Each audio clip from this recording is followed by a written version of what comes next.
also opened an experience center. So this is where we are showcasing all that our startups are doing. The first phase of that has startups which are in the healthcare and medtech space.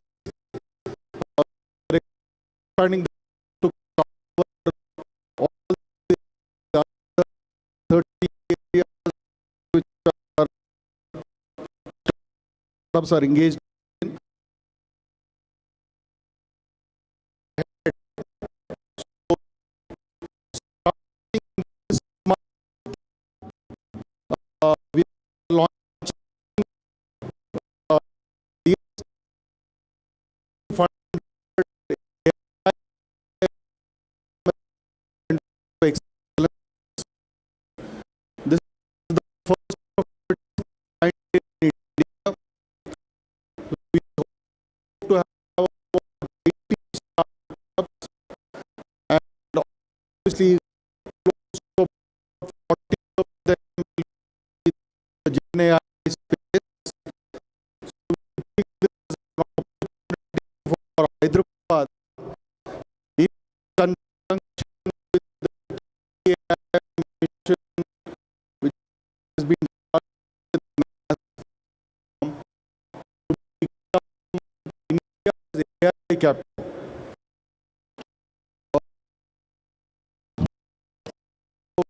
To come back to that question, which is how are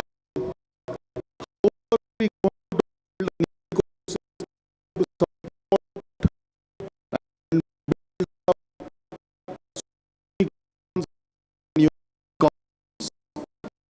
So we are launching a program called TSCA, which should be up and running by the end of the year. So we've identified 20 high-performing startups who we think with the support of the extended ecosystem, which is corporates, government, funding entities, etc., can now scale to the next level. Right? From a thematic standpoint, one area which we are going to focus on is going to be around climate tech, because clearly today sustainability is the need of the hour, and we are going to see a lot of action. There's also a conversation of around partnering for a venture studio, which we'll talk about more when we are in a position to announce it. So the area of focus for us will continue to be our core areas, which is health tech, enterprise tech, mobility, sustainability. We also launched India's first semiconductor,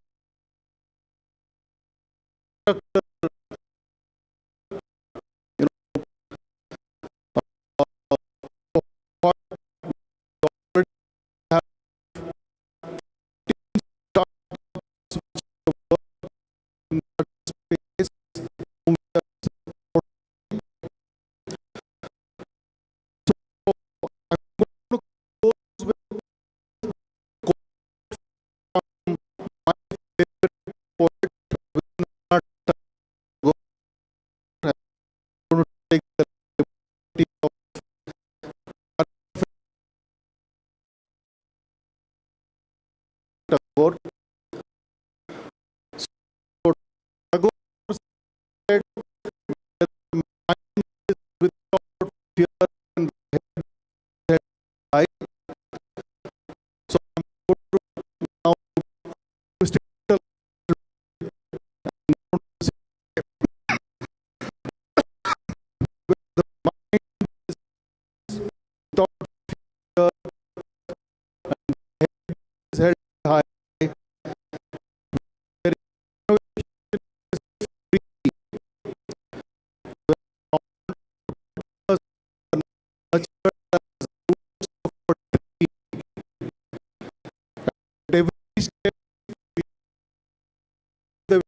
entrepreneurship, let my content be awake. So I hope that's the reasonable approximation of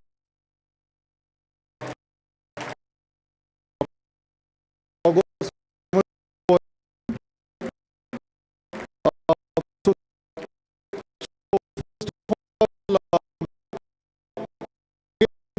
other question which I wanted to end with is, people keep comparing us with Bangalore, you know, the other major metros. Uh, some of you may recall there used to be a car rental company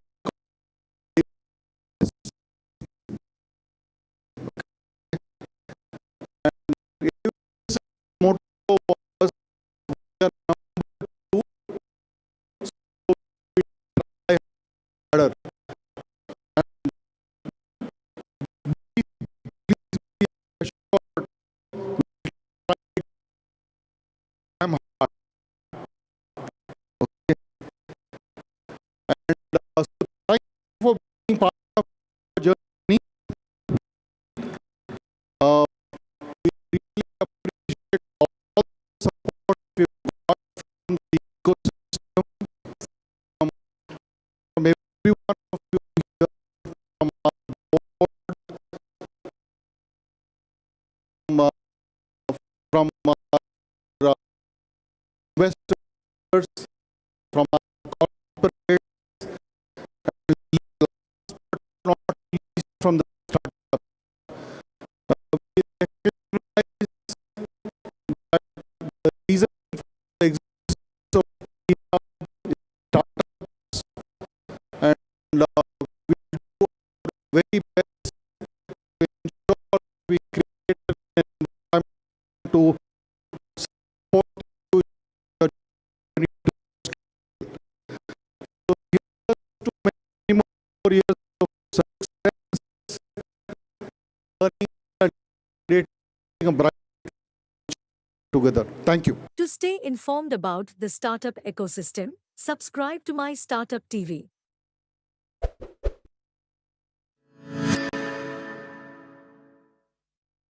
Next on our agenda is a thought-provoking panel discussion with the three pillars of any innovation landscape: an investor, a founder, and an ecosystem builder. Ladies and gentlemen, our moderator today is a true luminary in the world of entrepreneurship and community building. Please welcome the visionary and one of the major driving forces behind transforming Hyderabad into a global startup hub, the illustrious Mr. Srinivas Kolipara, the man that needs no introduction. Sir, I request you onto the dais to introduce the panelists and moderate the session. It's a pleasure to be here on the 8th anniversary of T-Hub. It's great to see so many familiar faces. It's an honor to have these two gentlemen with me. I've known both of them for quite some time. And right now they're representing very different ends of the ecosystem, even though they started fairly similarly. So maybe I'd get Raj. Banyan Nation is a pioneer in the space of plastics recycling and circular economy.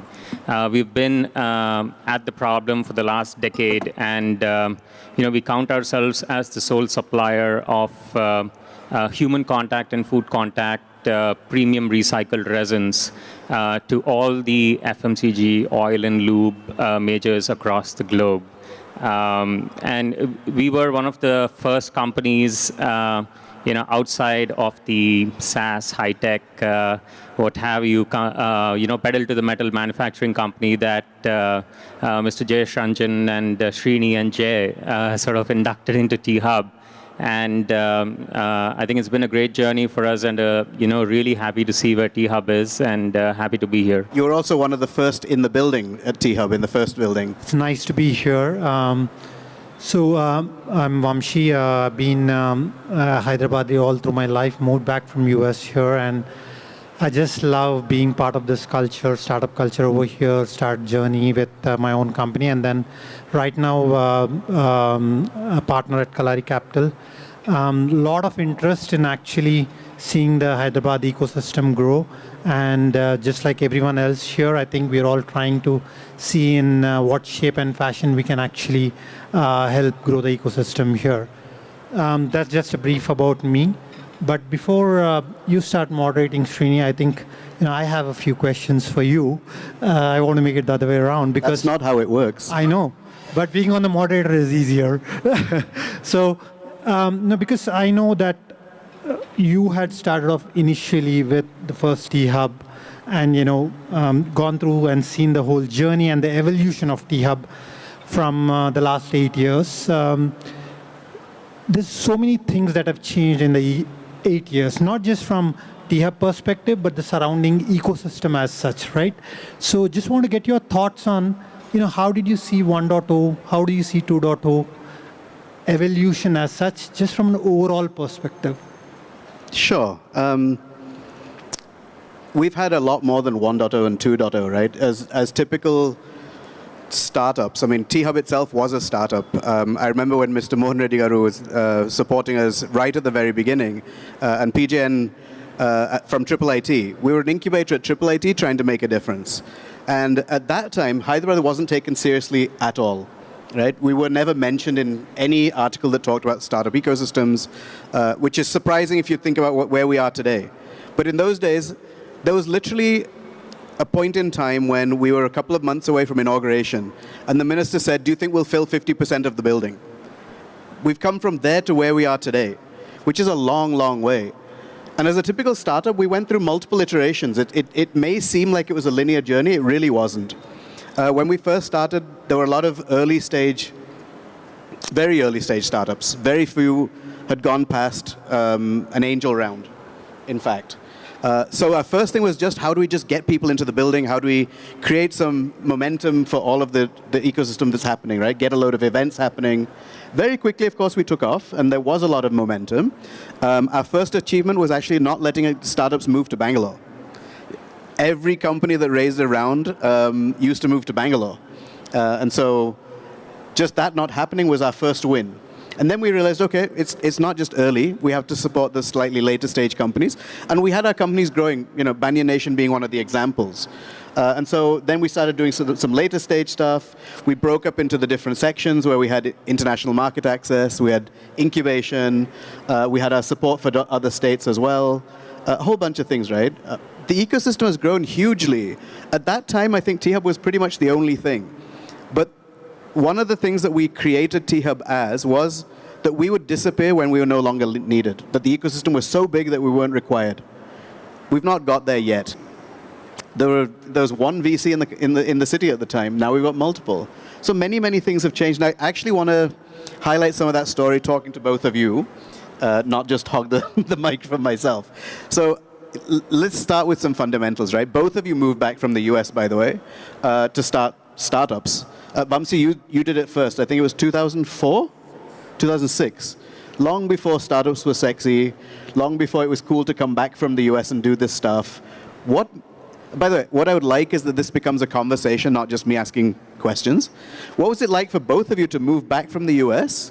What made you do that? And what was it like to start a startup in 2006? The best part was that there were hardly any VCs and there were hardly any startups. So, you could name, and I know that every VC flew down here to meet me, right? Because there was only a handful of companies. So, having said that, I think, what I felt that, what we were trying to fundamentally solve, and the ecosystem problem, like I keep talking about ecosystem so much that, it's a fundamental thing that what is the ecosystem which is available today versus what was the ecosystem available, in 2006. If I look at today, I think when I look at T-Hub per se, right now, I feel just bringing the mentors here, bringing the ecosystem from a market access here, giving him access to the government initiatives where you can actually get market access, giving access to investors, I think has changed tremendously over the past 15, 16 years. But also there's a lot of competition that has come in from the startups as such, right? Of course, the VCs have evolved, but I think there's just a fairly large number of startups now. So it is a question of quantity versus quality right now. So I think the challenge what we are seeing right now is how do we bring in quality founders and how do we identify quality founders? Can we actually build founders? So one of the things which I always had in mind when I moved from an entrepreneur to a VC world was, I always felt that you can build an entrepreneur. You can actually build a successful entrepreneur. I realized that's not true. 3 years into this, I realized that not that you can build an entrepreneur as such, but I feel that just the setup of T-Hub as such has given access to so many mentors, so many other things which you can actually get access to, which will actually enhance your chances of becoming a better entrepreneur or becoming whatever we want to say, a unicorn or something like that. So I feel that with the growth story which we are talking from an India perspective, moving away from services to a product-based, category as such, our minister always keeps saying that we are right now the largest exporter basically of software, but we know that we wanted to go towards a paradigm shift where we are talking not from a services standpoint, but a product standpoint, right? How do we build something which is actually global, something where we can actually move from here to the global audiences, which comes with enterprise SaaS or not just enterprise SaaS, consumer products also, right? So it's hardware, software, and all that stuff. So I feel the ecosystem has changed a lot from when we started to what the opportunity we have today. I mean, T-Hub, one of the things that we said we would do in the beginning was just remove some barriers. It wasn't to make sure they were successful alone, as in it wasn't for us to do that job, but remove some of the barriers. And of course, Mr. Jayesh Ranjan has been with us almost from the very beginning as well, and the government's done a great job at removing some of those barriers as well. Raj, you started Banyan Nation 2014? 2012, actually. 2012? Yeah. And you weren't, as you said, one of the typical software types. So what was it like to come back? What made you come back and do a hardware company? Yeah, I don't think we thought it through. I think that was the advantage. So we were incubated in Columbia's Greenhouse program where Mani was, doing his MBA. And the first advice that we got in the program was that if you want to solve a problem in India, then you have to be in India. You can't do it from New York, right? So we just packed our bags and we ended up in Hyderabad and not in Bangalore, simply because we needed a place to crash. And my parents live here, so I'm from here. So, so we're just a bunch of engineers trying to solve a problem and didn't know where to go, so we came back home. I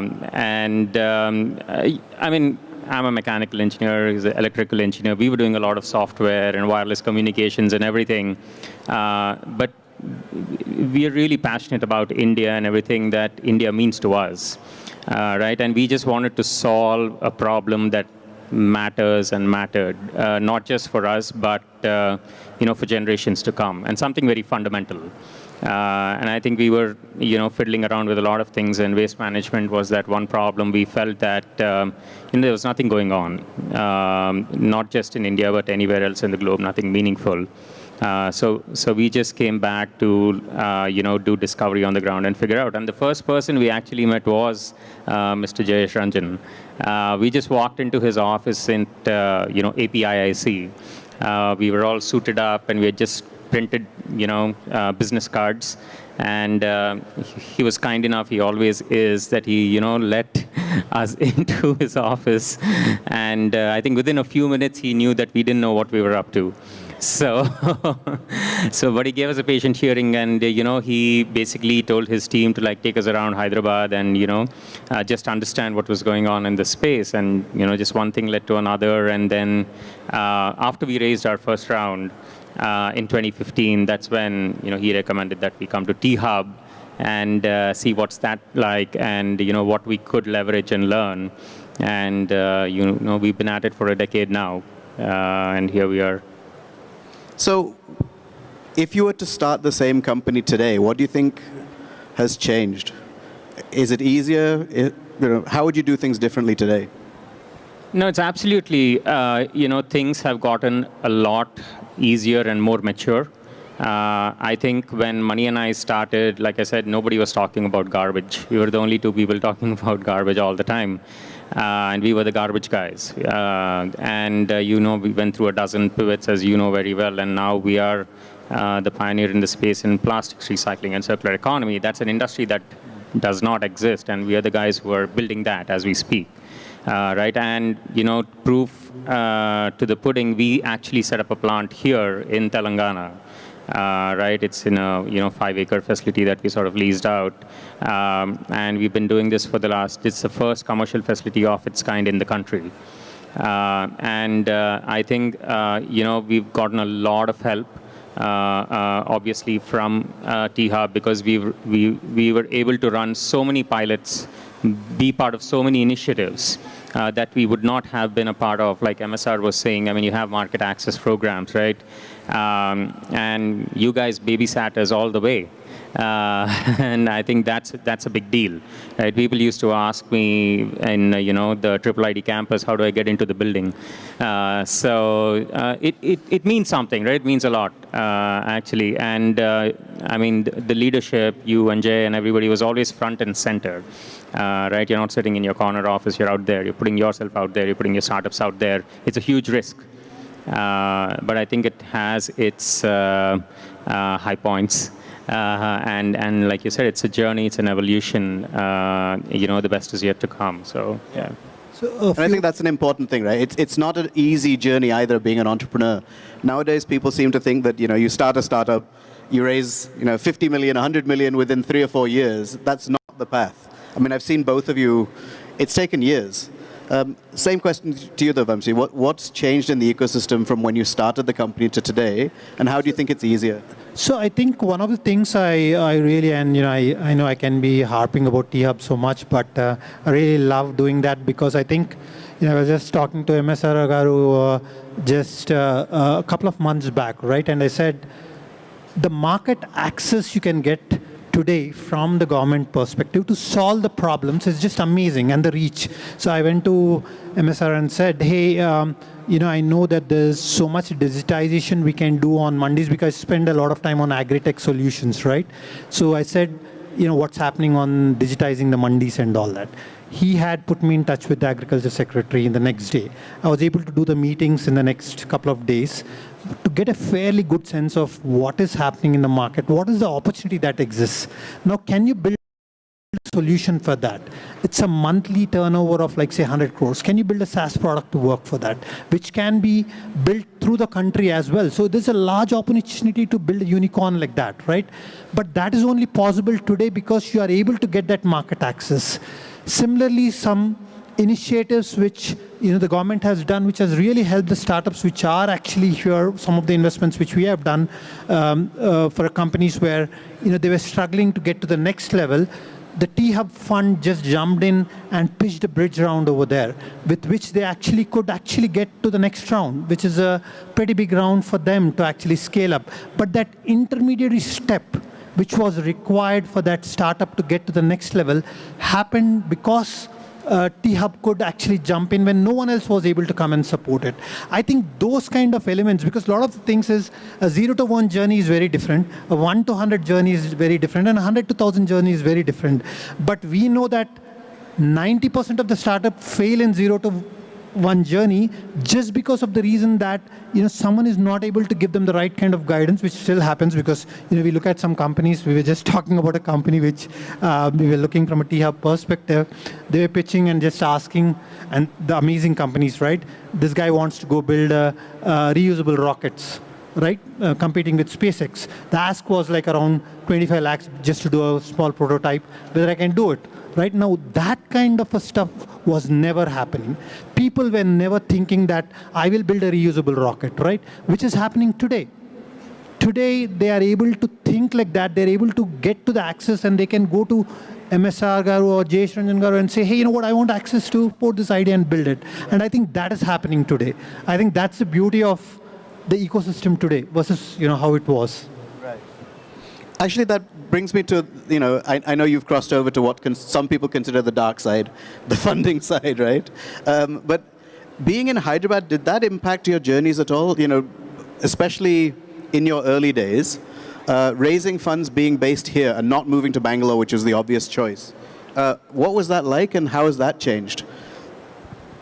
No, that's a great question, Srini, because I think up until 2020, till we actually built the plant, and people knew that we are not just fly-by-nighters. Everybody assumed that we were from Bangalore.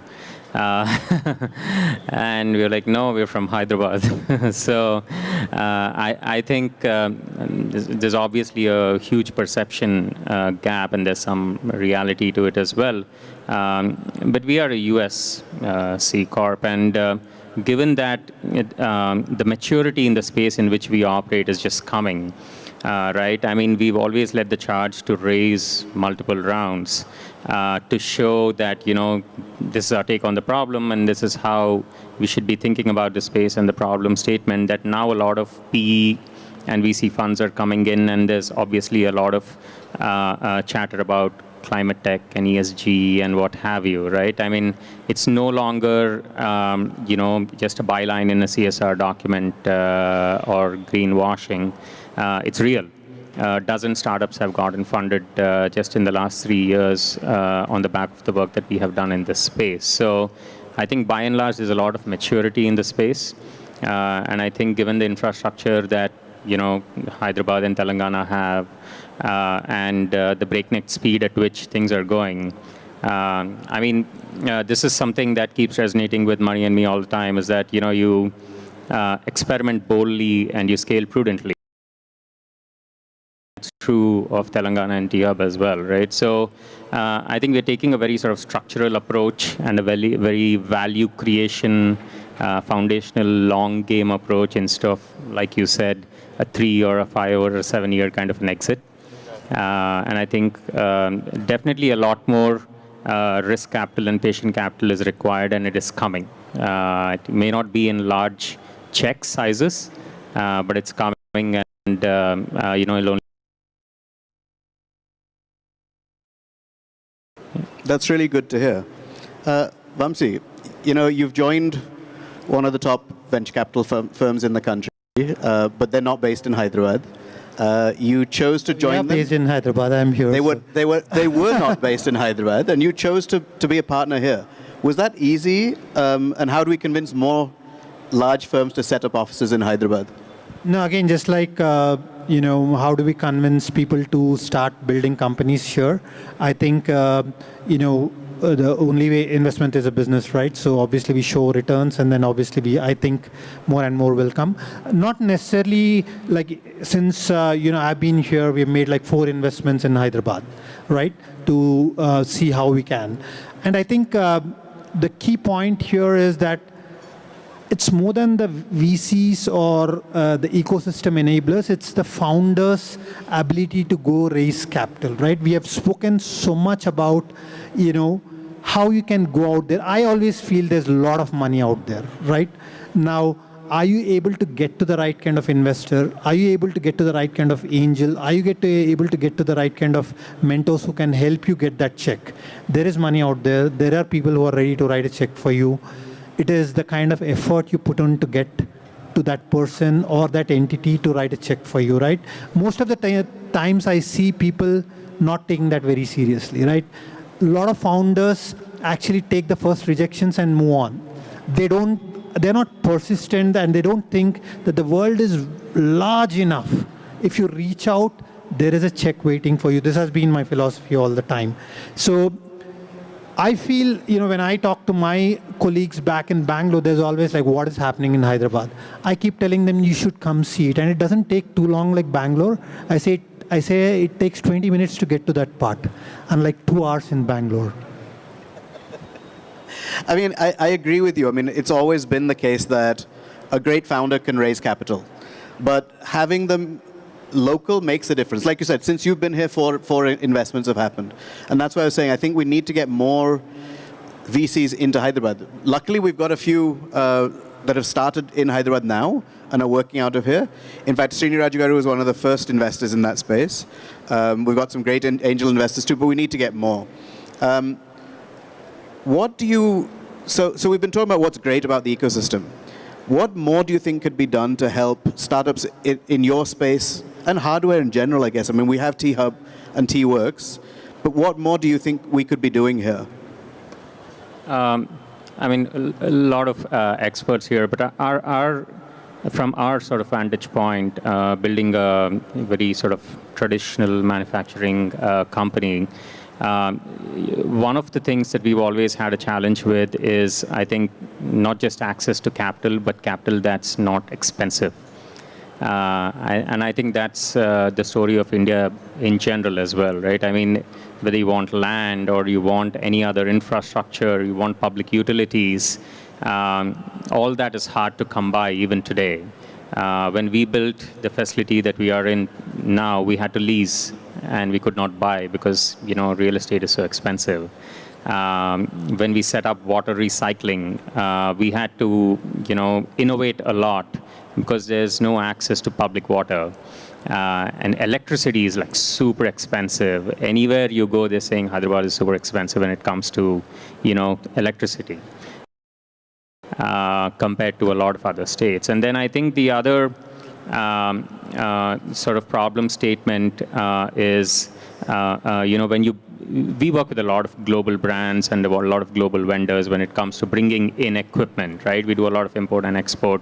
That's also very expensive, given the controls and the taxation and the timelines and so on and so forth, right? So for a company like our run on a day-to-day basis, I think that's still hard to come by.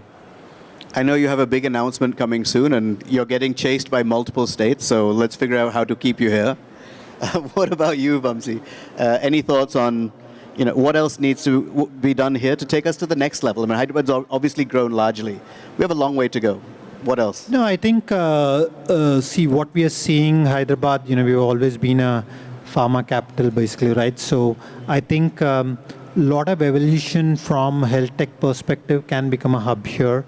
We're seeing a lot of deep tech companies coming here, right? So, and that all comes with one or the other company which has actually kind of paved the way for the rest of the entrepreneurs to see. So if you look at what Skyroot did, it actually is able to bring in, like what MSR is saying, 43 other startups which might have started thinking about, can I do a taxi, can I do a reusable rocket? Right now, just the thinking has changed from people's perspective. I think I personally believe that this is an opportunity for us to become a deep tech hub, a defense tech hub, a manufacturing hub, especially in the pharma side and the medical side as such. And also, I think health tech is something which is a great opportunity for us to take a leapfrog from the other, I wouldn't call Bangalore as the only one. I think we should be competing globally more than Bangalore as such. I think that whole thing is going to change in the next coming 4 to 5 years. And I think we will see that kind of breed of entrepreneurs coming up, breed of investments coming into that space. This is not going to be, like what you said, a capital raise game. This is going to be a core tech game. So I think we'll be building, we'll be seeing founders who are going to build sustainable and profitable businesses, and which are going to be having more of a global appeal than a local appeal. Yeah, I think that's a good point. I mean, the government is doing a lot on the fronts that you mentioned, whether it's healthcare and life sciences or it's defense and manufacturing. But how do we get those companies to engage more with our startups and work with innovation, I think is something required. I mean, even at T-Hub, one of the things we found was that when we were doing our corporate innovation programs, the majority of the companies that we worked with were multinationals. We weren't working so much with domestic companies. That's changing now. But I think I'd like to see more domestic corporates working with innovation as well and coming in.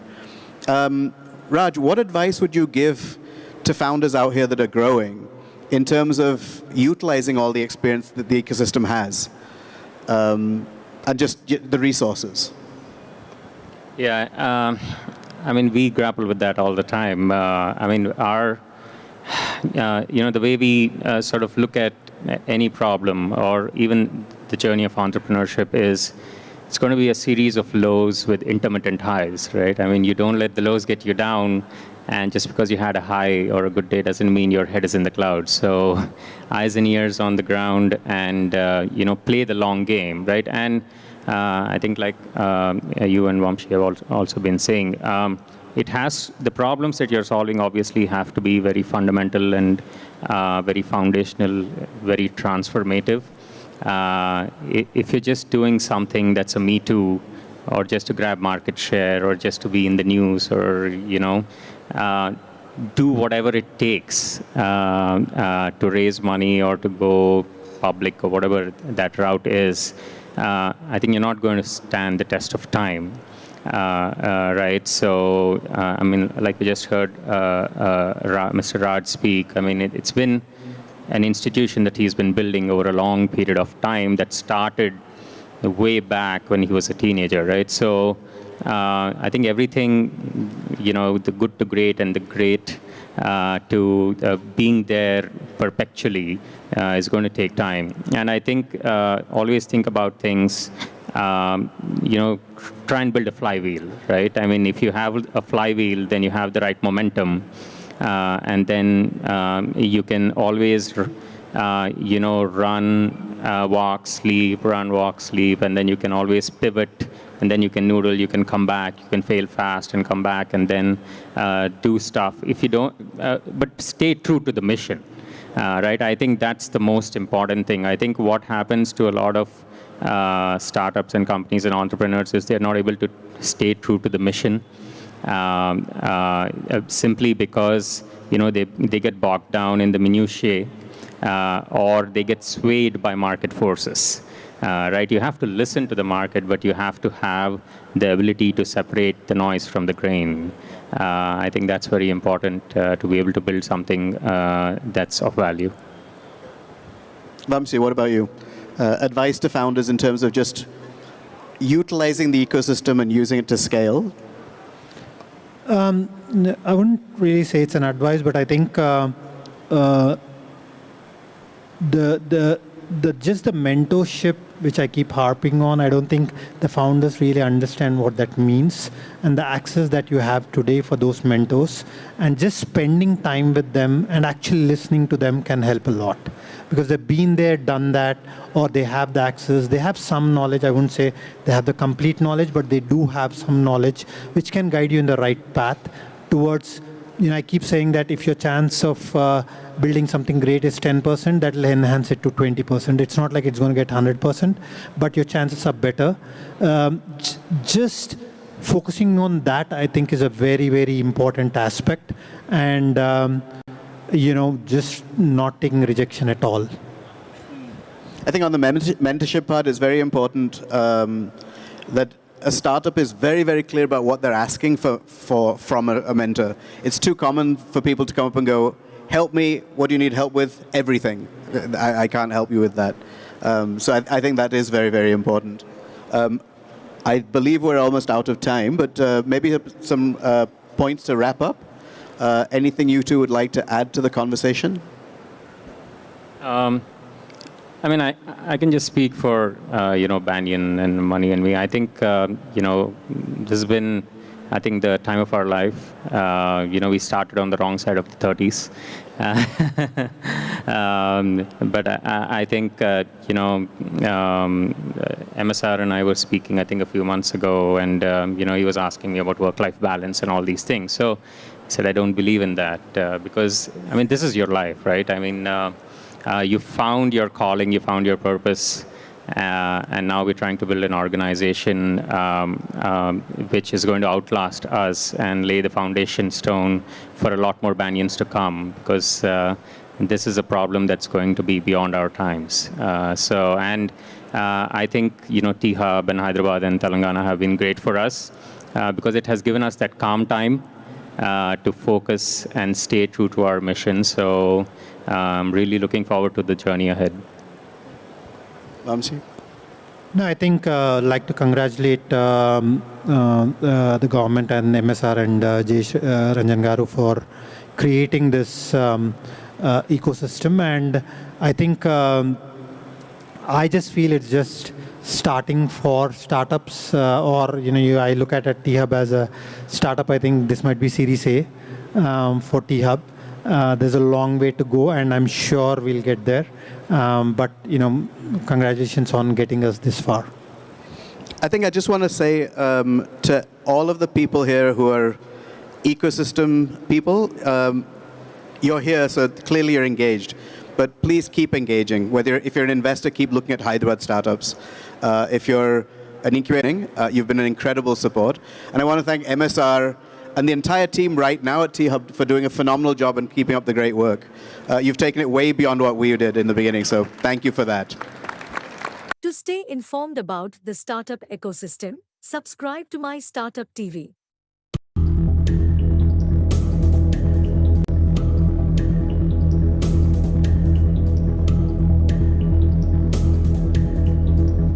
I don't see the energy in the crowd so much today, and I hope that pulls up as the event progresses. Looking at all of you here today, it doesn't feel just like a good evening. It feels like a very good evening. A very good evening to all of you here. Good evening, distinguished guests, innovators, and visionaries. Welcome to a celebration of ingenuity, collaboration, and 8 years of groundbreaking innovation at the heart of T-Hub's journey. I'm your host, Chandralekha Chowdhury, Lead Partnerships and Strategy, T-Hub. It is an absolute pleasure to have you all here as we commemorate T-Hub's 8th Foundation Day and 8 years of infinite innovation. This is a celebration of audacity to dream, the resilience to overcome challenges, and a celebration of the collective spirit of T-Hub that propels us all forward. So tonight, we just don't celebrate a building or an organization. We celebrate a movement, a mindset, and a legacy that continues to redefine what's possible. The night is still young, and I know all of you are as excited as I am. So without a further ado, let's kickstart the event. Before we do that, I'm going to quickly run you all through the agenda of today. So tonight we have welcome note by Mr. Sujit Jagidar, the CIO of T-Hub, followed by a talk by the founder of Jaggle, Mr. Narayanam, then followed by special address by the CEO of T-Hub, Mr. Mahankali Srinivas Rao, followed by a panel discussion moderated by Mr. Srinivas Kollipara, followed by special address by Shri BVR Mohan Reddy Garu, followed by keynote address by Mr. Jayesh Ranjan Garu, and then the felicitation of our valuable partners and corporates, and then the program launch and MOU signing. So let's start with the first segment of tonight, the welcome note. Ladies and gentlemen, presenting you the dynamic Chief Innovation Officer of T-Hub, spearheading the corporate, international, and government relationships as well as partnerships. Let's officially begin the evening with a warm welcome from Mr. Sujit Jagidar. Please join me all in welcoming him. To the 8th Foundation Day of T-Hub. In fact, I would like to welcome the T-Hub board members here. Mr. Jayesh Ranjan Garu, I know while he's not here, he's pretty much in the building. BVR Mohan Reddy Garu, PJ Narayan Garu, Srinivas Raju Garu, Sri Krishna Deva Garu, and Shashi Reddy Garu, and other board members, other important members. I also warmly welcome the Honorable Consul Generals who have graced the occasion. In fact, Her Excellency Jennifer Larson is going to be here shortly. But since I can't come back and welcome her, so it's a warm welcome for her as well. His Excellency Gareth Wayne Owen, thank you very much, sir, for your presence. He's the Deputy High Commissioner of UK for AP and Telangana. His Excellency Berthelot Thierry, for traveling all the way from Bangalore for gracing the occasion. He's the Chief Consul General of France. His Excellency Orhan Elman Okan, the Consul General of Turkey. And His Excellency Dr. Nawab Mir Nasir Ali Khan, we are expecting him as well. Thank you very much. He is the Chief Consul General of Republic of Kazakhstan. I also warmly welcome the ecosystem players here who have been pillars of support for T-Hub. And I also welcome the leaders from the corporate world who have not only graced the occasion, some of them based out of Hyderabad, many have taken trouble to travel. So thank you very much for that. And of course, the T-Hub mentors, who again are our backbone. Thank you for being here. Last but not the least, the star of our eyes, the center of our world, the startups, the founders, their teams. Thank you, and once again, a warm welcome to all of you. In fact, I stand before you. It gives me immense pride and gratitude as I welcome you all on behalf of T-Hub for this 8th Foundation Day celebrations. In some sense, I think T-Hub has already actually become a kind of a landmark, a kind of a cornerstone for innovation and entrepreneurship, not just in Hyderabad, probably in the entire country, without a doubt. In fact, if I roll back 8 years back when the founding members, some of them are present here, what they had as a vision, they wanted to build an institution that would stand up to support, encourage startup ecosystem, that would actually promote entrepreneurship, that would actually position Hyderabad as one of the best cities for startups. I think if I roll forward today, it's very clear that we are close to realizing the vision. And I would quote BVR Mohan Reddy Garu, who says that there's a lot more to be achieved, and I completely agree with that point. A lot more to be achieved. So you would have also seen a symbol infinity, put up here and there. In fact, we promote open innovation where corporates, startups, or research institutions collaborate, of course, with the government support. So infinite innovation is an extension of open innovation, basically getting everybody to collaborate. And you will hear more of this, so I would not want to steal the thunder. So we'll let the rest of the speakers talk more about the infinite innovation. In fact, that brings me to the point of the rest of the events that are planned for the day. I think Lekha has already mentioned. So we have some stellar speakers talking. We have some very interesting panel discussion, and also the MOUs to be signed. So I request the teams that have come in for MOU signatures exchange, please be around. To stay informed about the startup ecosystem, subscribe to MyStartup TV.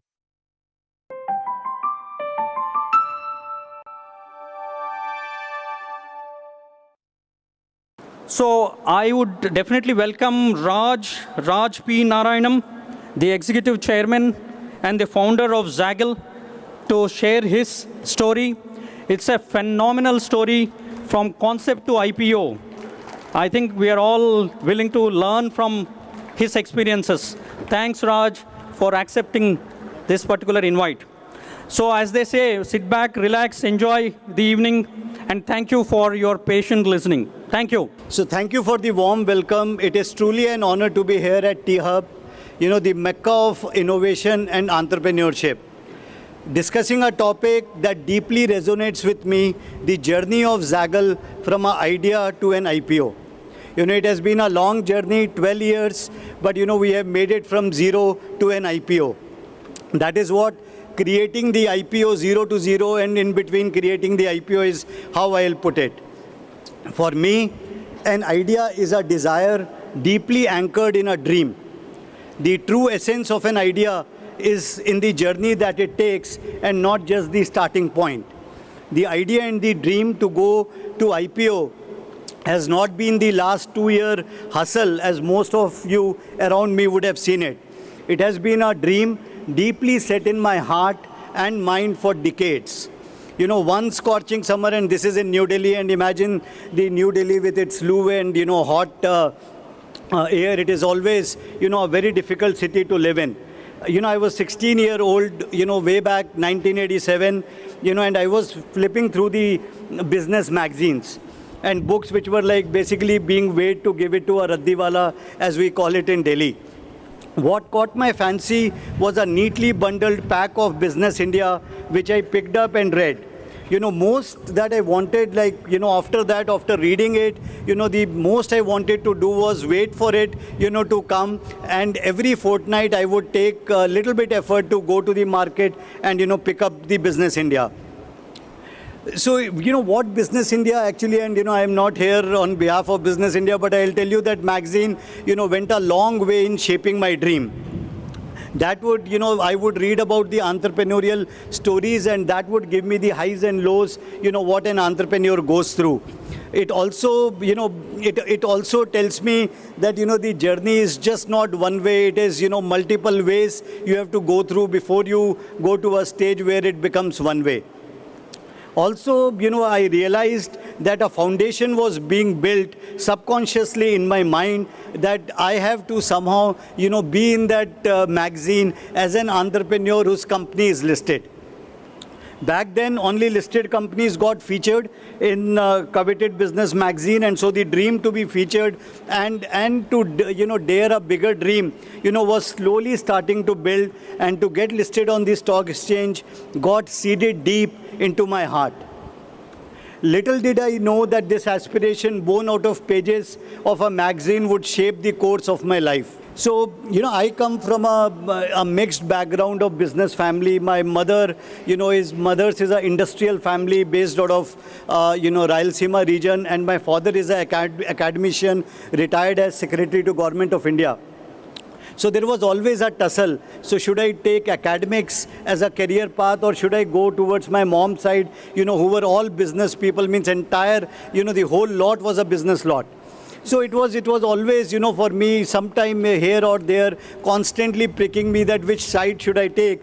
And my dad was always that you have to study, read, go to US and, read more, become a big consultant in a big four, and, take on your life from there. So what happened is that, but looks like mother's genes were like more stronger, and what happened is that by the age of 16, I started selling T-shirts to make little bit extra money, extra pocket money to be able to survive. I lived in Delhi. Delhi is a very expensive city. Those were like the T-shirts which I printed were like very nice. I was earning good money, but then the academic pressure, and you still listen to your, mom and dad. Even in that age, in Delhi it is, and at least in our South Indian families, it is considered, not normal to defy parents.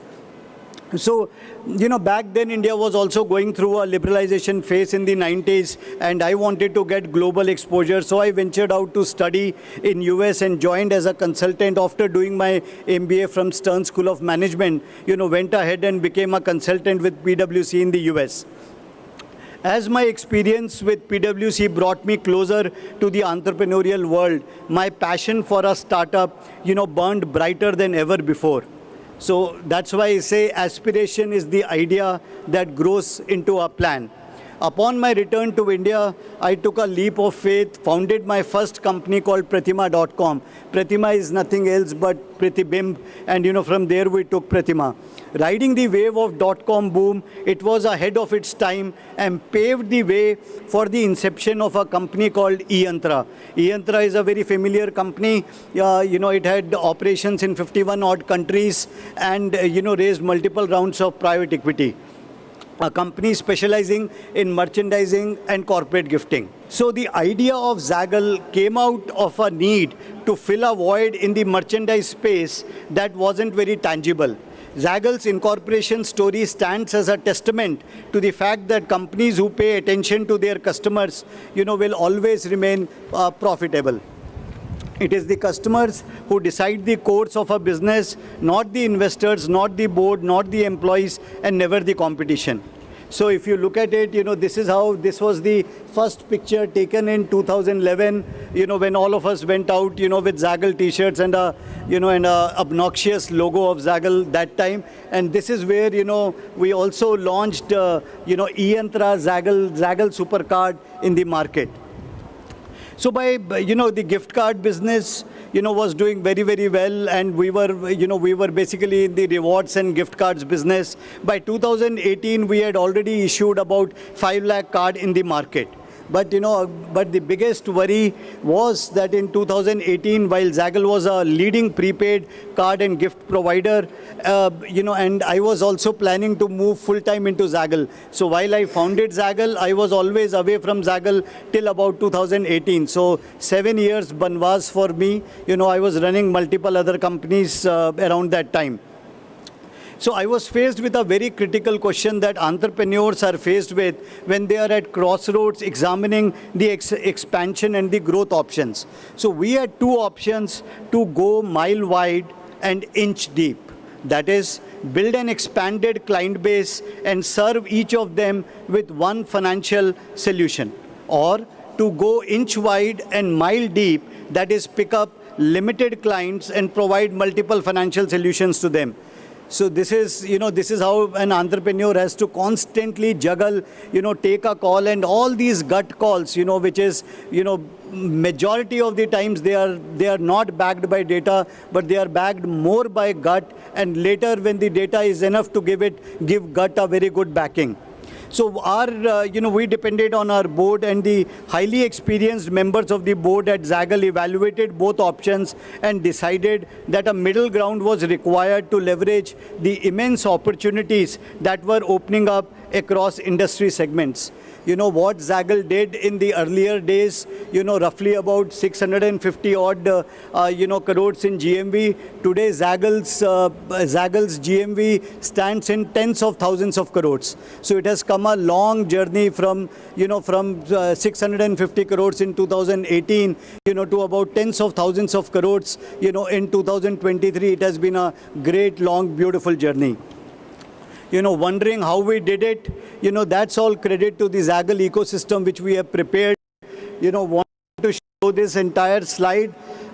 And this slide where on one side we have banks, other side we have merchants, third side we have customers, and in between is Zaggle. And on the other side, we are leveraging a lot on NBFCs and the fintech ecosystem. As we are moving up the fintech ladder, and our ambitious businesses, which are like basically credit card and spend analytics platform, which we have launched with Bank of Baroda. At the same time, we are also going deep by being better employee engagement solutions to digitize rewards and benefits and disburse expenses and manage spends. Moving towards one single mandate, which is one platform, one app, and one Zaggle. So this is a beautiful story of IPO, and I also want to highlight, while we were building the Zaggle ecosystem, the question of whether to do the IPO or go for private equity, was always a question mark.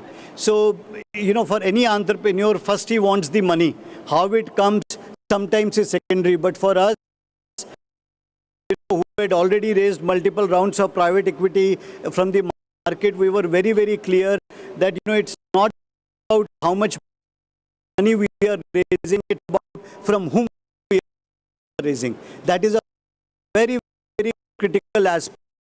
And I'll tell you, and I have to really credit one gentleman. I'm not sure if he is here, but I have to credit that gentleman. It was way back, I think 2021 November or December. It was a laid back Saturday morning, and we were looking at, we had received about 4 or 5, term sheets, and we were going through the intricacies, the clauses, all of those, which are very, very common clauses, were what we were looking at. These, and the valuation which we had got was like roughly about 6.5, to 7,000 crores, and that was by one of the largest global private equity, player in the world, one of the biggest, and they are very, very large. So we were standing at crossroad. We had multiple options. Do we take just from one guy? Do we take it from, multiple people? Or do we just abandon the, road and look at, running profitably? We have been profitable for 5 years and just go on, running the company. So in the, and in fintech, most of these guys whom we spoke to, profit was unfashionable. They did not want you to be profitable. They said, if you are profitable, somewhere being profitable, you are compromising on scale.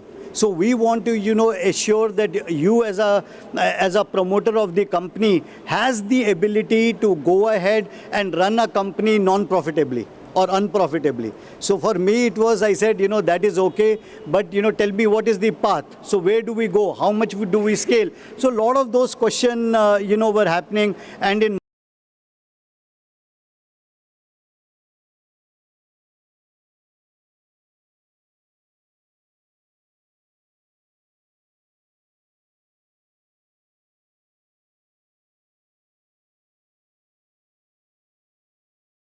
entire year, in a country of 140 or 138 odd billion people.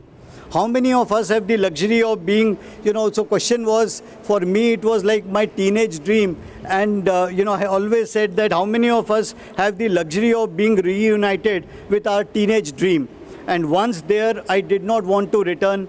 So first I did the IPO in my head. So, I always say, whatever you want to do it in your head first. If you have done it in your head, then do the backwards. It's easier to plan that way. I thank Abhay for his unwavering support through his journey. I thank Chandrasekhar, NP Chandrasekhar, who has been, a person, ideas person, constantly giving us ideas how to make our way through the IPO. And it has been a speech which was loved and admired by a lot of people at National Stock Exchange. The journey of Zaggle is one powered by aspiration, driven by validation, and created through manifestation. Today, I am proud to share that Zaggle is the only listed profitable SaaS fintech company on the stock exchange, oversubscribed by about 13 times, already giving a over 60% return in less than 50 days to our investor. While we celebrate the success of Zaggle here, and I'm grateful, very, very grateful, to T-Hub for giving me this opportunity to come here and share my journey. I also want to humanize the hustle, the downs that come with the ups in life, and the failures that precede the success. I always remember going public is not the ultimate testament to success. I do not want young entrepreneurs, and there are a lot of aspiring entrepreneurs here, to lose hope or feel lost if they are not able to raise money. Zaggle remained unfunded, bootstrapped till about a year from the IPO. Most important testament that will still remain is value creation and value accretion. Keep measuring your business on 3 parameters: mind share, market share, and profit share. Our motto and priorities at Zaggle have been very clear. Every strategy that we conceptualized, planned, and executed all these years has led to an increase in at least one of the above, which is mind share, market share, or profit share. To conclude, with greater power comes greater responsibility. I look forward to embracing this journey, creating wealth for all our shareholders, and most importantly, building a competent and a competitive fintech ecosystem that will ink India and Hyderabad's name on global fintech map. I am now, as we speak, as I talk, manifesting a NASDAQ listing, for Zaggle. Thank you so much. Really, really appreciate. The journey of Zaggle is one that takes dream from idea to realization. A journey that has just started. Picture abhi baki hai, because Zaggle grows as Zaggle knows. To stay informed about the startup ecosystem, subscribe to MyStartup TV.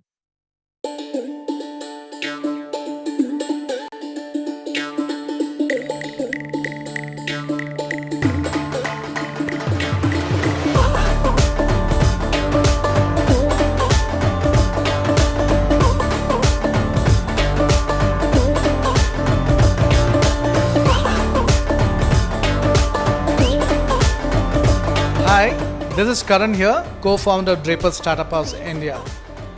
For Draper Startup House, this day today has been a very, very transformative day. This is the biggest and the largest property for Draper across the 20 countries that we exist.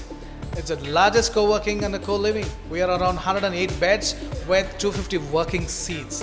What does that mean for Telangana? That means we are creating a community for entrepreneurs to live and also work together. We inspire entrepreneurs, we connect them, we enable them. And how do we do that? By doing workshops, panel discussions, and hackathons, and collaborating networking opportunities for people to come together. So what will happen here today is great for Telangana. Why? Also is because the government also enables us. Government is helping us to do these kind of exploratory community living spaces. So at Draper Startup House, we believe collaboration is the only way to grow together. Today has been like a, I would say, transformation for what Draper stood to, like in 2020. We were just 5 properties. Today, 20 plus, and we are still growing. We want to go with the India growth of economy, which is going big, and this is the decade for India. Another 20 years, I would say, is going to be a lot of growth. India is growing, startups are growing, and at Draper Startup House, we see that happening too. And we are looking at least 10 to 20 properties in coming 2 decades. And that's our vision. So we have been just in Bangalore, the Silicon Valley of India. Right now, we feel Hyderabad is kind of catching up. The infrastructure, the government support has been so immense. We felt it is a right place for us to be there and to enable this ecosystem for startups. So how are we doing that?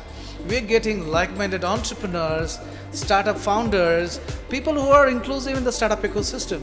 To how are we doing it? We are making this co-living and a co-working concept cooler and to be very inclusive. And that way, we are enabling this ecosystem even more to help the government here in Hyderabad to actually create this impact for startups. So here, entrepreneurs can live, collaborate, connect, and also get inspired while they're living and realizing the dream of turning that idea to a business. So this property right now, where I'm sitting here, is the largest for the Draper Startup House across the 20 properties. So it's a big day for us. I'm so excited. I'm also excited for the India's growth and also excited for Telangana.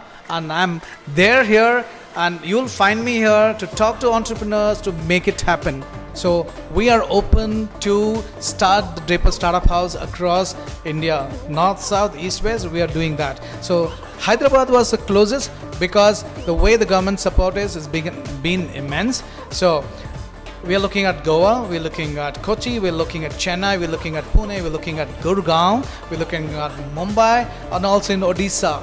So we are talking to stakeholders and decision makers who are passionate to grow these communities in their respective cities across India.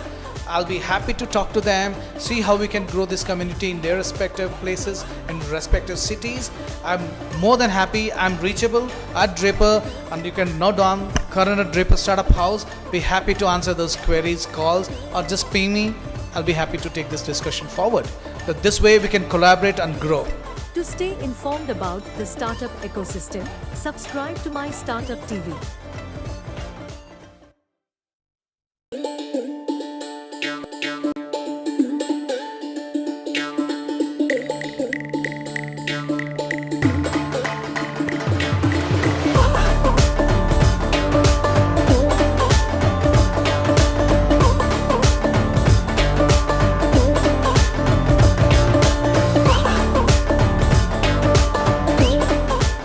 Hello, my name is Vikram Bharati. I'm the founder and CEO of Draper Startup House, which is a global organization. We're based in more than 20 countries. We have a very, very big history of venture and building startup communities. But essentially, we exist to do 2 things. We are in the business of human capital development and economic development globally. And these 2 things are very much interconnected, and they are combined together. And the way we envision executing on these 2 things is that we have a very strong vision and mission, which is to help create 1 million new businesses in the world in our lifetime. And by doing so, these 2 things come together, and we execute on this by essentially doing 3 things. We build physical startup houses and startup communities around the world that brings everyone together. We invest in companies. And the third thing is education. The whole idea is to get people to upskill and learn new things. And so these three things help us to create more businesses around the world, which we feel is the way that we will contribute to making the world a better place, a more peaceful and prosperous place. Draper Startup House has been operating in India, in Bangalore for the last few years, and that model of the startup house has been very successful. And so now we realize that this is a model that we can grow in different parts of India and across all of India. So we chose Hyderabad as the next launch destination because A, we found a very good partner who wanted to do this, and because it was the right partner, we decided to do it here. And also, Hyderabad is the up-and-coming startup ecosystem or community in India, and I think the timing is right to put something like this in Hyderabad. But then our goal is to replicate this in 10, 15, 20 cities across India. But our first destination is Hyderabad. So we're very excited to be here, and we really hope that this place will be full of startups from all over India, actually all over the world, because we are located in all over the world, that they will come here and not only build their companies here, but also meet new talent, recruit new talent, etc. Our concept or our idea of investing is to be investing in the future. So we don't necessarily look at things that exist today, but we try to ask ourselves, what is the future? What is the innovation that will happen in the future that we can't even imagine today, but if it does come to fruition, it will change our lives. And this has, I think, been the case in every transformation in history. There's been new technologies that come that at the time people don't understand. It's sort of like when the internet came, people did not understand it, but it transformed our lives. And so we feel that the way we can kind of really move the needle is to be investing in things that are going to build the future. So we look for things that are very new, things that maybe are very misunderstood, things that you may take 3-4 takes to try to understand, and then once you do understand, it becomes so obvious. So those are generally the things that we look for. Now we're sector agnostic, but we're really looking for the new, original, fresh ideas that will help build the future. And we are early stage investors, so we write 100K, 150K checks. We're usually the first check in these types of companies. To stay informed about the startup ecosystem, subscribe to MyStartup TV.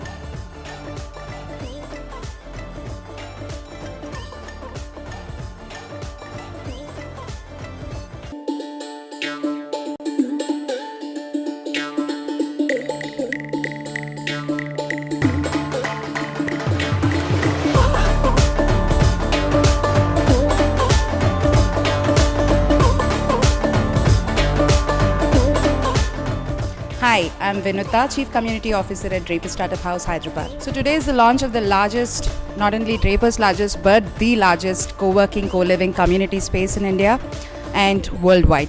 We are celebrating launching a 108 capacity co-living facility and 150 capacity co-working facility. More than this, I think the community space that we have built and the community initiatives that we want to take is what is really exciting for us. So with the launch of Draper Startup House in Hyderabad, we are looking forward to bring an engaging community to the already vibrant startup ecosystem in Hyderabad. We were very happy to have the who is who of the startup ecosystem, investors, mentors, startups, service providers, everybody as part of the event. We've been graced by 7 of the most distinguished personalities in the startup world to be there as our chief guests, who have inaugurated every part of our property, and they've really had a good time having a long stroll through the property. They were very impressed with what they have seen. The Hyderabad startup ecosystem has been home for me personally for over a decade now, and we have done a lot of things right. We have amazing government support. We have, I think, the most bonded startup ecosystem in the country. We have about 75 plus incubators, accelerators, who meet up on a regular monthly basis. And through Draper Startup House community, we want this place to be a a space that everybody calls home. Like literally, we want it to be the house for the startup community. You drop in here for your social interactions. You want to just catch up with a couple of entrepreneur friends. You want to meet up with a mentor. You want to, engage in a creative activity which would probably help you in your startup journey. All that is going to happen here at this Draper Startup House. To stay informed about the startup ecosystem, subscribe to MyStartup TV.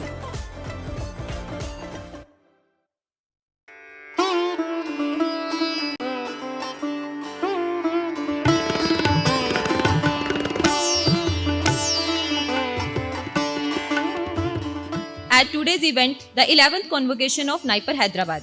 To welcome the honorable dignitaries, today's chief guest, Shri Avnish Chawla ji, Dr. Satyanarayan Chawla ji, Chairman, Board of Governors, NIPER Hyderabad, and Dr. S. Gananadmu, Registrar, NIPER Hyderabad. Now, I would like to request Professor Shailendra Saraf sir to please felicitate our chief guest, Professor Shailendra Saraf sir, to present the annual report of NIPER Hyderabad. On this auspicious occasion of 11th convocation of NIPER Hyderabad.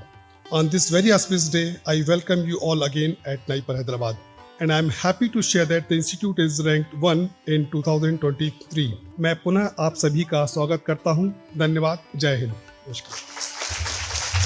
Dr. Satyanarayan Chawla ji, Chairman, Board of Governors, NIPER Hyderabad.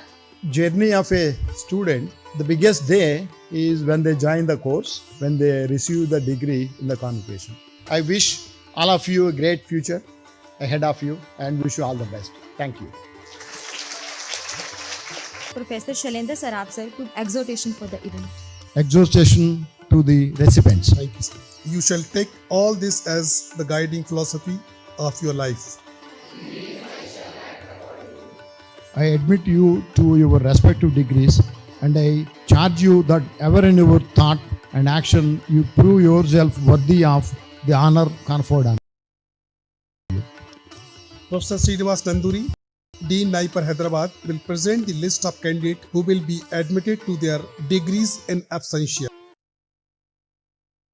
Anika Sood, she is receiving her degree in the PhD in the area of pharmacology. Geni Gacko, he is receiving the degree in the area of natural products. I admit the candidates whose names are set out in the list to the respective degrees in absentia. Dean NIPER Hyderabad to read out the name of the recipients of medals.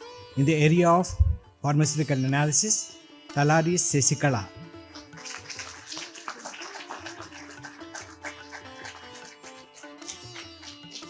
Pujita Pinjale, she is receiving her master's degree in pharmacology and toxicology.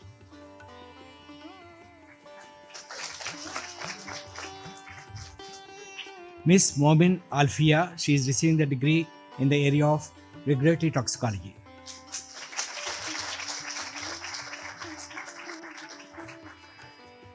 Today's chief guest, Shri Avnish Chawla ji, Secretary, Department of Pharmaceuticals, Ministry of Chemicals and Fertilizers, Government of India, to kindly deliver the convocation address.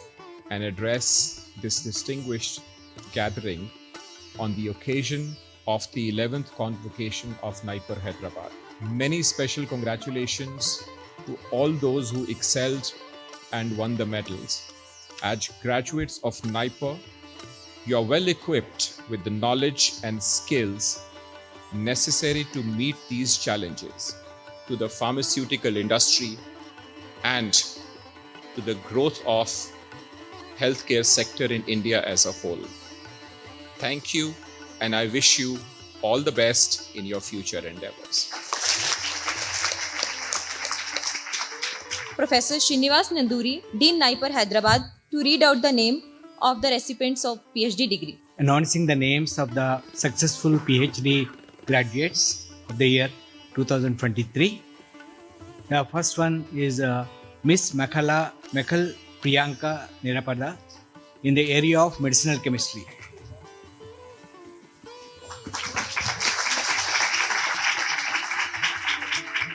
Mr. P. Ramulu in the area of medicinal chemistry.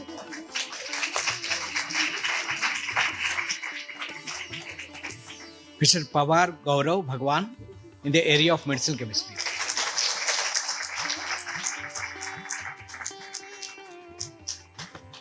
Miss Omni Ojisvita in the area of medicinal chemistry.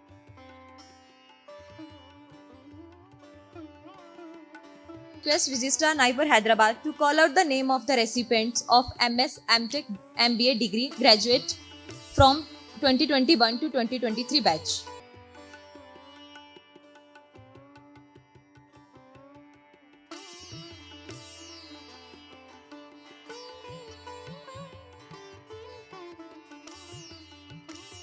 To declare the 11th convocation closed. I declare the convocation closed. I request the faculty to get up and face the students.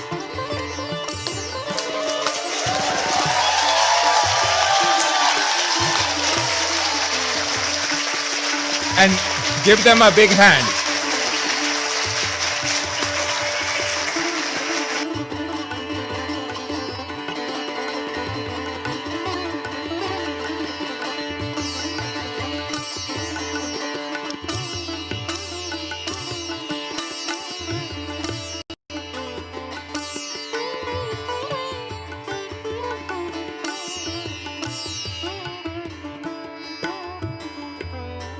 To stay informed about the startup ecosystem, subscribe to MyStartup TV.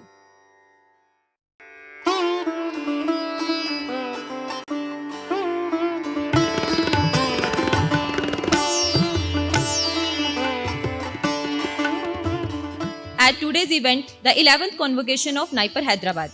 To welcome the honorable dignitaries, today's chief guest, Shri Arnish Chawla ji, Secretary, Department of Pharmaceuticals, Ministry of Chemical and Fertilizers, Government of India. Dr. Satyanarayan Chawla ji, Chairman, Board of Governors, Naipur Hyderabad and CEO, Laureus Lab at Hyderabad. Director, Naipur Hyderabad, Professor Shailendra Saraf sir, Professor Srinivas Nanduri, Dean, Naipur Hyderabad, and Dr. S. Gananadmu, Registrar, Naipur Hyderabad. Now, I would like to request Professor Shailendra Saraf sir to please felicitate our chief guest, Shri Arnish Chawla ji and Dr. Satyanarayan Chawla ji with their token of appreciation. Dr. Satyanarayan Chawla ji and declare the 11th convocation open. I declare the convocation open. Professor Shailendra Saraf sir to present the annual report of Naipur Hyderabad. On this auspicious occasion of 11th convocation of Naipur Hyderabad. On this very auspicious day, I welcome you all again at Naipur Hyderabad. Sir, with the kind support, guidance, encouragement, and from the Department of Pharmaceutical, Naipur Hyderabad has been making, and I am happy to share that the institute is ranked 1 in 2023. In past 1 year, मैं पुनः आप सभी का स्वागत करता हूं. धन्यवाद. जय Hind. I would like to invite Dr. Satyanarayan Chawla ji, Chairman, Board of Governors, Naipur Hyderabad. Journey of a student, the biggest day is when they join the course, when they receive the degree in the convocation. I will also help the nation in a big way. And at this juncture, I wish all of you a great future ahead of you and wish you all the best. Thank you. Director Naipur Hyderabad, Professor Shailendra Saraf sir to please administer exhortation for the event. I call upon you to administer the exhortation to the recipients. Thank you, sir. Neglect of prosperity. Let there be no neglect of learning and teaching. Should be given with modesty and should be given with sympathy. You shall take all this as the guiding philosophy of your life. Anika Sood, she is receiving her degree in the PhD in the area of pharmacology. Sai Nagajyoti, she is receiving the degree in the area of pharmaceutics. Shiva Nageshwara Gajula, he is receiving his PhD degree in the area of pharmaceutical analysis. And Jiaur Rahman, he is receiving PhD degree in the area of pharmacology. Then I read out the names of the master's students. Harsh Dwivedi, he is receiving the degree in the area of medicinal chemistry. Sulai Embark, she is receiving the degree medicinal chemistry area. And Padmashri Naren, she is receiving the degree in the area of pharmacology and toxicology. Harichandar Reddy, so he is receiving the degree in the area of regulatory toxicology. Rachana Yadav, he is receiving the degree in the area of regulatory toxicology. Supriya Behera, she is receiving the degree in the area of regulatory toxicology. And finally, Geni Gacko, he is receiving the degree in the area of natural products. As the Chairman, Board of Governors, Naipur Hyderabad, I admit the candidates whose names are set out in the list to the respective degrees in absentia. Medal distribution ceremony, I request today's chief guest, Shri Arnish Chawla ji, to confer medal to the meritorious recipients. I also request Professor Srinivas Nanduri, Dean NIPER Hyderabad, to read out the name of the recipients of medals. In the area of pharmaceutical analysis, Talari Sesikala.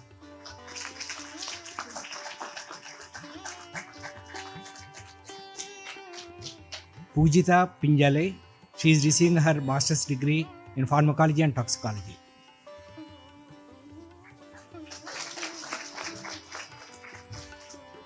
Miss Momin Alfia, she is receiving the degree in the area of regulatory toxicology.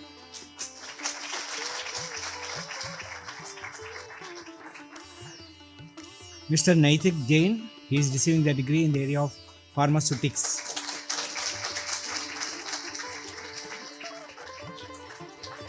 Miss Damare Rutuja in the area of natural products.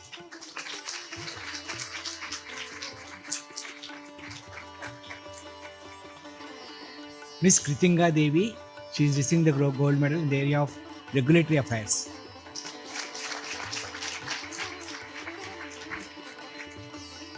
Miss Karina Sinha, she is receiving her MTech degree in the pharmaceutical technology process chemistry. Miss Mansi Srivastava, she is receiving her gold medal in pharmaceutical management.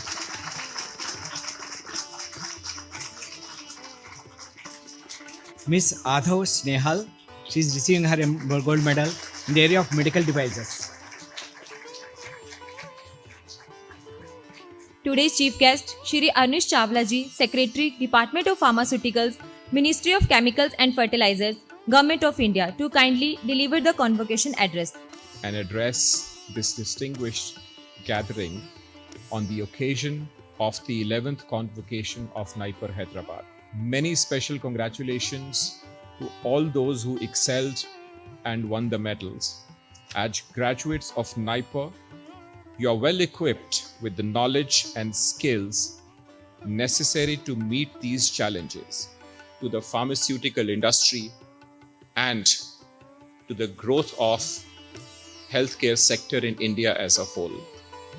Thank you, and I wish you all the best in your future endeavors.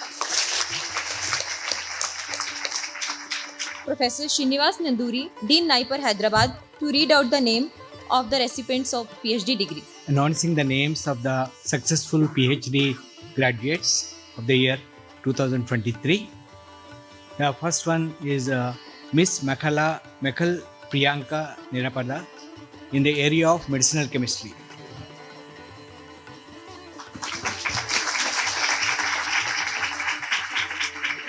Mr. P. Ramulu in the area of medicinal chemistry.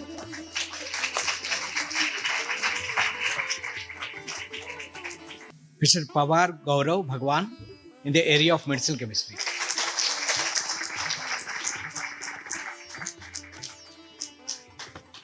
Miss Omni Ojisvita in the area of medicinal chemistry.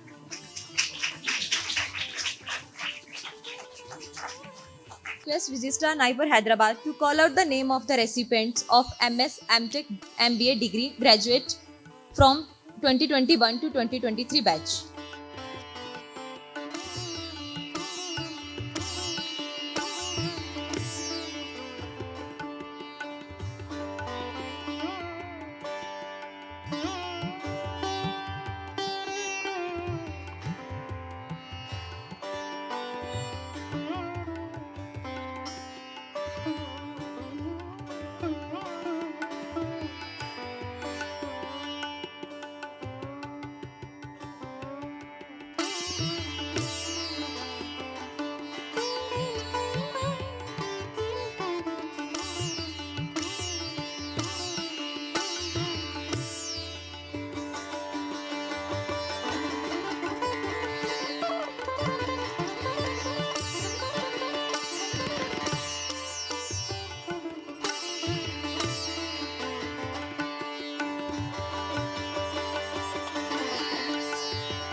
Now I request Dr. Satyanarayan Chavaji to declare the 11th convocation closed. I declare the convocation closed.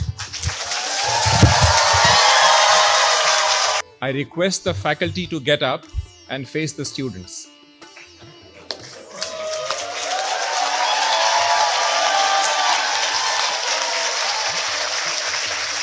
And give them a big hand.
To stay informed about the startup ecosystem, subscribe to MyStartup TV.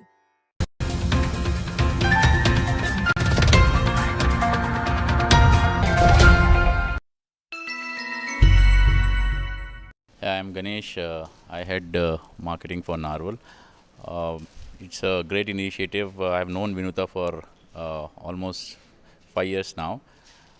I hope that she would be successful in her venture here. We are also looking at partnering with Vinuta and trying to create some sort of program. So as an organization, as Narwal, we are very happy to be associated with her, and all the best to Vinuta for her future endeavors. To stay informed about the startup ecosystem, subscribe to MyStartup TV.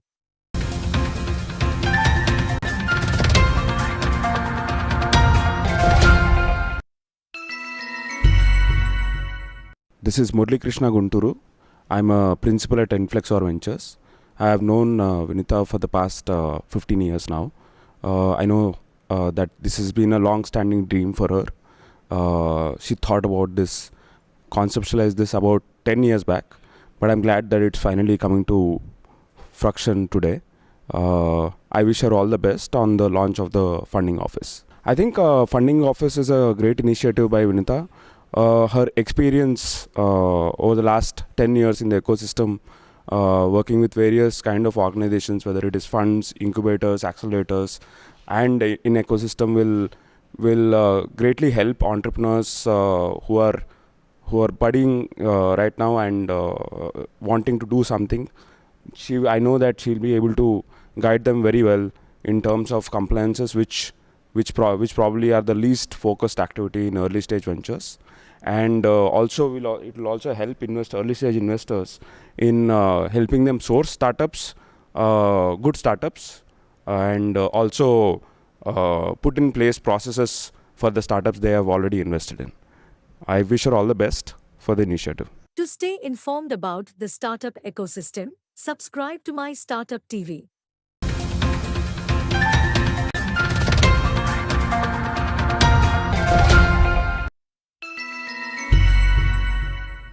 Hi, I'm Neerja. I'm Director and Head of Operations for HISIA, one of the oldest IT and ITS industry association of the state. Very happy to be part of this event today, and congratulations to Vinita, who has been a staunch supporter of the product ecosystem in Hyderabad for a very long time. She has been partnering with HISIA for our annual product awards maybe since 2007. So she has been part of the startup ecosystem, the product ecosystem for a very long time, and I wish her best for this new endeavor. Congratulations to Vinuta. To stay informed about the startup ecosystem, subscribe to MyStartup TV.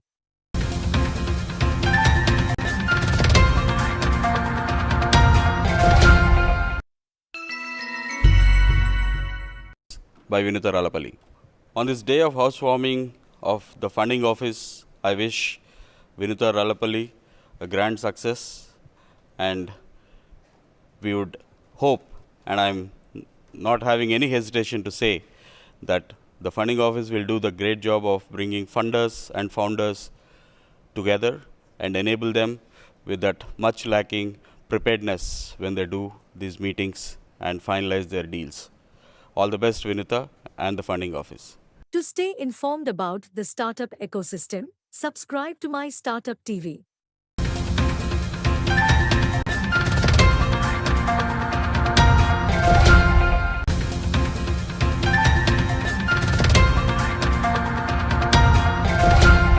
Telangana ecosystem that we have here, setting up this startup ecosystem. What do we do? So, right from inception, startup has all of the techies, they don't understand the compliances or the accounting side of things. They're as scared of it as I'm scared of deep technology. So I totally get it, right?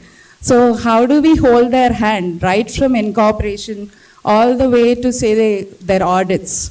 So that is one step. Of course, we are there with them, helping them out with all of their regular compliances, ensuring that there are no major compliance issues. The second thing is the financial analysis and modeling and valuation again. The third part, which is where, that's why when people were asking is funding office investment bank, it was very difficult because it's just one of the things that we are doing. And pitch perfection and negotiation. We are there on the table with them while they are doing their term sheet negotiation. So for incubators, while I was working on this thought process for startups, I have had an opportunity during my time in T-Hub to build this program for incubators. Fund management is the other thing that this was a very recent idea. I've been talking to a lot of incubators and they all have this SISFS funding now. So these are the broad areas in which we are planning to work. So this was basically to set the tone and launch this officially. So really, we've been ideating on this for probably a couple of years. It's taken shape, and I'm really proud of this journey and very happy to be a part of it. I think it's wonderful that T-Fund is doing more of those than elevates all these startups. There are many startups which need something like this, focused on tech, right? And they're focused on the product that they're building. Vinita's experience as a chartered accountant with startups over the last 10 years helpful for them. And I'm super confident actually that the funding office, with all those right reasons that you just explained, and also the ecosystem, I'm sure, which is supporting the funding office, I'm super confident that it will scale to greater heights. And I wish and I hope and I say that you will do well with the funding office this time. I think we need to work with the family offices, the pharmaceutical, mobilize funding from family offices in India. I think that would be, so there's a task for you. So, so let's do it. I think we all need to pitch in, and thanks for calling me. It's a startup, right? It's going to have ups and downs. It's not going to be a straight path. A lot of the startups that we have need your help. You've got the support of everybody in this room. Say something about who you've been in the ecosystem too. So we are only partnering with a few SaaS product-based organizations, and we are developing a wireless charging solution for them. So it's a pure product-based organization. We are located in Hyderabad, in Kondapur. Yeah, we started last year. Starting something, I had to be part of it, whatever we are doing together, right? So both of them are amazing individuals in terms of how they have actually built their startup. I think it's a really very good opportunity for all the startups. So we are a pure IT service company. So basically we work mostly in Pega. It's a BPM product, and we are also working on other low-code, no-code tools over there. So in this generative AI world, so we basically have put a basic version on ChatGPT. So basically it's your virtual venture capitalist with whom you can practice pitching. First, I remember the line today, it's like, you'll never get what you want. So it's a one line which I read long time back, because she always wanted this to happen, because we always listened the last two letters whenever we went to investors. So we always wanted these three letters to be there to protect us. So hope this will be a great design, Freddie. She's been a friend for almost 10 years. And we all know how serious and how encouraging she is all the time. This has been a long cherished dream from last 3 years, 3 years, I think so. And we've been discussing this, and I think this is time for you. A lot of startup founders would align with the point that they'd love to be surrounded with the people who discuss a lot of ideas and visions and what's happening around in the ecosystem. So Vinita is front seat of such people. When I started my startup, I had already 25 years of global sales experience. I worked with multinational companies like SAP and all of that. So you come with that. But my experience with Vinita, particularly with Vadwani, whatever we have done, it from your experience, and you can also contribute to their success. To stay informed about the startup ecosystem, subscribe to MyStartup TV.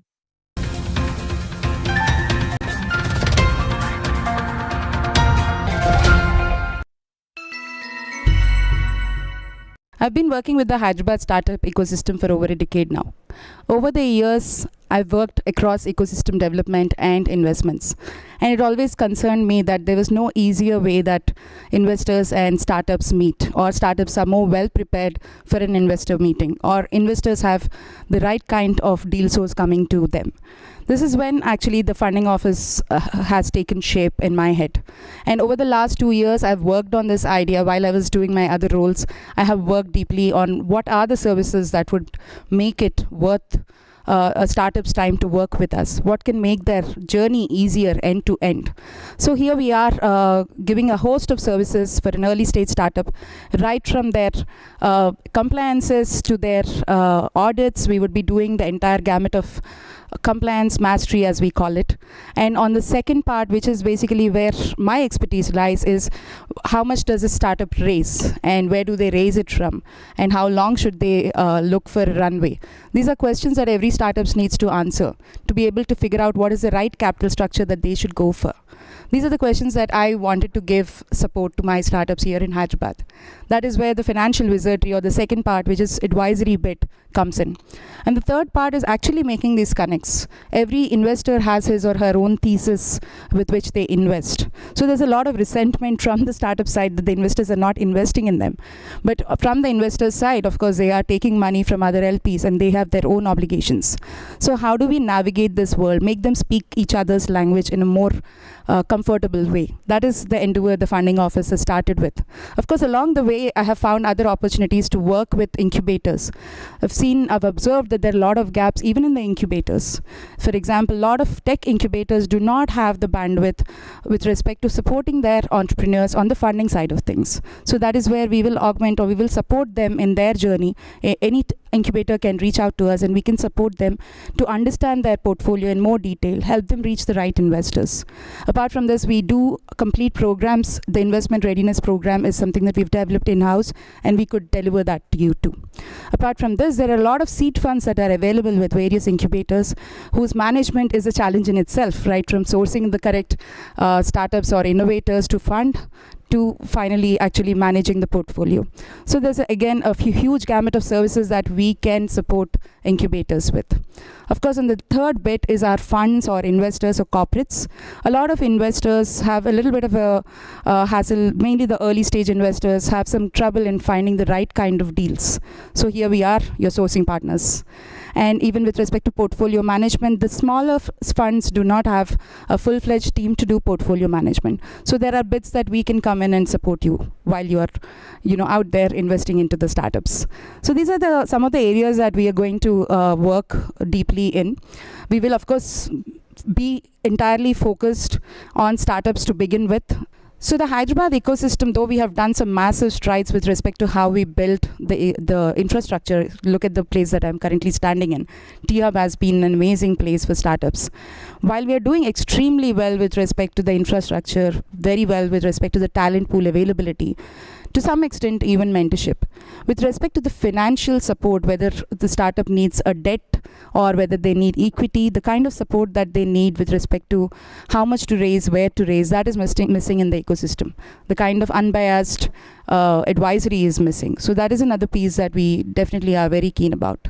To stay informed about the startup ecosystem, subscribe to MyStartup TV.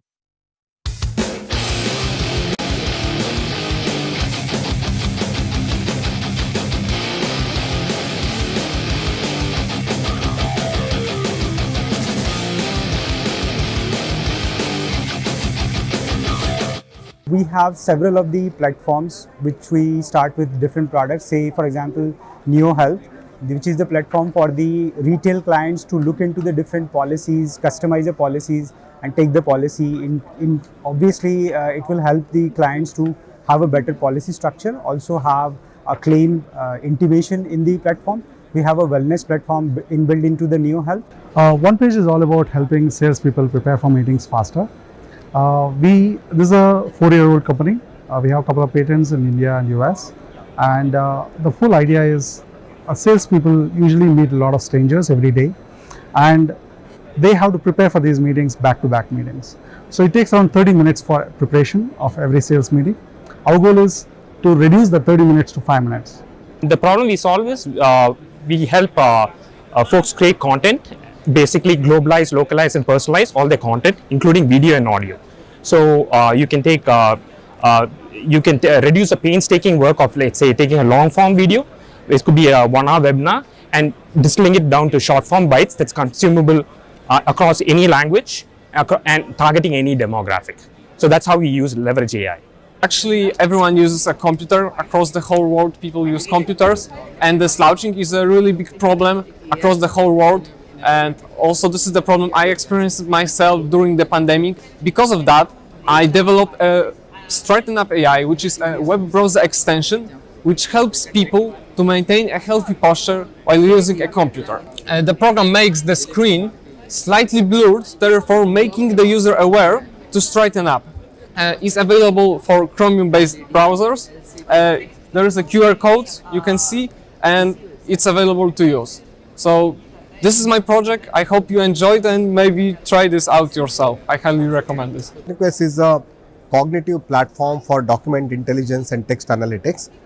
It basically is a platform to monitor, extract, classify, validate and reconcile data from multiple different document sources. And it is a combination of our contextual AI and the power of large language models, which are model centric. So we bring both these models together to make the output more accurate and reliable, taking away the problem of hallucinations. So making it easy for enterprises to consume, adopt our product, because we provide assured guarantee to the results that our models generate, so that there is a possibility of touchless processing, where humans do not need to review anything for certain categories of information, while it also provides a flags where human review is required. Chipweb Technologies is a design company. We provide all design hardware and software design solutions like electronic product design, PCB design, embedded system design, VLSI design services, based solutions, and mobile app development solutions, website development, search engine optimization solutions. In SecureTech, we are trying to solve a problem wherein we have seen that there are dynamic changes in the cybersecurity industry. Now the bigger question is how to identify all those breaches. The new cyber attacks are happening globally. We at SecureTech are using AI and ML technologies to identify all those events, security events which are happening on a regular basis within your entire IT infrastructure, and using AI and ML technology, we are able to identify all those events within your infrastructure, and this will create an attack and within your infrastructure, and we are able to identify all those attacks, and in a real time we can share these attack as an incident to our customer to automatically respond to those attacks as well. And this AI and ML technology we are using to identify all those hidden parameters within your infrastructure. It is primarily working on imaging diagnostics for breast cancer grading. For any cancer treatment, especially for breast cancer grading, the CAP report is needed, grading report is needed, which is identifying the severity and abnormality of the breast cancer on pathology images. It is called histology grading. Okay. We are looking around the intake, completed the breast cancer grading part. So within 9 months, really AI is growing well, and a lot of innovations happening, and especially on AI, especially helping in AI safety, public health, public security is improved across the industry, including banking, finance, healthcare. A lot of innovation, AI innovation happened in India. We are creating smarter roads with the help of AI. We are leveraging the power of AI to create smarter road infra management system, road predictive maintenance and analytics through our web app and mobile app. So what you have to do is, you have to simply use our road vision mobile app, mount it on a camera, move to point A to B and do the inspection. So usually this inspection used to take around 3 days for 1 kilometer of road with respect to Indian Road Congress, but now we can speed this process and can complete this entire inspection in just 1 day for a 200 kilometer stretch. This will be done with the help of AI. So first you need to mount this app on your mobile and move to point A to B, and then you simply use this, upload the video, and you will get insights, AI generated reports, a budget for the governments and entities who are related, digital twins and a lot of AI models coming, such that we can create safer and smarter. So basically, fake news is a big problem in today's time. So that is one problem that we're actually providing a solution for. Our founder, Mr. Shrey Sharma, he himself is an industry veteran. So he's been working in the Silicon Valley for 6 years. Then in 2019, he came back to India, inspired by the Make in India program, and we started off with Newsera in 2019. In 2022 November, we launched the application. So it's an AI verified news application basically. These are the kind of talent people that you'll find in our office. We are discussing multilingual video conference solution based on AI, and with this solution we are breaking the language barriers and celebrating the language diversity, cultural diversity of India. So how it works is, on GeoMeet, which is video conference solution, we are helping a teacher and a student to teach and learn in their native languages. So we want to be giving this to elderly or maybe the person who is very curious about their health and want to track every time, which will be dipped in the urine. This bottom part will be dipped in the urine.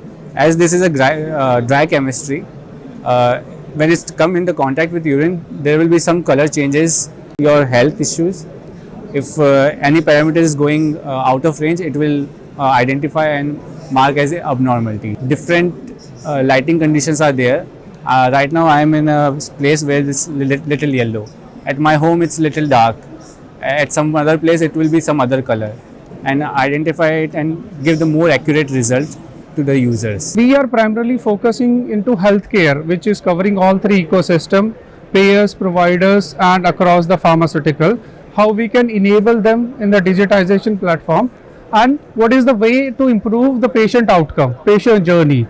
Like for example, with the latest technology, digitization and AI enabled technology, the kind of data volume we are getting from the digitization of the technology, it's covering all the audience, genders and everything. So from that perspective, yes, and the ecosystem is growing up and we see there's a huge potential, and the way the government is promoting these, I would say that India will be leading from front on the AI digitization and moving forward, going forward. In India, if you see, we have a lot of different languages, mother tongue, like we have as Hindi, Tamil, Telugu, Kannada, Marathi. And you know, in India, 90% of people are not good at English in terms of reading, writing and understanding, but 90% of all of the content that are available on the general medium, like, you know, you are reading a newspaper or you are doing web browsing or you are getting a bill or you are reading any document, all are available in English. So we have developed this web browser.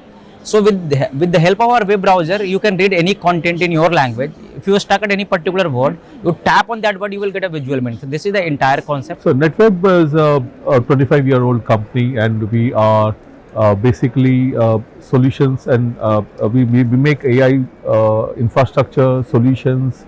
We are into solutions like supercomputing, delivering AI to our customers, starting from the workstation till your high-end supercomputer. We have built a machine learning model that is trained with more than 86,000 images. On the basis of that, we identify 13 different types of pest, 20 different types of crop disease. So our solution is based on WhatsApp. At IntelliLabs, we are trying to reduce the food wastage at the farmer and the mandi end. So a lot of food comes in, a lot of fruits and vegetables, they come to the mandis, and based on certain parameters, they get graded and sorted, and the remaining produce is either thrown out or it's sold off to at a very low cost. And in the current market situation, what is happening is labor actually sees and observes the fruit visually, and then quality assaying is done based on some parameters. But now this thing introduces a lot of bias, because this is a perspective based analysis, and every person has a different view and perspective of a fruit or vegetable. So we are building a digital platform to understand documents and extract information out of that. The big problem that corporates and governments deal with is to deal with documents. They get a lot of information in the documents. 60% of the enterprise data lies in the documents, and there is no intelligence on those documents. So what we are building is a platform which can understand these documents and extract meaningful information out of that. We read, for example, in tuberculosis, we are working on helping clinicians get reports within 30 seconds. What usually would take 3 days for a radiology center to read, come back with the report, will just be done in 30 seconds. So, a patient can be treated within, the treatment can start on the same day. So that's how it's reducing the turnaround time to treatment. And by starting the treatment on the same day, what happens is the communicable disease. Sure. So over the past 2 years, we've been building out the product in public. We've grown from 0 to about 8 lakh users all across the world. 195 countries out of 196 countries have tried, never installed. And we've done this without spending $1 of marketing money. We started our journey in the May 2022 last year, where we have built up a technology to assess the security vulnerabilities of the AI systems. And now we have built up a technology also to solve the security issues across any kind of a model, any kind of applications that you are building. To stay informed about the startup ecosystem, subscribe to MyStartuptv.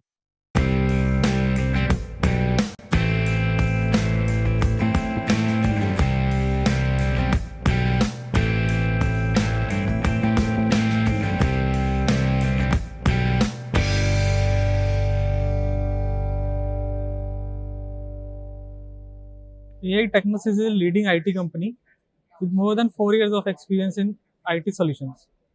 We are providing artificial intelligence-based chatbots which are integrated in more than 100 plus websites in pharmaceutical companies, which help in pharmaceutical companies to get good question and answers for their customers regarding the products and the medicines they are searching.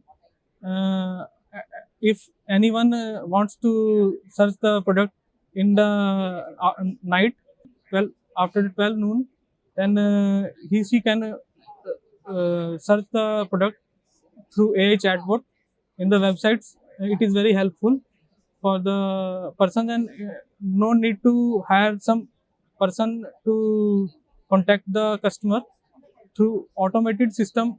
It is very convenient to the customer also. And we are providing SEO, digital marketing, Facebook ad campaigns, Instagram ad campaigns, Google ad campaigns, and mobile application development services.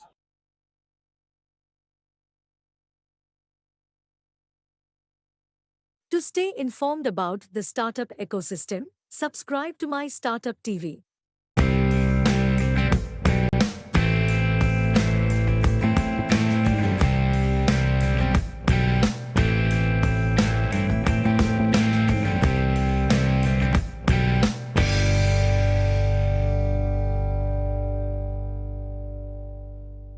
We are introducing a product name as Vanya.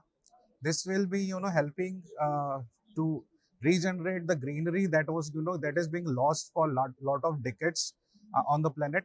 And we are also, helping farmers to create an extra income on their day-to-day growth, because the conditions of the farmers in India, this is it's not very good.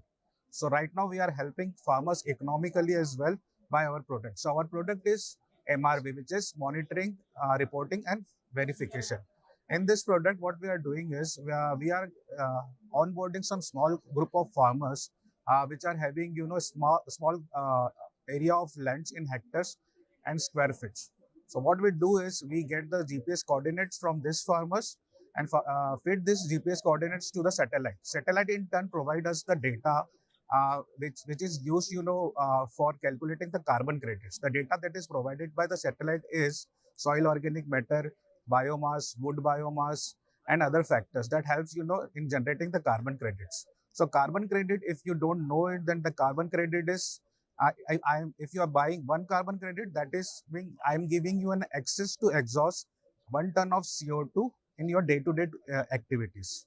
So we are generating this carbon credits, and we would be selling this credits to the big companies like Amazon, Intel, C8 Tires, and all, which are consuming a lot of resources of the planet for their business. So they are also in guilt, and they are also doing some CSR activities, NGO activities, which will be the part of this. In this way, we would be selling the carbon credits to them.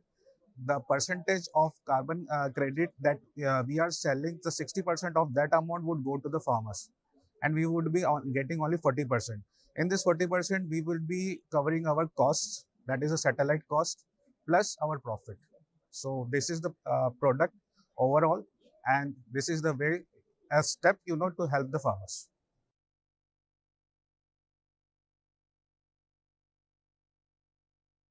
To stay informed about the startup ecosystem, subscribe to MyStartuptv.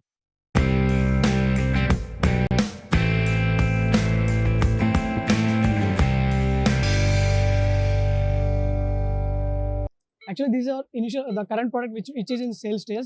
So the name of the product is Wren. It can be a mini ICU which we can keep in ambulances or in like B2C. Any customers can use it, doctors can use it for diagnostic purpose, such things. What it actually does is it does 5 things. It measures 5 things. One is respiratory rate. Along with respiratory rate, the BP, body temperature, oxygen levels, and the main thing is it can give ECG signals.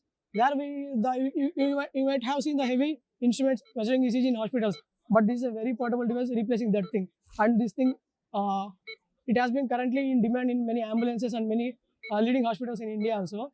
So apart from this device, we are integrating the data collecting from this device through APIs to any softwares. And coming to the AI part in the device, so once the data is collected, so this data is we are sending the data to cloud, and from the cloud we are sending the data to AI model. So from there, using AI models, the diagnostic part has been we are detecting the diagnostic part. Soon in future, it might replace a doctor who is diagnosing ECG reports also.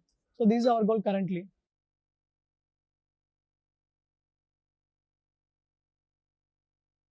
To stay informed about the startup ecosystem, subscribe to MyStartuptv.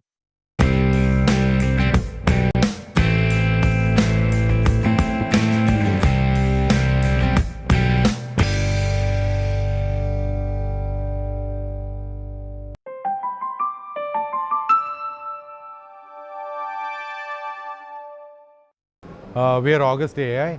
We're based in Bangalore, and we started in June of 2022. A couple of us got together. Anirudh is founder and me the co-founder. We wanted to address the doctor-patient gap through an AI engine that we can build because 1 billion searches happen every day in terms of health searches on Google. These are generic searches and don't give personalized solutions. Relevance is low. You have to go through a couple of websites and it gives you generic information in terms of health.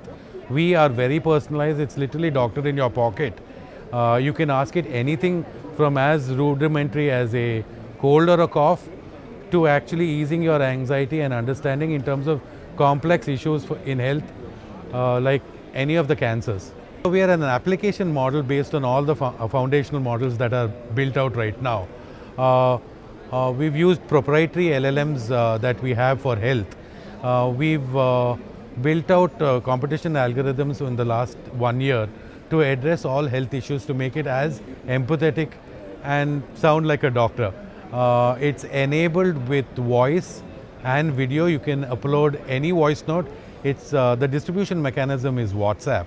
So you simply type in or upload an image of what is happening to you or send a voice note, and within a few seconds it responds. So it's 24/7 a doctor in your pocket. Healthcare is very specific to people. Our guardrails are to make it not a doctor, but give you understanding and ease of anxiety. The team is going to grow. We are eight people right now. The great thing is we've launched it 3 months back, and we've got about 20,000 users, completely organic. It's available in every language in the world. We have users from 116 countries right now. It's a global product at the end of the day. Anyone can use it. We understand and we truly believe that healthcare should be free. And this is free. It's on WhatsApp, easily accessible throughout the world. That's our plans to go, there are close to 8 billion people. We want to reach all 8 billion. Thank you very much. Thank you very much. To your viewers, please use August. It's called meetaugust.ai. It's on WhatsApp. It's really easy to use. Yeah? Thank you. Thank you.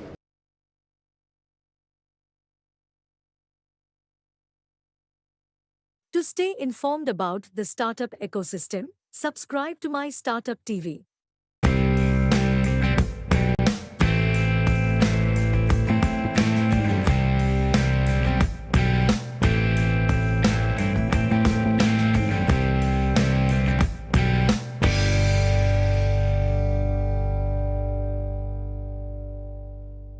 Our company basically solves the problems of farmer for identification of crop disease as well as pest.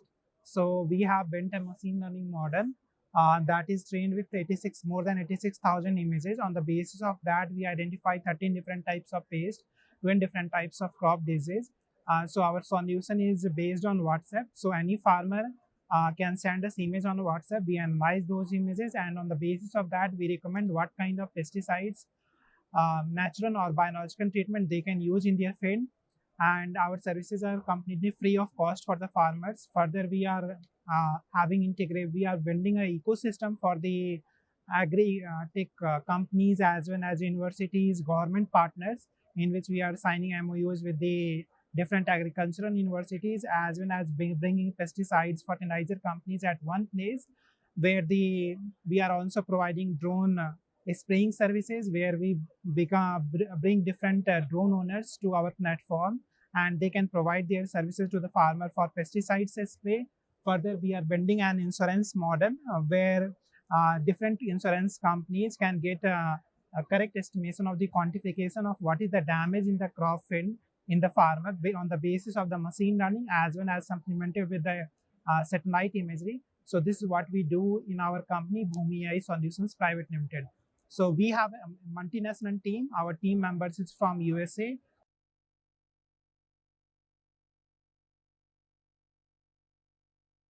To stay informed about the startup ecosystem, subscribe to MyStartup TV.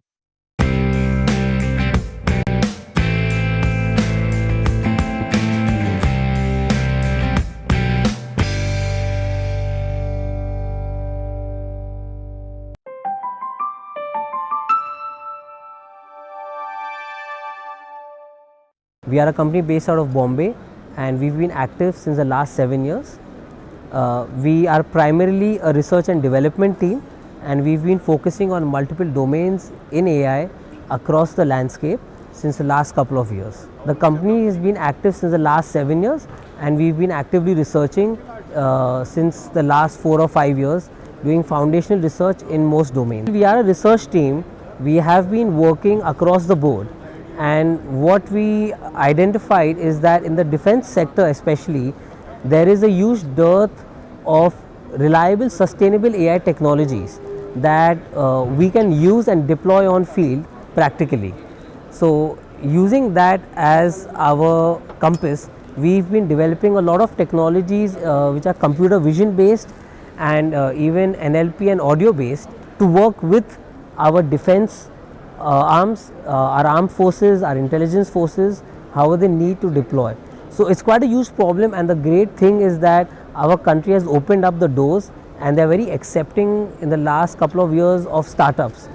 right, which has made it easier for us to approach officials, government officials and people from the armed forces and present them with solutions and ideas on how they can be using AI. One of the first things that we solved was with respect to recognizing faces of people even when they are wearing a mask. This had obviously been quite a problem during the stone pelting phase in Kashmir, and it's still a problem because a lot of India has a huge insurgency problem that has, while it has been contained, but it still exists. So along with that, we built a lot of other image and video processing tools that allow us to build a camera security system, a comprehensive system that can work in the field for bases and for intelligence forces and even for investigative procedures actually. And this can all be run locally without the use of APIs that are on the internet or from large service providers. I think it's fair enough to say that in today's day everyone is looking at generative AI, and we are obviously not far from it, right? We are looking at generative AI and how it can be used in multiple fields. There are certain things that we are doing in the defense sector right now and experimenting on how generative AI can be used. Aside from that, we have been exploring on natural language processing and fake news detection actually.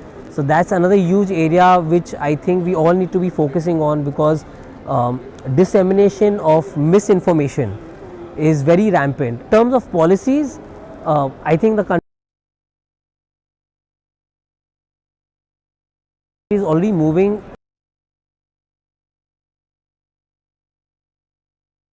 in many right directions, but I think there are two phases that we should always focus on. One is in AI ethics and security, data security and data privacy. I think that's a very important issue which sometimes gets underserved, and the people in the AI and the people in the know what we can and cannot do with the data. So it's really scary for us. And the other part where I really think that the country should be looking at especially is generating our own indigenous data. We are a huge, massive population. Startups to create their own models is very limited compared to the West or even China for that matter. So that is one place where we are sorely lacking. Thank you so much. It was nice talking to you guys.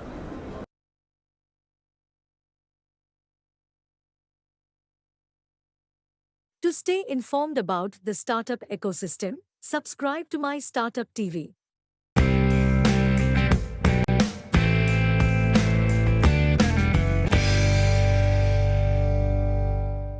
At IntelliLabs, we are trying to reduce the food wastage at the farmer and the mandi end. So a lot of food comes in, a lot of fruits and vegetables, they come to the mandis, and based on certain parameters, they get graded and sorted.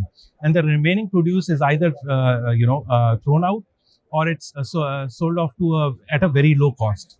And in the current market situation, what is happening is labor actually sees and observes the fruit visually, and then quality assaying is done based on some parameters. But now this thing introduces a lot of bias, because this is a perspective-based analysis, and every person has a different view and perspective of a fruit or vegetable. So what we do is we have introduced AI-based quality assaying using a set of cameras and adding intelligence to the entire hardware. And we are trying to achieve a high throughput and quality and precision of entire grading. We have also added a layer of standard parameters which can be similar across several mandis and wholesalers, retailers, etc. How we have generalized this entire concept is by using state-of-the-art AI models, large language models, stable diffusion models to generate data. And yes, as I'm speaking about the reduction of food wastage as well, so the same thing happens at our factory, where we also do a couple of testing with a lot of material. So after the incorporation of this new technology, stable diffusion, we are able to create synthetically data for training our models, And that's how we have grown and sustained in this industry.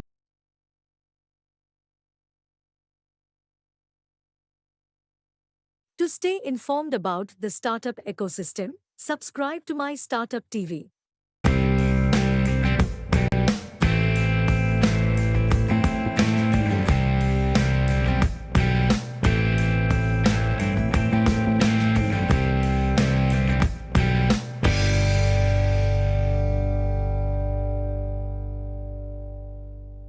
Chipweb Technologies is a design company. We provide all design hardware and software design solutions like electronic product design, PCB design, embedded system design, VLSI design services and IoT services, 3D enclosure design, artificial intelligence based solutions and mobile app development solutions, website development, search engine optimization solutions. Like that we provide services. We are based out of Mohali, Ambala and Karnal, Haryana and Punjab.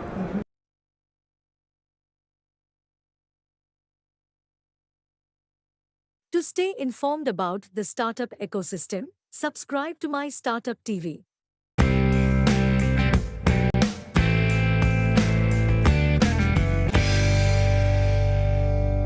In SecureTech, we are trying to solve a problem wherein we have seen that there are dynamic changes in the cybersecurity industry.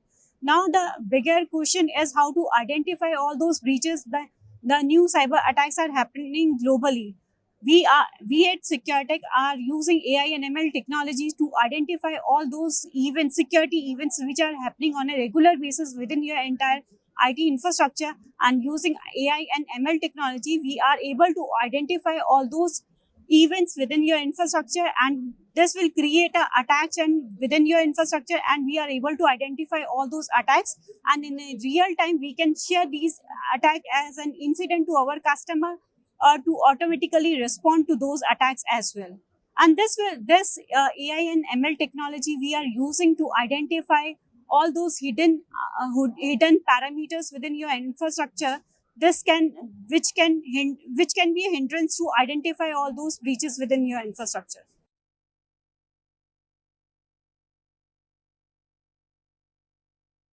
To stay informed about the startup ecosystem, subscribe to MyStartup TV.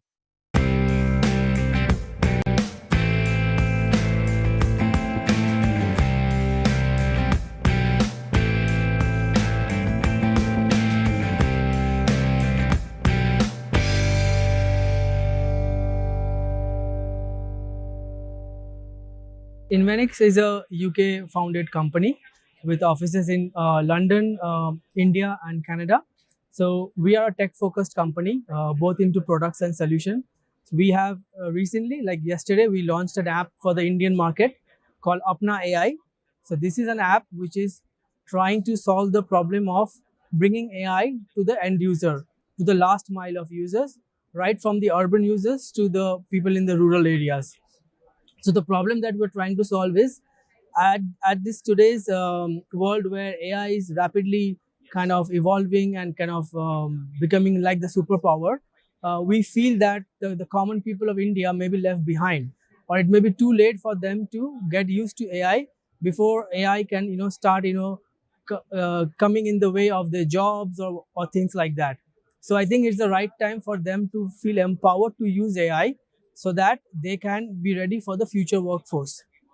So with this in mind, we are trying to solve this problem where we want to create an app, a multilingual app for India, where they can easily use AI, not really bothering about the complexities of how to use it, but using it for both for the fun element, but also for some specific use cases like legal or like looking for funding opportunities from the government and things like that.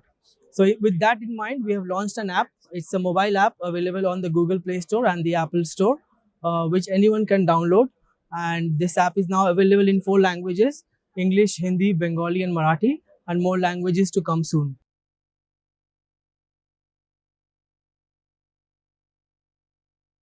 To stay informed about the startup ecosystem, subscribe to MyStartup TV.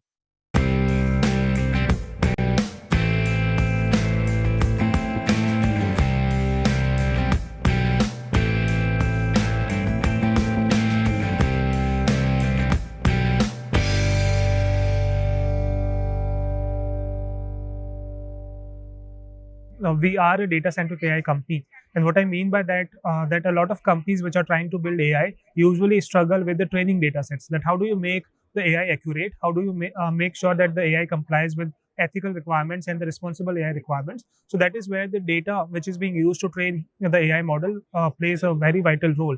We as a company has been helping the AI teams to collect these data sets. We also provide a platform where the data can be anonymized to take care of the privacy concerns and the sensitive information which needs to be protected. It also comes with a programmatic data labeling platform which can be used to keep the whole AI training process much more efficient and scalable to support some of the largest problems that needs to be solved with AI. So that's what we have been doing for AI teams globally.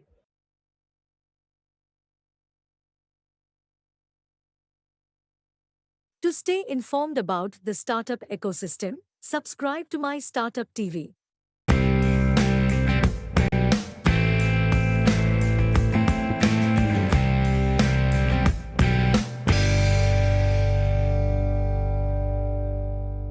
We are working towards AI for all, where every domain area we are implementing AI, we are integrating AI without writing even a single line of code. That is a problem we are solving, because in this particular world of artificial intelligence, most of the innovations are happening with the programming language in the background, whether it is Python programming, whether it is C programming, whether it is XYZ programming language. So people are working, writing codes and developing the solutions. But what about other domain area students or professionals, like people from agriculture, people from pharmaceutical sciences, people from management, people from marketing, people from law, people from commerce and basic sciences? These are the people who are forming the chunk of our education system, but they are left out from the AI stream altogether. So let us help them out. Mystic Mind is working very hard to integrate AI in their domain area with very specific inputs without writing even a single line of code. They can implement the complete AI project and they can solve their problems themselves without depending on any IT professional to help them out with the data insights. They can do it themselves. That is where Mystic Mind come into picture. So here we have various modules available, like we do have workshops, hands-on workshops, where they will be working on their domain area, their use cases, their data set, their success. Similarly, they can go for 1 to 6 months of internship and 6 months of online certificate course.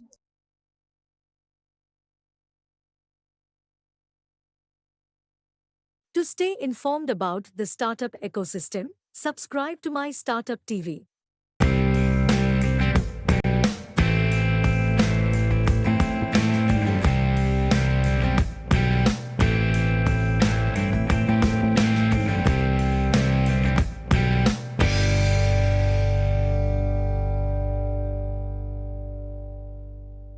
It is primarily working on imaging diagnostics for breast cancer grading.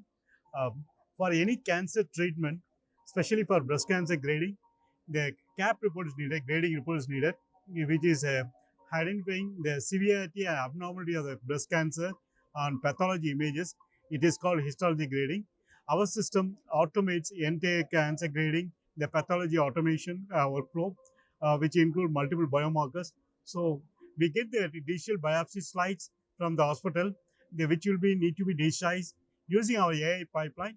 Our system identifies the abnormalities and everything, and it gives the CAP report, which is reducing the time frame of, right now it is 5 to 7 days, which is reducing to 45 minutes. That's the automation, kind of automation we work on. It is a B2B platform, which helps hospitals and labs, cancer hospitals, pathology labs, cost and time. So this is our system.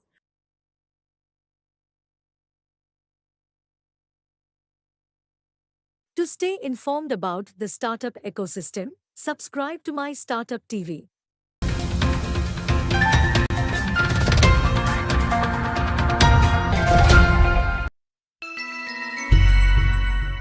Duke is basically a IoT based company, right? So we are a software as a service. So we are working in real-time location services called RTLS. So we have diversified customers, right? So we work for operational efficiency, The problem that the companies are facing as of today is when it comes to operation is lack of visibility, as well as what do you call, right? There is lack of visibility, there is lack of productivity, which owing to that, because you don't have insights on where your key assets are. So we are tackling this problem by providing you a solution where you can get track of all your assets on real-time basis. Your assets can be your people, your heavy equipment machinery, your vehicles, or any of high asset value, right?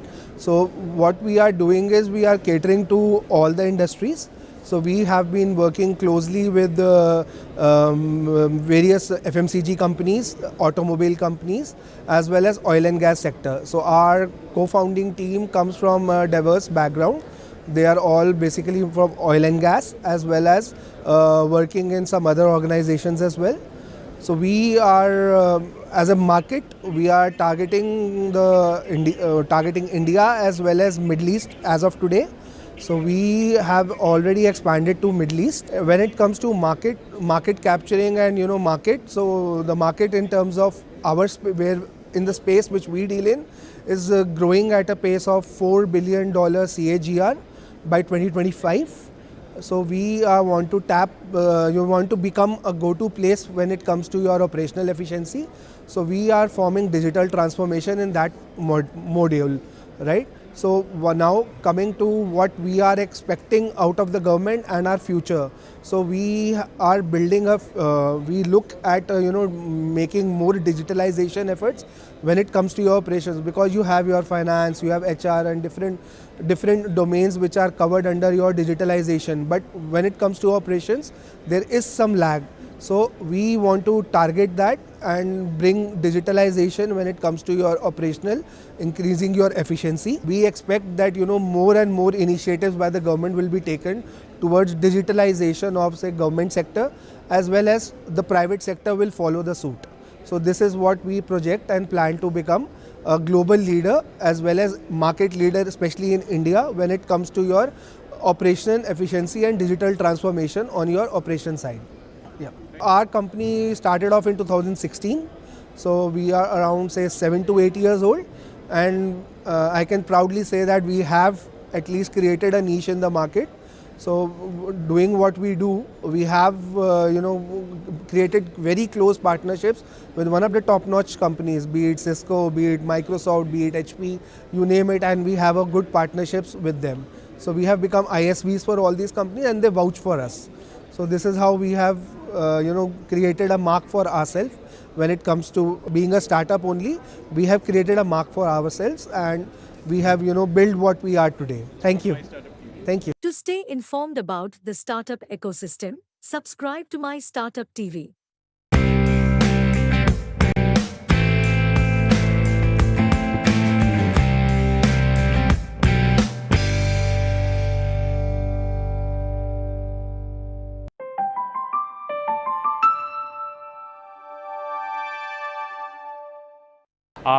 We started in 2019 at the dawn of post the transformer revolution that created GPT, and we are based primarily in Chennai.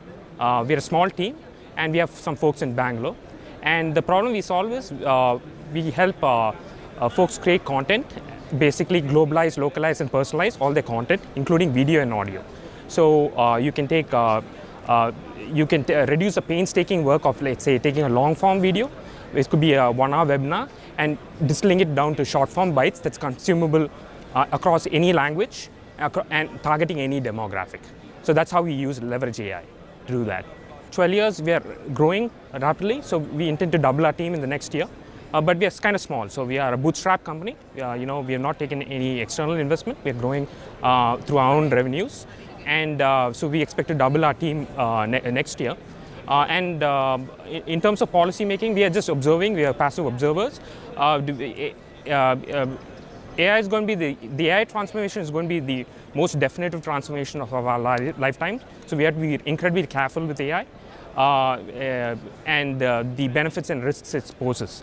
In terms of policy making, I think that general safeguards around we are all in agreement that the technology, let's say we are doing dubbing on our platform, that can be misused. That can be used to create fake information out there, like disinformation out there. And so general guidance on safeguards around that, I think is beneficial to every player in the industry. Thank you.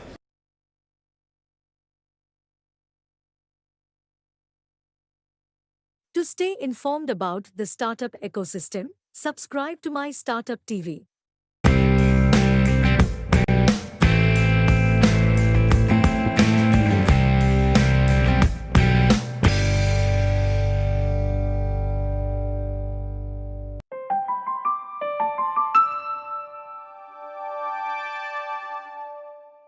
We are based out of Bangalore, and we started Never Install about 2.5 years back. The core problem that we wanted to solve was of computing as a utility. So what we are doing is we are reinventing computing in the way that today people pay for their internet or phone bills. We want computing to be a utility where you just pay for the computing usage that you have. And as part of building that, what we are doing is we are putting your entire computer in your browser, and not only are we doing that, and we are making it a lot more intelligent. So operating systems have been sort of isolated sandboxes where applications just do things by themselves. What we are trying to do with our AI Copilot is specifically build the intelligence into the operating system. So imagine something like Windows Copilot, but 100x better, works across every operating system, be it Windows, Android, Linux, and it exists just inside the layer without intruding your workflows, but also assisting in every particular application. So the application developer doesn't need to build the AI capability because our system comes with it. So even if you build any application that is not AI first, just by that software running in our system, it will have the AI capabilities integrated. Over the past 2 years, we've been building out the product in public. We've grown from 0 to about 8 lakh users all across the world. 195 countries out of 196 countries have tried Never Install. And we've done this without spending $1 of marketing money. The next 12 months for us is more about actually doubling down the thesis and the product that we've been building. It's more about getting business customers. It's about expanding to a couple of other geographies, specifically Latin America, Middle East. And in terms of policy, what we are doing on the AI side is coming up with very specific use case persona based features which would help more marginal people leverage the value from our platform, specifically students in their engineering who are taking engineering courses or say using any hardware intensive applications. So we are doubling down on that, be it design students or say software engineering students. So that will be a lot more in the next 12 months. Thanks for having me. Thanks.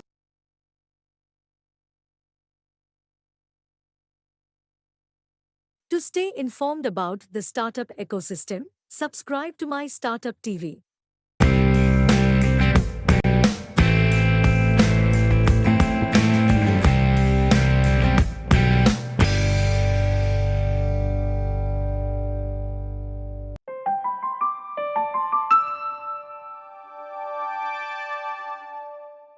We are in the business of securing the AI systems of the world. Everyone in the world is using the AI systems, and one of the critical issues is that how safe and secure they are. We are solving this problem, which is going to be the billion-dollar problem going forward. As the AI becomes a trillion-dollar economy, the $1 billion will be spent on securing these AI systems, and this is the problem that we are solving. We started our journey in the May 2022 last year, where we have built up a technology to assess the security vulnerabilities of the AI systems, and now we have built up a technology also to solve the security issues across any kind of a model, any kind of applications that you are building. For an example, if you are building a computer vision based applications which is to detect a pedestrian or detect an asset, how it can be secured in runtime. That's what we do. And that means that if you are going also for the Gen AI applications, we also identify the security issues and safeguard the generative AI application. So basically we build a guardrail and firewall which is there. And to enable this particular technology, we also use the AI in the backend. So it's an AI assisted security assessment of the AI model. And this is essentially a way that we solve this big problem. Now going forward, as we see that across the world that the AI regulations are coming, and every country is mandating how to have the safe, secure and trustworthy AI. And what we do is that we provide the tools and a means for organizations to ensure that their AI systems are secure. That's what we do. I have a 25-member engineering team, all are based in India, and we have 40+ patents which are there. So the solution which we have made is made in India for the world, and I have 40+ customers across the globe who are using it. That's about the AI Shield. That's a great question. So in the next 12 months, we are going to double down on our growth in terms of customer acquisitions as well. And when we do this customer acquisitions, we will also have to ramp up our team. So we are looking for the talented young Indian engineers who wants to really make a dent in the world, that how we can secure the AI systems, because this is going to be the very big problem, and India has a great talent in the cybersecurity and AI, and this will be the great intersections that we are looking. And then essentially going forward, when all the countries, including the OECDs, G7 and G20, when they have talked about that the AI regulations and security aspects, we were at the forefront throughout this particular journey, where we have helped the organizations and countries across the world to lay down this policy framework of security of AI. And now going forward, we will see that the fruits where it is mandated, and then our technology is really put into the hands of organization to enforce this particular policies, and also have that faith and trust from the customers who wants to adopt the AI. And this 12 months is going to be a very exciting journey, and it's going to be the inflection point for all of us. Thank you.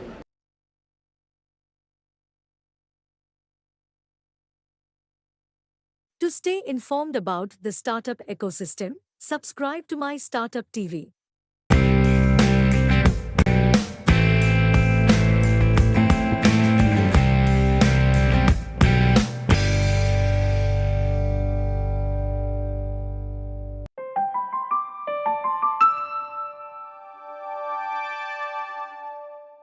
India has a huge leaky bucket problem when it comes to women's participation in the workforce. While 50% of Indian graduates are women, their numbers dwindle dramatically as women rise up in their respective careers. So there is a need for organizations to pay more attention to ensure women continue to work. So retention is a focus. And how Sama solves for this is by coming into the space with a data-driven, AI-enabled workforce, where we help organizations figure out why women are dropping off from the workforce and then help them plug those gaps.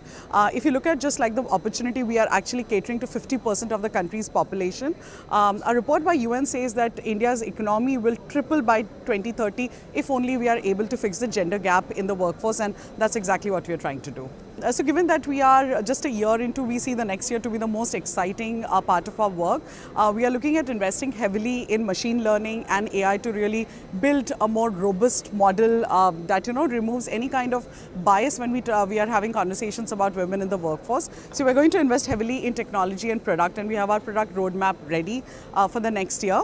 We are also hoping to build a diverse and inclusive team ourselves, with about onboarding 10 to 12 members in the coming year. So I feel like that the government of India and overall there have been many more conversations around women in the workforce now. There is actually so much more that needs to be done in terms of policy enablement, and if there could be, and I'm not sure whether if this problem could be solved by a quota, but basically some sort of a policy that puts in equal weightage on women's participation in the workforce and making organizations in some way responsible for having more women.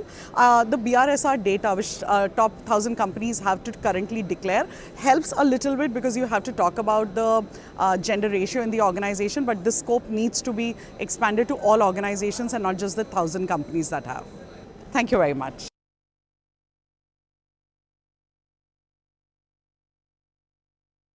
To stay informed about the startup ecosystem, subscribe to MyStartup TV.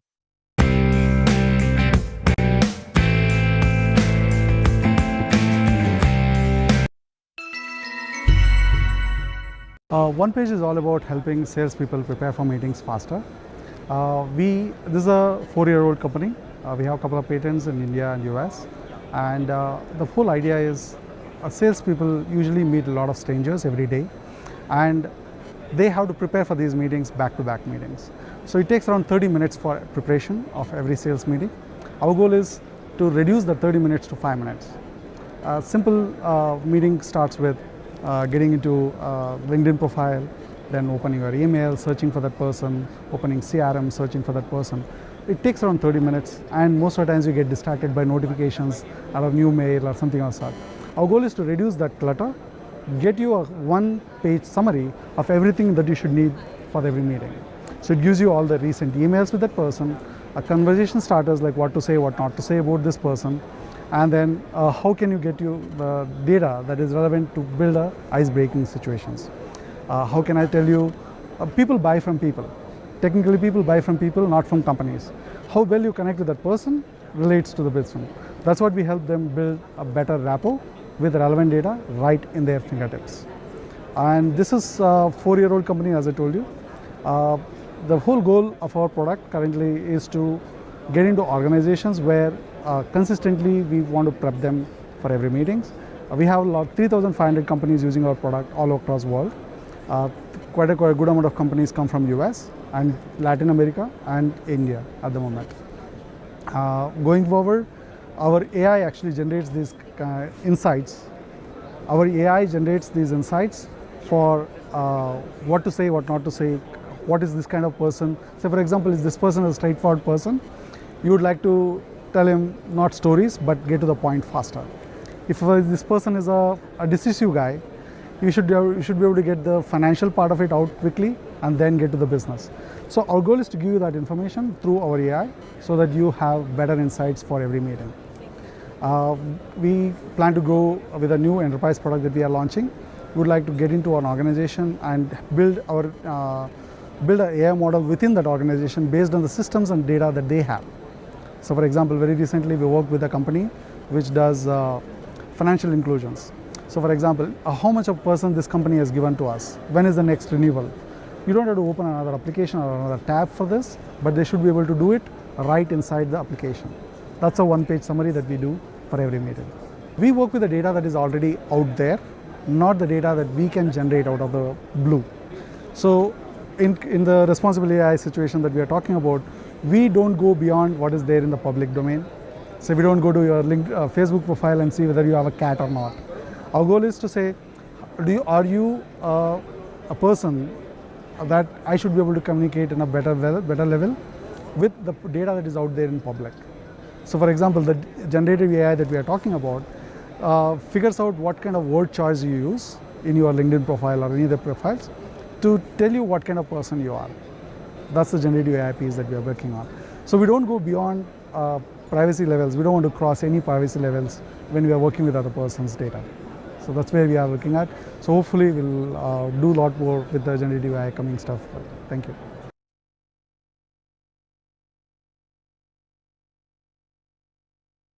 To stay informed about the startup ecosystem, subscribe to MyStartuptv.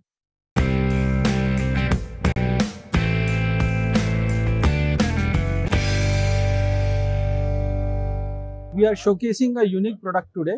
We are discussing multilingual video conference solution based on AI. And with this solution, we are breaking the language barriers and celebrating the language diversity, cultural diversity of India. So how it works is, on GeoMeet, which is video conference solution, we are helping a teacher and a student to teach and learn in their native languages, which means a person speaking in English now can communicate to a student which is learning in Gujarati or Marathi or any of their local languages. And similarly, if the student wants to ask a question in Marathi, it can translate automatically in English to the teacher. So first time we are showcasing a person-to-person multilingual communication over video conference.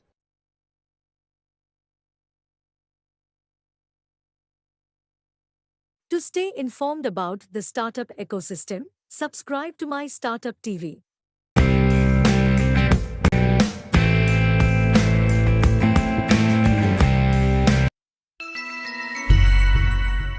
The problem what we are trying to solve is the insurance problem. We are a health and insurtech platform where we are trying to solve the reach of the insurance, not just by the retail but also the corporate sector. We have several of the platforms which we start with different products. Say for example Neo Health, which is the platform for the retail clients to look into the different policies, customize the policies and take the policy. Obviously it will help the clients to have a better policy structure, also have a claim intimation in the platform. We have a wellness platform inbuilt into the Neo Health. That's for the retail patients, retail clients I would say. But on the other hand, we also have a corporate sector platform such as Mio as well as OSIS. OSIS and Mio, these are the platforms for the corporate to either underwrite a particular policy, get the quotes in the live mode as well as negotiate with the insurers. The Mio is the corporate sales pitch where we will have all the different insurers coming at one platform. The corporate can have their say in which policy they want to have, what kind of a budgeting do they have, what kind of a benefits do they want. All those are incorporated into the Mio sales. Mio is also a platform where you see variety of a sales representative coming at one platform, monitor them, see the notifications, see the leads they have generated, see the progress of the leads. So that is our Mio. We have a platform called as Alfred, which is a claims processing platform. In the claims processing, we do pre-authorization till the end of the entire claim processing, which is either the payment of the claim or the further query and getting the queries resolved. That's our Alfred platform. At the end of the conversation, I would say that the entire platform is built for the insurance and healthcare sector, where we offer full stack offers, starting with the insurance sales, insurance processing, claims modification, product building. Product building, we have a product called as products, which will help you to design a particular product based on your needs for your corporates or your insurers. So that's in general. The problem so far we have addressed is we have managed to have more than 5 lakh claims processed. We have more than 50 lakh proposals verified as well as underwritten through our platforms. That's in general for us. We are present here out of India. Headquartered is based out of Gurgaon, but we are also present in MENA countries as well as Southeast Asia. For the future plans, what we want to do is invest in the talent, as mentioned. We are constantly hiring, especially we have internships starting up to the leadership positions. We keep on hiring from the different institutes. That's one part. We want to invest more into the technical aspect, the data science area. We want to build more and more data scientists. We have more than 50 so far, but down the line we'll have ML engineers, data science, as well as people who can handle a big data, so that if we decide to go for the LLM model building in-house, we should have that capacity. Regionally also, we are trying to expand out of India. So we will be investing in Middle East as well as Southeast Asia. That's our long-term goal. Thank you. Thank you for your time. To stay informed about the startup ecosystem, subscribe to MyStartup TV.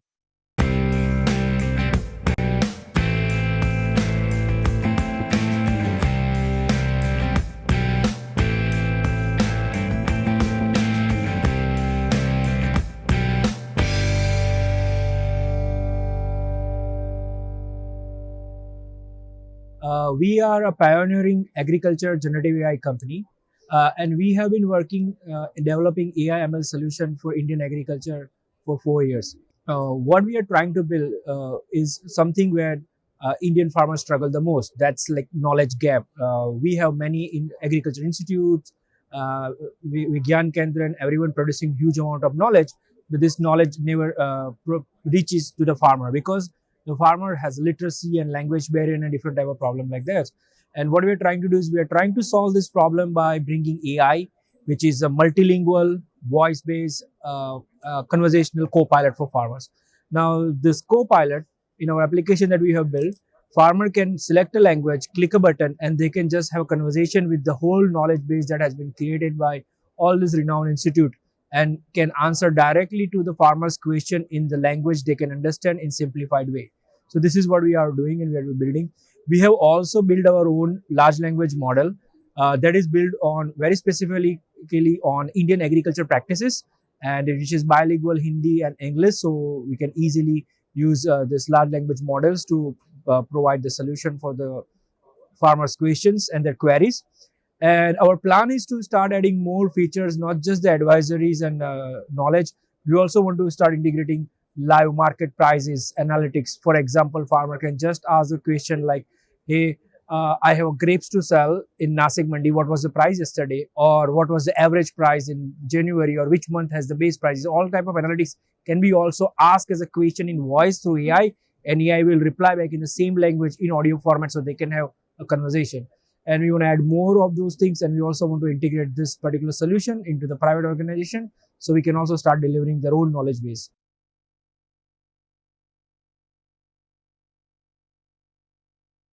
To stay informed about the startup ecosystem, subscribe to My Startup TV.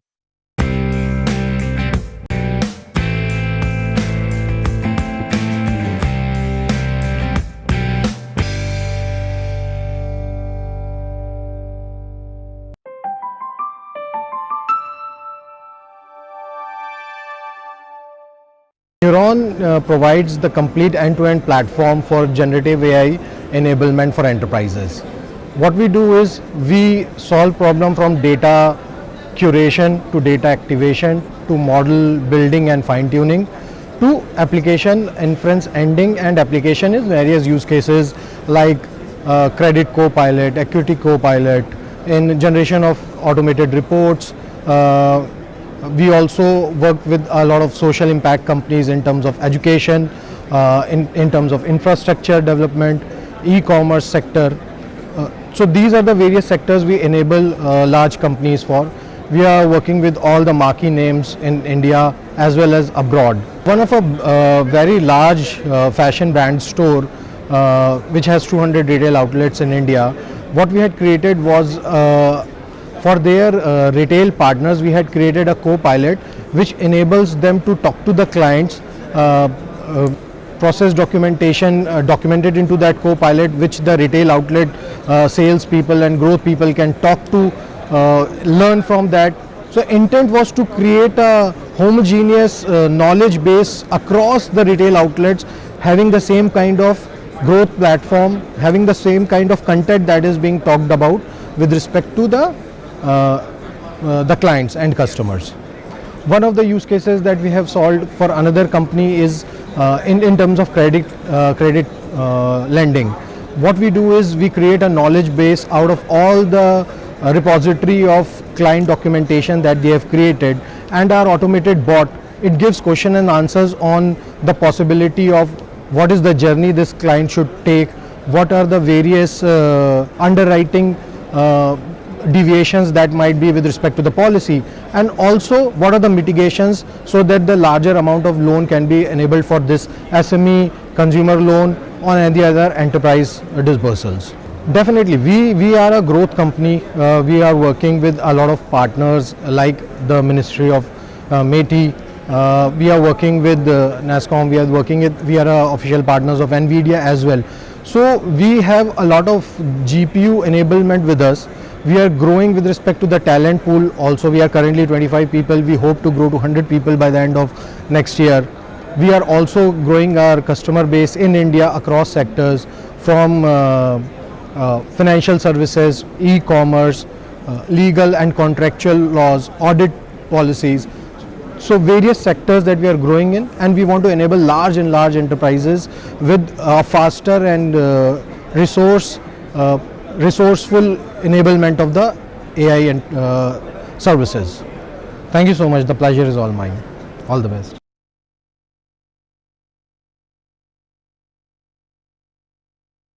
To stay informed about the startup ecosystem, subscribe to My Startup TV.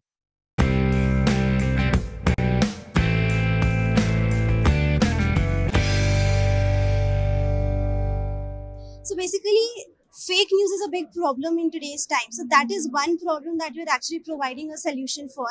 Our founder, Mr. Shrey Sharma, he himself is an industry veteran. So he's been working in the Silicon Valley for 6 years. Then in 2019, he came back to India, inspired by the Make in India program. And we started off with Newsera in 2019. In 2022 November, we launched the application. So it's an AI verified news application basically. So all the news that gets published on our application is verified by the AI algorithms that we've set. So we've built our own LLM models that do all of these processes. Moving forward with this generation, because the kind of lifestyle we are living, nobody has the time to go through long articles, and we prefer having engaging videos. So that is how, and that is the reason why we've actually built up the application wherein the informative content or the news comes either in the bite-sized information or as video formats. So it's fun, factual, and engaging for the audience. It's a B2C product. It's available on Google Play Store and App Store, so people can download and engage with the news articles. And as a long-term vision, we are trying to combat and contribute basically to the SDG Goal 4 and Goal 16, wherein we are moving forward and looking forward to a news-informed and well-literate society. So the impact that the society has, the kind of impact that general public has with the news information, it gets better, and there's no fake or deep fake news information that they're actually going to adapt.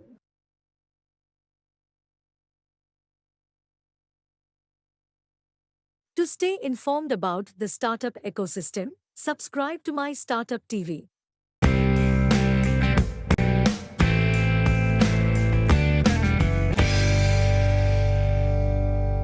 So NetWeb is a 25-year-old company, and we are basically solutions, and we make AI infrastructure solutions. We are into solutions like supercomputing, delivering AI to our customers, starting from the workstation till your high-end supercomputer. We also do private cloud and also take to the entire cloud journey basically. So we do the entire gamut of a whole lot of things. Recently, we did a project for Government of India also, which is a Government of India's AI infrastructure, where we do that is particularly India's fastest supercomputer right now, and it is also 75th fastest supercomputer in the world. Uh, we delivered this, and a lot of companies, lot of models are getting trained here. I guess government is also going to talk about and see that if they can give it to the startup world also to use. And there are some of the startup I know who are training their model using this infrastructure. So that is there.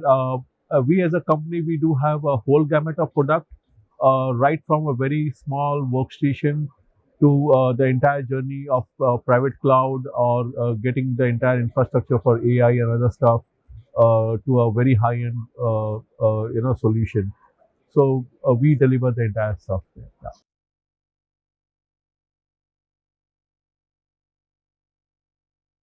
To stay informed about the startup ecosystem, subscribe to My Startup TV.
Hi. We have Mr. Sandeep Lodha with us from NetWeb. Thank you, Mr. Lodha, for your time. Could you please tell MyStartuptv about a little bit about your company? What are the problems that you're trying to solve through AI, and a little bit about the solutions? Right. So NetWeb is a 25-year-old company, and we are basically solutions, and we make AI infrastructure solutions. We are into solutions like supercomputing, delivering AI to our customers, starting from the workstation till your high-end supercomputer. We also do private cloud and also take to the entire cloud journey basically. So we do the entire gamut of a whole lot of things. Recently we did a project for Government of India also, which is a Government of India's AI infrastructure, where we do, that is particularly India's fastest supercomputer right now, and it is also 75th fastest supercomputer in the world. We delivered this, and a lot of companies, lot of models are getting trained here. I guess government is also going to talk about and see that, you know, if they can give it to the startup world also to use. And there are some of the startup I know who are training their model using this infrastructure. So that is there. We as a company, we do have a whole gamut of product, right from a very small workstation to the entire journey of private cloud, or getting the entire infrastructure for AI and other stuff to a very high-end solution. So we deliver the entire stuff there. Yeah. Would you like to comment on the AI ecosystem, startup ecosystem in general, the opportunities, threat, kind of policies you'd like to see, and especially the talent which works? Right. So the advantage of AI, we are talking about AI, and AI is actually nothing but, it is going to expand more. It just started. We talk about learning market. Learning market is no more slowing down. I see that accelerating further. After the learning market, we do have an inferencing market, and then there is a lot of requirement which is coming up. There are voice related stuff, there are NLM related stuff, LLM chatbots which are coming up, more intelligent chatbots. The kind of opportunity is also there, and I see a lot of startups picking up those opportunities and trying to come with the products and solutions. There are real life cases and problems which are there, which AI can solve today. And I see some of these startups which have displayed out in this show also. They do have a good product line, and they are trying to address some of them. I'm sure this is growing, and they are going to have a lot of advantages as soon as their application starts working and get more adopted, right? And talent, I guess there's a huge amount of talent out there. A little bit of directions and other stuff need to finalize as they go, but that shouldn't be a problem. I think eventually they will find their way out. Thank you, Lodha, for your time. Mr. Lodha, for your time, and wish you all the very best. Thank you so much for your time. Thank you so much.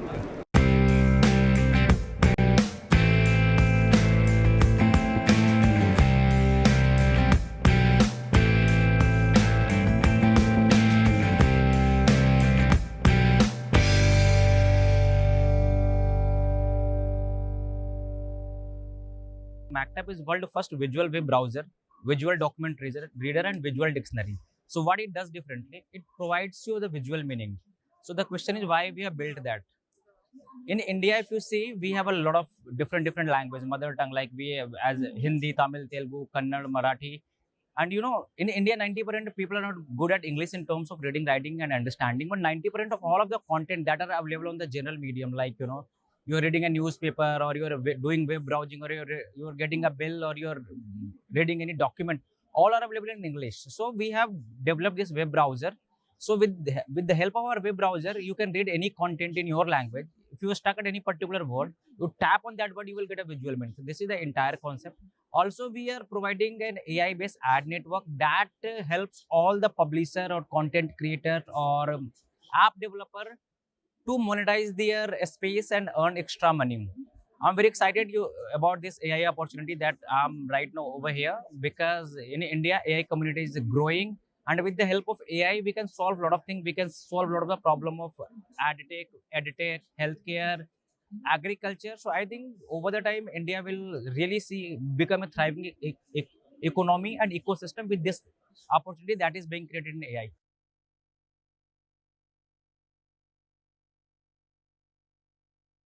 To stay informed about the startup ecosystem, subscribe to MyStartup TV.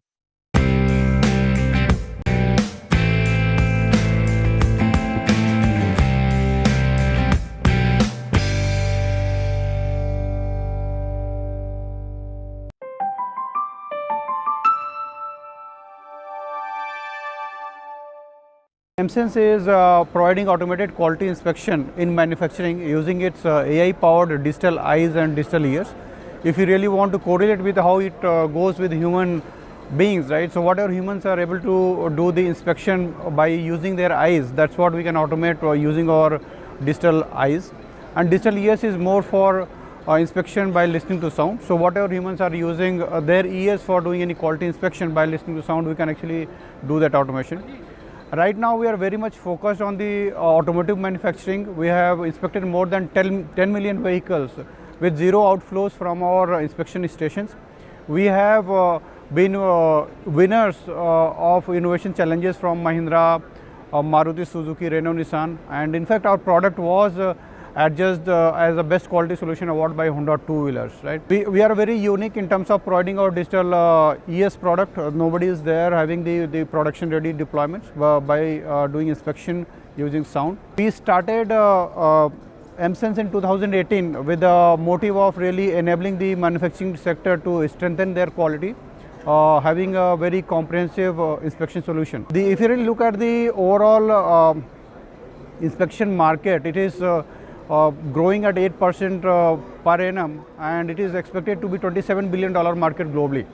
So that's how. So we are three founders, myself, Shiv Shankar, Surekha Gupta, who takes care of our business development as a CBO, and Vipin Agrawal, who is our CTO. He is based out of California. See, as of today, we are bootstrapped. We started, as I said, we are 5 years old company. We are bootstrapped. We are surviving on the revenues. But yes, we do have plans to grow in India and also go across India. We are looking at US and Japan market. Maybe in another 2 years time, we want to go global and be profitable in 25-26 financial year. Yeah, thank you. If you would like to, yeah, thanks.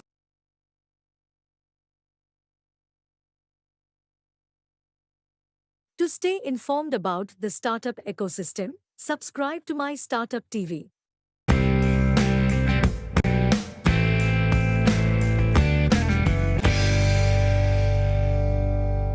We are based out of Gurgaon, and we is a startup, 7-year startup, and like we have grown from like very small ideation to up to 350 recently, and we are primarily focusing into healthcare, which is covering all three ecosystem, payers, providers, and across the pharmaceutical.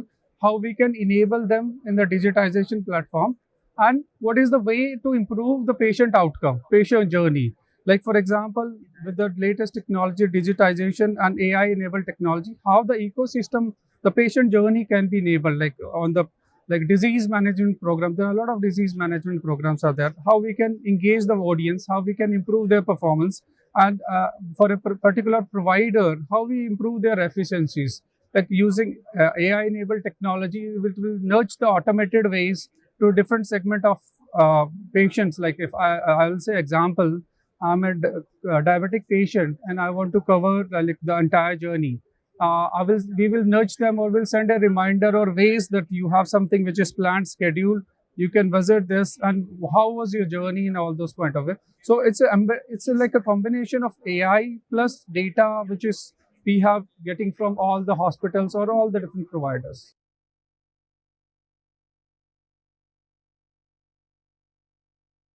To stay informed about the startup ecosystem, subscribe to MyStartup TV.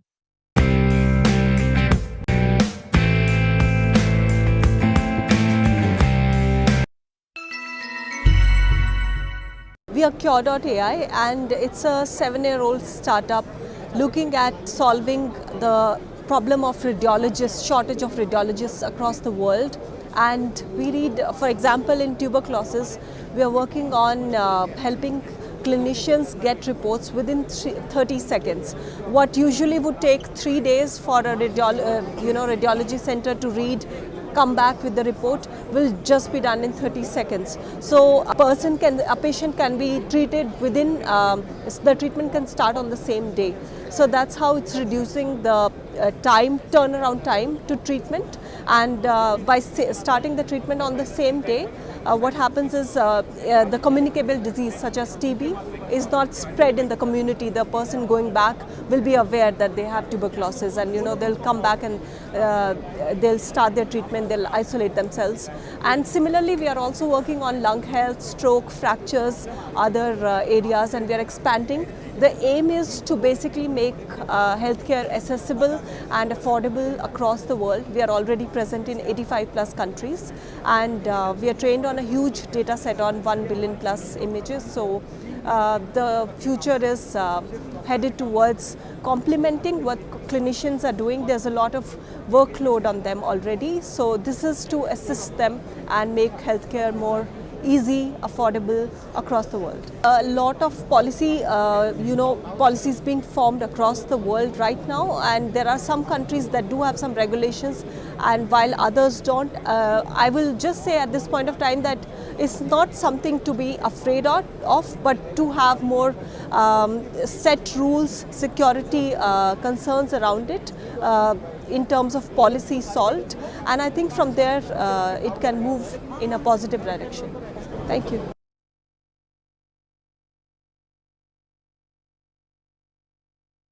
To stay informed about the startup ecosystem, subscribe to MyStartup TV.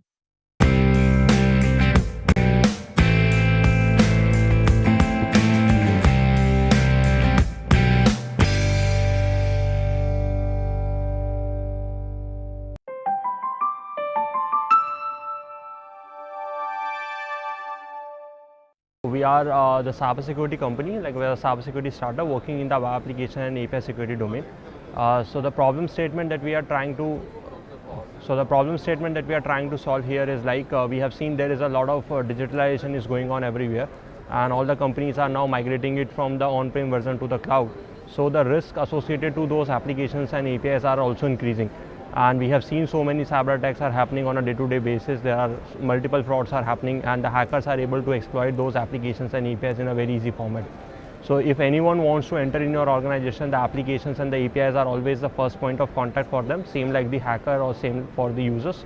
So they can sit anywhere in the world, they can come to your application from the website, and whatever the security loopholes that they can find inside them, they can able to exploit. And we are getting like so many updates about these kind of security flaws on a day-to-day basis, which we need to update on our regular aspect in order to keep ourselves more secure from the latest cyber attacks. So this is a challenge that we have identified in the existing solutions which are there in the market. First of all, there is no Make in India product in this segment. We have been competing with the companies coming from US and Israel, and they are mainly focusing on the detection side. So they don't have anything when it comes to the fixing of those security flaws which we have identified in those applications and APIs.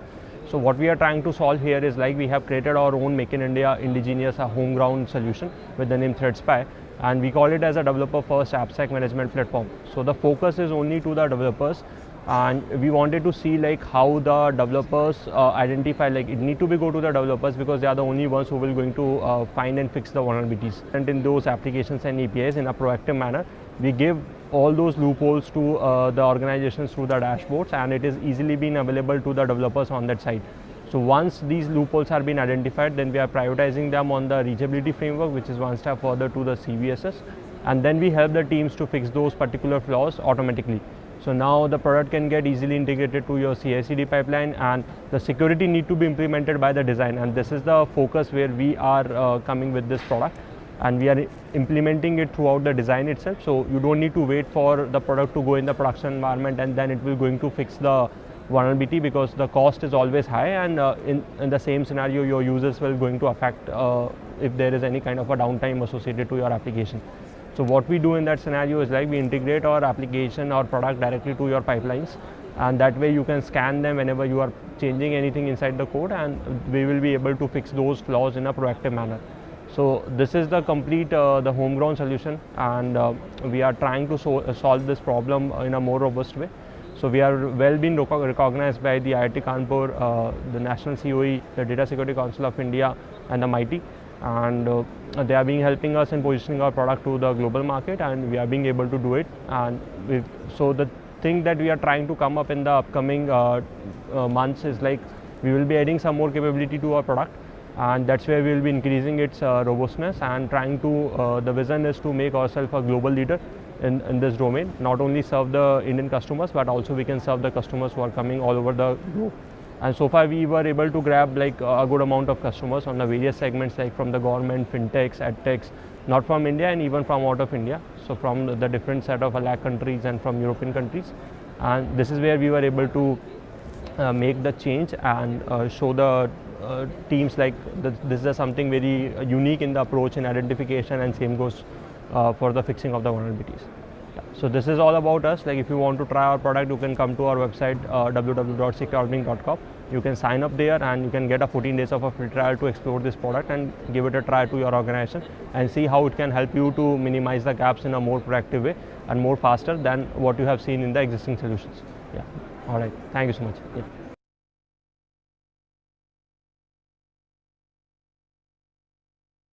To stay informed about the startup ecosystem, subscribe to MyStartuptv.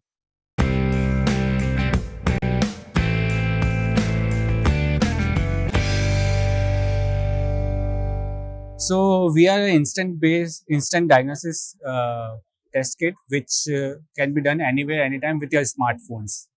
So we want to be giving this to elderly or maybe the person who is very curious about their health and want to track every time.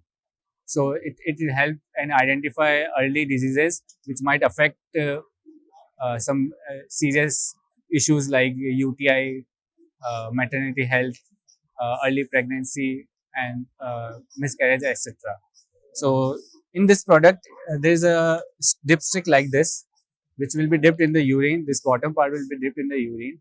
As this is a dry chemistry, when it's come into contact with urine, there will be some color changes in these pads, and based on these color changes, there will be different biomarkers values. These different biomarker values will be defining your health issues. If any parameter is going out of range, it will identify and mark as abnormalities. We are using AI to just generalize everything, every environmental condition, every phone. So different phone has different sensors, different lighting conditions are there. Right now I am in a place where it's little yellow. At my home it's little dark. At some other place it will be some other color. So we use AI technology to transform all the images in a uniform and generalized way, where we can use these colors and identify it and give the more accurate results to the users.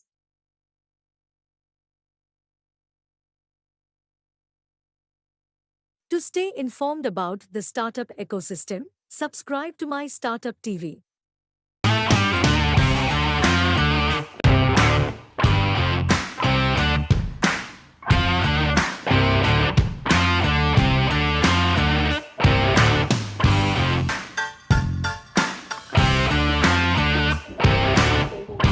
Some industry leaders I haven't met for a while. Happy New Year to you.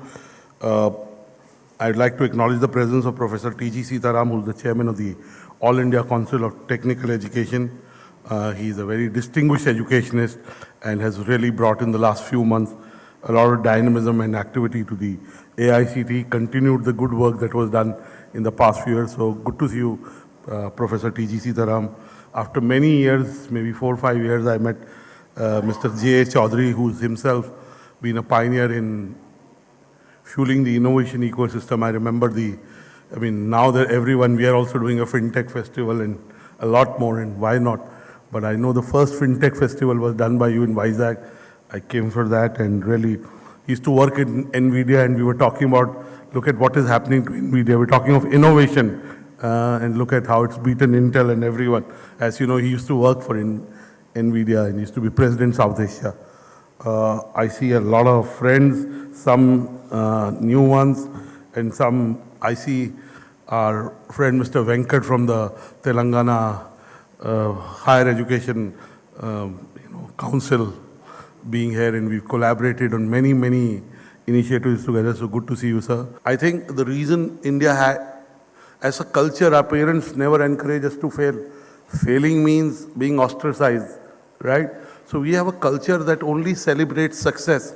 We do not celebrate failure. And I'm not suggesting we celebrate Rahul Gandhi, but on a serious note, we only celebrate success. And I think if we let our children to experiment and the culture allows them to fail, then that mindset of creating something, experimenting, pivoting, orbit changing, whatever you want, they'll eventually get to what they need to. And I'm reminded of a quote from the book, The Last Lecture, where Randy Pausch says that there's nothing called failure.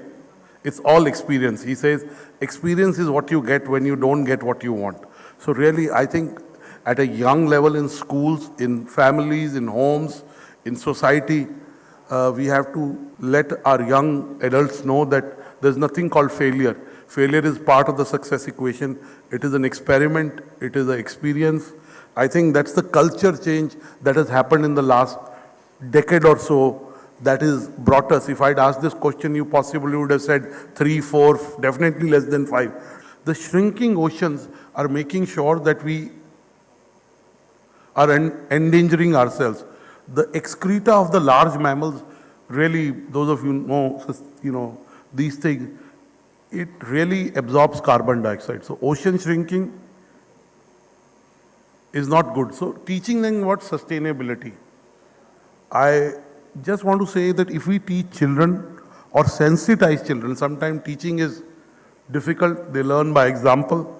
They learn through doing. They learn through experiential learning, if I may use that.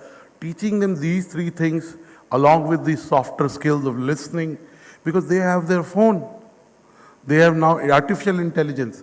And again, Chinmay talked, we are doing this in the era of artificial intelligence. How is it impacting us? I'll come to that. I genuinely believe the more artificial intelligence grows, the human skills that were relevant in the 90s, that were relevant in the 20s, that were relevant in the 21st century, will be even more relevant. It will tell you about your past behavior. It will rephrase so that you know that there is empathy. He is listening. He knows it's not that is happening. But the value of human touch or talking to a human being, we could have done this on Zoom. You shouldn't have traveled from Hyderabad, right?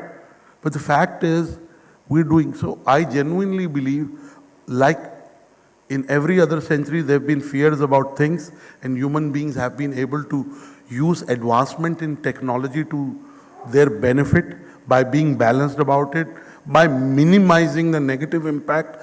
I think the role of artificial intelligence in schools, in education, in learning, and especially in the business world and corporate world will only enhance what is happening. So all of us have heard about AI from Anurag Batraji, what it has really given an opportunity for us. But let me tell you my own impression of the artificial intelligence in our society. Friends, when I joined AICT, that's the time ChatGPT was sort of announced. That was last year, okay? ChatGPT 4 came out, because many of us, when Anchor told us, I understood what AICT is, I'm one of the graduate. But let me tell you, from my last 1 year, many of them have not understood what AICT does.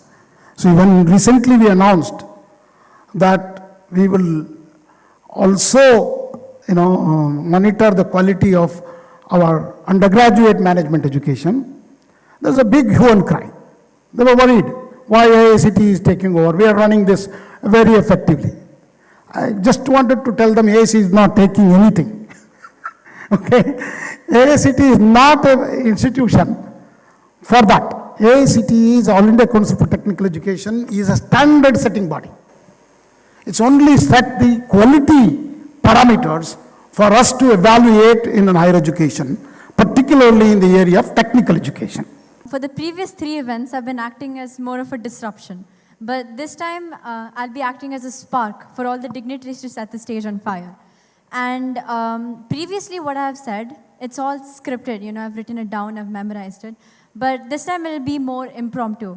I have a PPT written down and I created it all by myself, no chat GPT used. So please excuse the simple language. Right? So in this PPT, I'll be covering certain points, 4 of them to be exact. First, we have AI and its impacts. Then issues with AI, or basically ethics in AI.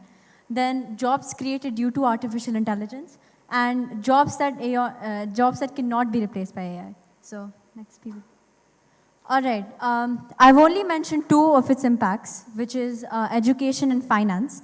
So nowadays in school, every child has a different pace of learning, correct? But the teacher only focuses on finishing the syllabus. And henceforth, most of the kids, they don't really understand what's going on. But artificial intelligence has really helped cater to these children and create courses specifically based on their levels of learning. So I'll just go into detail with that. First of all, as I stated, personalized learning. So personalized learning platforms such as Brilliant tend to understand the students' learning abilities and create tasks and exams specifically for the child. After that, we have virtual classrooms. Now, due to COVID-19, we have been more elaborate and, you know, it's not really alien to us anymore. So in virtual classrooms, it really allows the student to access education from any part of the world with no limitations in facilities. After that, we have language learning apps. So I myself use Duolingo. I'm sure we've all heard of that. And language is a very complex thing. You know, you travel 100 kilometers from somewhere and the language changes, the culture changes. And language also affects the way people speak, their accents. The education system needs to be looked at in a new perspective. Again, it's my opinion. The students as well as teachers in terms of knowledge, content creation, assessment, and reduction when it comes to administrative efforts, right? So those are things which are given in terms of advantages. But what needs to be looked at is how do we help still maintain that empathy, the connections with the students, right? And there is where I think that should be the focus, and that would continue to be the focus when it comes to education. And again, lot of things around creativity, right? How do you assess not the knowledge, but you're assessing the skill, right? There's going to be a lot of focus on skill, creativity, and experiential based learning, right? And there's going to be a shift from how good you are in terms of content knowledge, but there's going to be more focus on application, right? How are you applying the knowledge? Assessment, in my opinion, would soon change from theoretical knowledge assessments to practical knowledge, right? Again, I don't know whether we would continue to have this offline assessments, right? There will be more practical assessments which will come into play.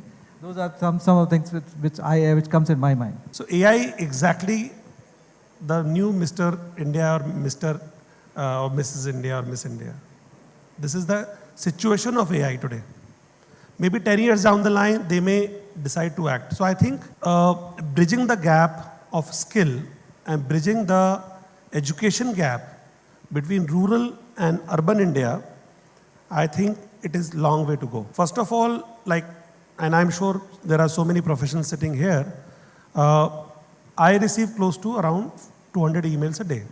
Many students, many people startups send an email to me. And within a seconds, after reading those emails, and ChatGPT is just a year old, you can make out which is a ChatGPT email and which is a personalized email. Within seconds. There are new authors which have popped up after ChatGPT introduction on LinkedIn. There are millions of new authors. They are posting, they have never written a word in their own life. Now they are posting 1 article a day. Within seconds, you can make out, is this their own content or is it AI-based content? So AI has not become intelligent enough to fool human being till date. I think the replacement of AI, human will not happen. It will not be so easy. It will take maybe 10 years, 15 years or more development. It's going to happen, but not happen today. So we require better models. We require more human-centric models. There is a development happening. We may require more emotional intelligence into the build-up into the AI. Then only we can start teaching people at the much larger level.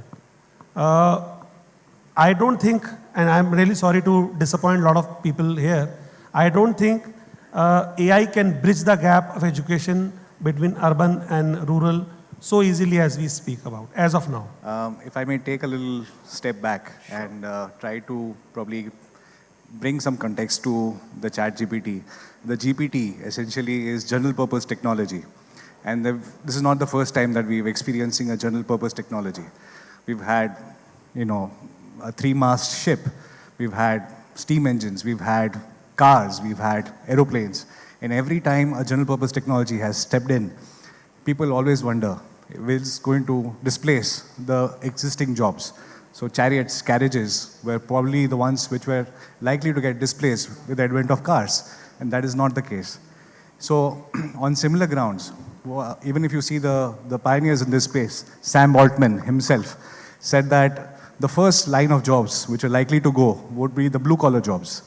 Then the next would be probably the beginning of the white-collar jobs, the data entry jobs, and so on and so forth.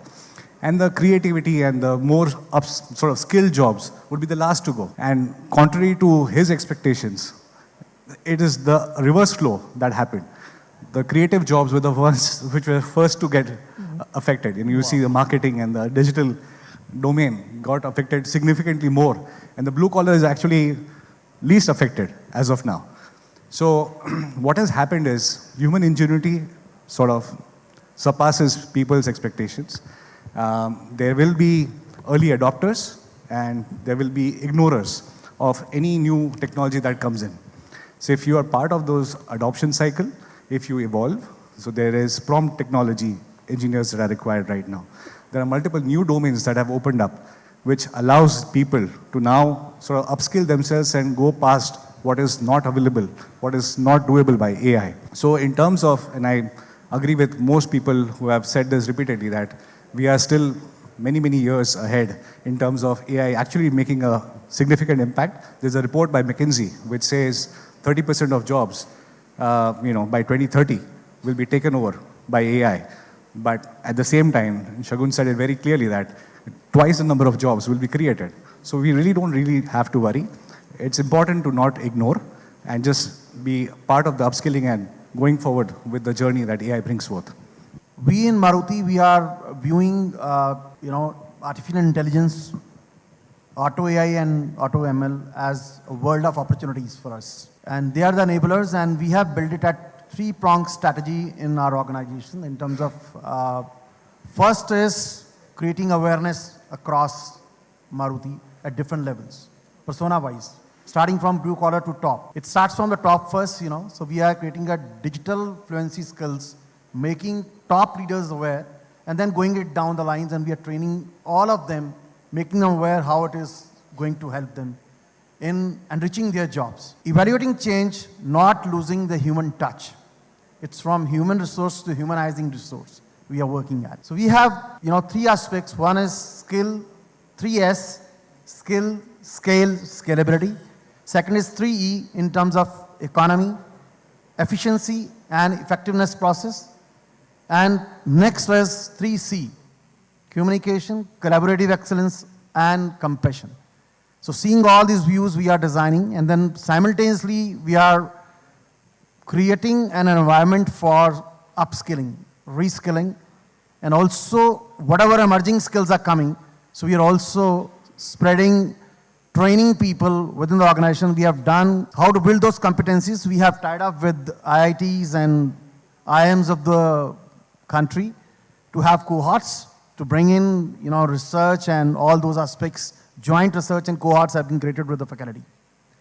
Second is we have adopted ITIs and institutions across India to build, create an curriculum for us, co-design the curriculum, which is the need of the industry.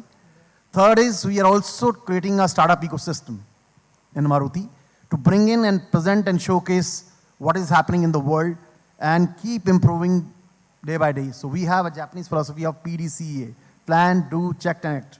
And we do a lucid test where we are, where we want to be, and what are those tacit skills and engineering skills which we need to adopt for futures and keep upgrading them, build versus buy, both aspects. Thank you. A lot of organizations these days are providing certifications. They have academia programs which they can collaborate with. The universities can collaborate with the organizations to be part of the academia programs, get the teachers, the faculties upskilled, specifically on AI and Gen AI, get them certified so that they can further go back, train the students on the campus. That's one opportunity. The second is a lot of organizations again have this industry academia relationships, partnerships, where not just the certifications, but they also do a lot of TTT programs for the faculties, where they go on the campus, train the faculties, train the students on the campus. So that's another opportunity for them to be part of it. I think industry collaboration and partnership and exposure is something which goes hand in hand and can help the teachers be reskilled and upskilled to handle the questions that are coming in from the students directly. I think you raised a very valid point that we need to upskill, reskill sometimes. Just give that sense of, first of all, it all starts with embracing the change. Whenever you want to say upskill or capacity building or leadership, we use it in different contexts. But basically, if you look at Telangana, what we are trying to do, we're not going to do one size fits it all kind of an approach. We're looking at the different categories of teachers. We have different levels.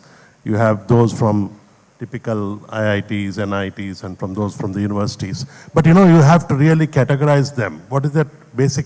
It's not that you start a program in AI and then float it and then give it to all. We're looking at core engineering, if you talk about technology. We're looking at specialized emerging areas, and then looking at the special needs. That's one. Two, we're also looking at a more inclusive approach towards capacity building. I was just making a comment in a lighter vein, if you don't mind. The whole panel is full of men.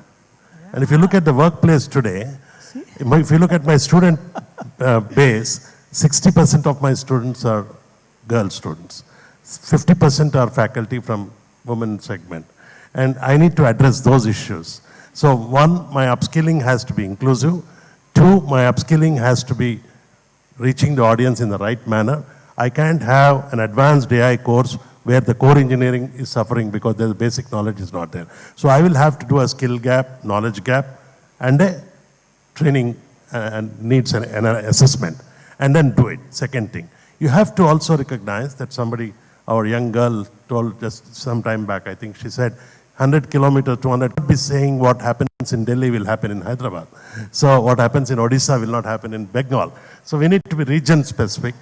And also the local, pace of learning. For example, those who are from rural backgrounds. My university has got 9,000 top minds of the state, if not country. They come from 10th class. Then I have to upskill them in technology. Then I have to upskill them in skills. Then I have to upskill them in placement. And so it's a big, I don't say it's a challenge, and especially people from the training and this thing. So my submission or my conclusion is that it's not a one-shot approach with a single this thing. It has to be studied in detail and rolled out in phases. Thank you. First, all views are mine. My brand McDonald's and my company have nothing to do with this. I will just, when you see the research development or the critical institutions like healthcare and all, I will give you a small example. It's a coincidence. Yesterday, my daughter was just tried to get some information on rickets, that is a disease, on ChatGPT. And it's because of the vitamin D and all. And she came and told me, Papa, how effortlessly it is coming. Came effortlessly. You are viewing it effortlessly. There are a hell lot of efforts gone inside that. So, and then whatever coming, the output of ChatGPT is the view, or that is the knowledge what she is going to get. It should be fairness. You have to make user understand whatever the output is coming is quite fair. Second, it should be explainable. You can explain why it is coming. Third, I will take it should be robust. So we have to ensure user, whatever the technology we are using at the back end is robust enough and making the proper information as a output. Fourth one is the transparency. So we can expose our employees or the industry, because we are still in a very, very initial stage of the adaptation of the AI.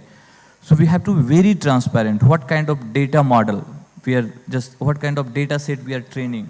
So those are the important thing. And the fifth one is privacy. So how we will ensure the privacy is maintained out of all these things. So being a technocrat, I never see the front end of the chat GPT, because as a CIO, I have to ensure the data security, compliances, and the right information at the right time. So this is what is the importance I feel. Okay. So thank you. We did not have machines. Why were humans working? Humans were working because of the compulsive needs of food, shelter, clothing, survival, and a curiosity to explore the universe or the world that we see around. Now, at that time when there were no machines, only energy that functioned was human energy. Human had to move their hands, human had to do things. Then machines came. Most of our work was taken over by those machines, but not all.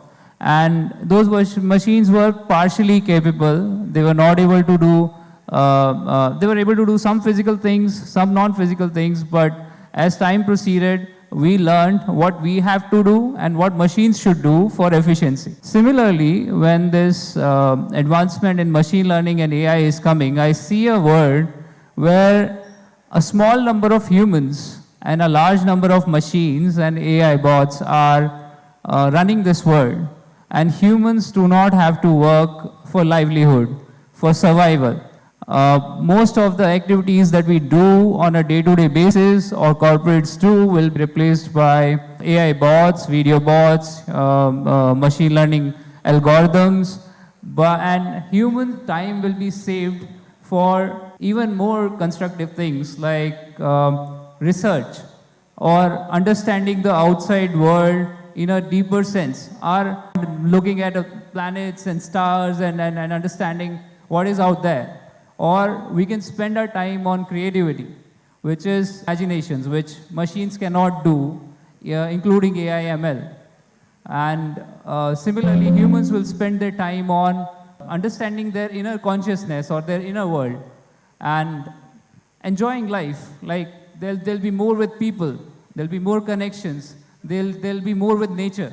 So we are moving to a time when most of our tasks will be offloaded. The concerns that we have about reskilling is when the technology will take over most of the human effort and we don't have to do anything. In terms of the research direction, to support this, we are moving into, in the immediate sense, autonomous driving is coming, human avatars are coming. We transitioned from chatbots to now voice interfaces are coming, and most of the human interactions is in voice. Those voice interactions or voice interfaces are just outside. They will be out in the market pretty soon. And then video interfaces are coming, video bots are coming, video avatars are coming, who humans like humans do. Today they're not able to emote well. They have limited understanding of the natural language and limited emotional intelligence, as everybody pointed out. But the research is paced in such a way that those milestones will be achieved in a few years, and we'll see a world where most humans do not need to work. So making those applications, they have to be careful to give some sort of control to the users, what they want to share and what they do not. So there should be some sort of setting. Yes, I want to share my name. Maybe I want to share my city. Not more than that. So there should be options provided to the end user. So that's what, when we develop any software, we provide terms and conditions. Okay, we often avoid that. We said, yes, go ahead and install it. So might be mobile application. It's sending your, it's reading all your SMSs. It's reading entire your call logs, right? So you have to be careful what application is supposed to do that. Is that legitimate? Are you agree with that or not? Then only you proceed. If you don't agree with that terms, do not use that software. Look for an alternate which is better in terms of how that is going to use your data. So first thing I talked about, how. Okay, so what. So what it is going to store. Second thing we have to keep in mind is where. So where it will store, if it is secure or not. So what data center it is using, it is security encrypted or not. Because nowadays there is lots of hacking instances. Entire website, entire data, even you can say data centers are getting hacked. So we have to be careful if organization is giving me guarantee that it will be saved in safe store or not. And third thing, when it will be used. Okay, and it will not be shared by anyone. So these are the three things which we need to be careful while visiting any website, installing application. So let's be careful about these things. And let me add some more context. Okay, it's not about organizations. Even Google, right? Recently, 2.5 years ago in US like advanced country, there was a law case where a law firm, on behalf of users, so they, put a, you can say, case against Google that they are not honoring the terms and conditions of the incognito mode, okay? So most people use it, okay? Very dangerous thing, okay? If you are entering some data, you are searching something, what sites you are visiting, all those information got exposed. So in that case, it was exposed, and Google also accepted that those data were somehow exported and sent and you can say sold to third-party advertisement companies. Okay, so that is major you can say violation in terms of data privacy. So we have to be careful. Even companies like Google may sometimes fall. So as an organization, as a professional, you have to make regular audits. Even you are safe, but make some regular audit, make some ethical hacking to understood if there is a risk towards the data that you are storing from the end user perspective. Because you are liable and you are responsible to maintain that securely, and that data is not compromised. So that is organization's responsibility. And also as an individual, we have to be careful how we are accepting those terms and conditions. Without reading, we are proceeding. We have to be very, very careful. I think what we need to understand is a couple of things. First is our students who are entering college today, by the time they graduate, 40% of the jobs will be non-existent, right? So we have to know that. Of course, our friend from Google, etc., from Adobe said that, there are times when you are told what is happening with your data. I want a show of hands over here in the hall, right, to see how many of you have actually read the end user license agreement before clicking I agree. Only one person. Are you a lawyer by profession? Yes, you are. There you go. Well, so that's what I'm saying. And if I ask a question, right, how many of us have given our Gmail passwords to a friend or a family member? Can I see a show of hands, please? Be true to yourself. So that's what I'm saying. Privacy is something that we are not very, very careful about, right? A couple of years ago, there was this startup. I was part of the NASCOM, I was the CEO of NASCOM Foundation earlier, and we used to talk about tech for good and also startups, etc. So there was the startup which used to actually, whenever you enter a mall, through NFC, it used to find out what is there in your notes and your list. For example, you're looking at a Nike shoe, and you put it over there, automatically you would get a message from the Nike store over there. So what was happening in the background was this was being analyzed, right? And it was not a real auction, but an AI-based auction through the various stores over there, where actually you were a product and you were being sold to those stores, and whoever was giving the best return and scheme, you were guided to that store saying that, look, this is how you reach that, and automatically a Google map would open up, right? And this was about 4 or 5 years ago. Today, if you look at it, it's important for us to see what's happening.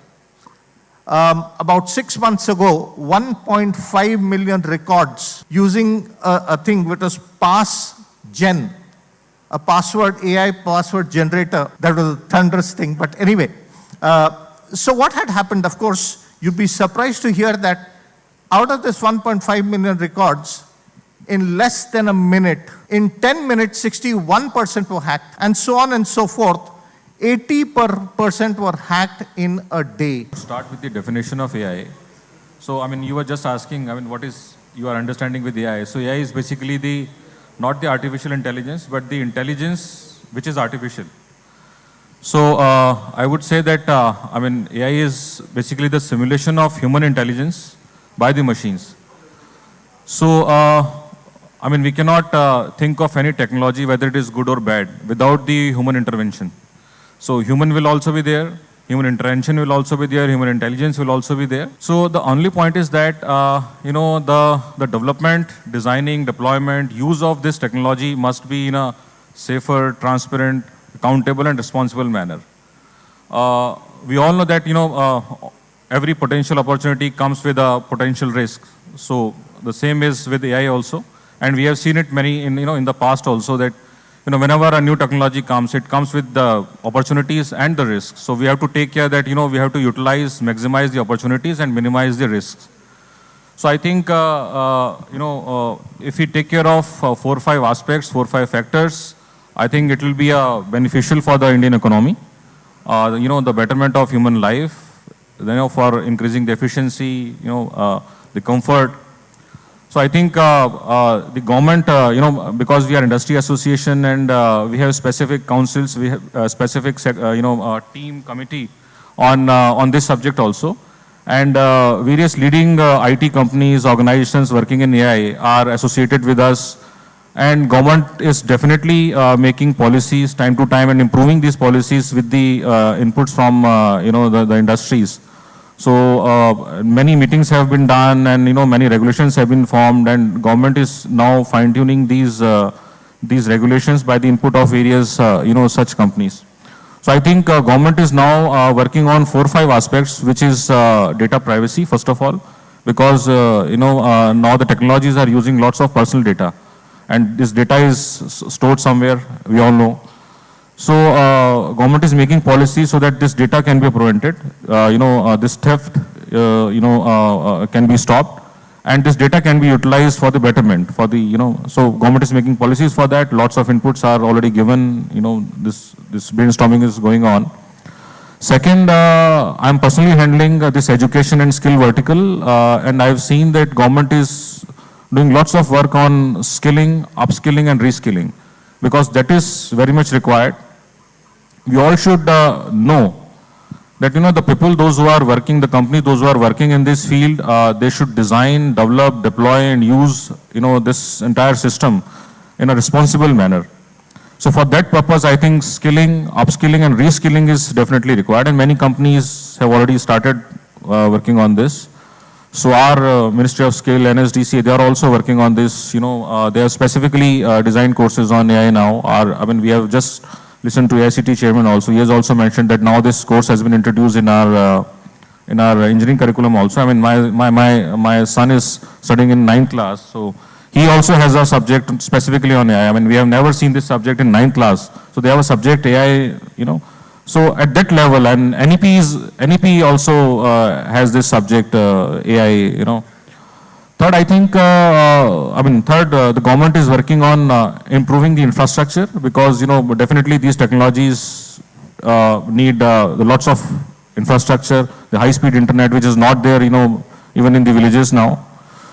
So, third point is this, and then I think government is working on this, regulations also. So they are working on making, stringent rules, ethical concerns, about using this technology. So these 4 or 5 vectors where government is closely working with the industries. That's it. So ladies and gentlemen, I'm very proud to be here and proud to be representing my organization, that is Armed Forces. You see the topic that I have got to speak, from battlefield to boardroom, evolution of leadership in disruptive era. Let me tell you, my dear ladies and gentlemen, last 30 years of my life, I have actually lived, breathed this topic, and it would be my pleasure to share few life lessons. And let me transport you a dark, cold, moonless night, date 31st December 1997. Place, Leh Military Airfield. Altitude, 11,000 feet. Rarefied atmosphere. For those who do not know what rarefied atmosphere means, ask a Fauji. Rarefied atmosphere means that the oxygen is less, very less. Your lungs scream for oxygen. This night, the mercury had dipped down to minus 15 degrees. And when the world was celebrating to usher in the new year, a lone lady officer was supervising her team that was tasked with clearing the snow from the military airstrip. After many hours of relentlessly being on tarmac, motivating her team to work harder, and gave a thumbs up to ATC. A big shabash to her team. They all said Happy New Year to each other with steaming hot mugs of tea brought from the langar. They silently accepted her as the leader. This was the sight next day. 1st of January 1998, 0430 hours, AN-32 of Indian Air Force takes off from Chandigarh Military Air Base to land smoothly at Leh Military Airfield. So as the first lady officer in high altitude and extreme cold climate area. So next generation incubators, accelerators, and how we create the new entrepreneurs in this disruptive era. So that is the hallmark, I mean, what we need to do, how we can really catch up to that new wave which is happening all over the globe. How India can catch up or even beat those ecosystems in the world, particularly in Silicon Valley and Europe and all that. I think it's a great opportunity for India to catch up, like what we did in the telecom industry when everybody was still trying to lay the copper wires and all that. We straight away went into the wireless mobiles and all that. Today, India has got the best telecom infrastructure. In fact, the kind of bandwidth that we provide in every nook and corner of this country, I don't think any country anywhere in the world can have that kind of infrastructure. The kind of digital payment mechanism, the infrastructure through Aadhaar and the India Stack and all that, that also India is #1 at this point of time in the world. So the new age entrepreneurs in India, they have to catch up and take advantage of the infrastructure already created by central government and also various state governments. And many innovative incubators like T-Hub in Hyderabad has already been functional very well. But only thing is, if you go in the conventional way in this disruptive era, they'll get disrupted. You have to think in a very innovative way. How do we really think out of the box? People keep talking about these buzzwords, but I just now met one gentleman. He's from Gujarat, and he met me on a lunch meeting. He is actually manufacturing all the coffee and tea vending machines, and with our own indigenous technology. Like whenever I come to Delhi, whenever I ask filter coffee, South Indian filter coffee, none of the hotels are able to match my taste. So I stopped taking filter coffee whenever I come to North India. Whereas this gentleman said, sir, perfect filter coffee vending machine. We already have the machines, and these machines are getting deployed, not only coffee, tea vending machines and all that. And he's going to export these machines, and he's a very young gentleman coming from Gujarat, getting into the manufacturing. So that is the kind of talent now we are seeing in India, as somebody was telling in the morning that this is the India wave. I'll keep it short because I understand that we are running against time for this panel. What we're discussing here is incubators and accelerators. And I'll limit myself to commenting on the legal and business aspects of that in terms of funding and growth. Incubators and accelerators in India have come at a stage. I mean, we have from the likes of T-Hub and Mr. Chaudhary also sitting here. It is for the very first time in the history of the evolution of incubators and accelerators from India that we have now diversified from only a government ecosystem to also a very heavy private ecosystem. Earlier, most of the incubators and accelerators were backed by the government. Now we have private parties coming to play in terms of not only academic institutions, but also HNIs and other funds, the larger funds who are opening their early stage incubators, which is actually a very big, it's a very big move for the Indian startup ecosystem, because incubators and accelerators are something that have traditionally been backed only by the government or academic institutions. But however, with the private sector coming into being, sets up the whole chain for their growth in a very quicker fashion. And in terms of legalities, obviously it is the incorporation of the incubators and accelerators that need to be kept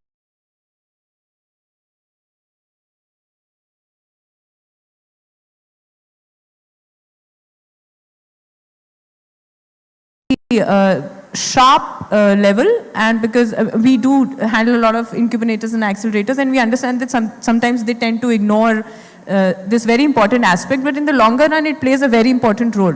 So which are few pointers, whether it's mostly a LLP structure or private limited structure, depending on how they want to grow going forward. And just to add to this and to conclude, I'd just like to bring forth this data. So I think this may sound a little paradoxical, but what I'm going to start with is, and I want to make sure everyone is awake, right? So first I think this whole model of physical incubation, right, I think will change, right? So I think you'll see a lot. I think we've all learned during the pandemic on how to cope with, doing things digitally, right? So I think you'll start to see more and more focus on virtual incubation, right? And obviously that has tremendous advantages, because geography is no longer, a limitation. And today, for example, like Dr. Chaudhary was saying, for example, mentors could be anywhere in the globe, right? You could get funded from anywhere in the globe. You could find customers anywhere in the globe, right? So I think virtual incubation will start to become more and more critical, one. Second, I think, is new models, right? So I think one of the things in India today is we have 700 plus incubators. And like she said, many of them are government supported, academic supported. You will see more private sector incubators coming up. The student. And in the process, there are multiple stakeholders to be worked with, which is the school administration, the teachers, the entire support staff, the parents. So how do you kind of get all of them? Because transformation will happen to the student when these stakeholders also understand how does tech influence them, or how do they apply tech. They may not know. For example, when I did my engineering in like 96, believe me, I mean, the only access, or when I passed out in school in 92, I mean, the computer lab was only available for playing 1 or 2 games, that's it, nothing else. Even in engineering, while we were taught how to program, but we were asked to write the code in the paper, and the compilation happened just by checking. So I think the world has progressed a lot from there. Now what I'm about to talk to you is mostly on 2 parts. One, how is Google, when I say Google, not just Google Cloud, how is Google looking at education? Second, a little bit about AI, but then more importantly, how do we want to engage with colleges, universities? Largely, this is aimed at higher ed. And in the process, how do we engage with companies who want to work with these colleges or universities? Imagine 570 million people on social media, never heard of. Morning, my dear friend Dr. Sitaram talked about India producing 1.4 million engineers. Collectively, America and China together, if you put all the engineers they produce, we are far better than them. They still don't match to our numbers. So India is all about scale. It's about managing the complexity. Look at the digital payments that India is making. 350 million transactions happening on digital payments. Right, now more information for you. The last line is very important. Asia, if you look at the number of people, English-speaking population in Asia is 460 million plus. Out of that, if I talk to you about India, more than 50% is in India. When I talk about Asia, India is the largest Asia. I may allow to say so, right? So, why I am showing this to you? The country is full of land of opportunities. What I am saying is, We have no doubt, not the third, I think we will be the largest and the biggest economy in the next 5-7 years. We are talking about 2050. I think India will be the third largest economy very soon. It won't take time till 2047 or 2050, but I think India will be the hub for every possible thing on the earth. Why is there no early intervention while some companies have started doing it? Why don't you say probably go and talk during their freshman induction or probably one stage below? And same to universities, right? When you get in students, in our context, in our culture, right?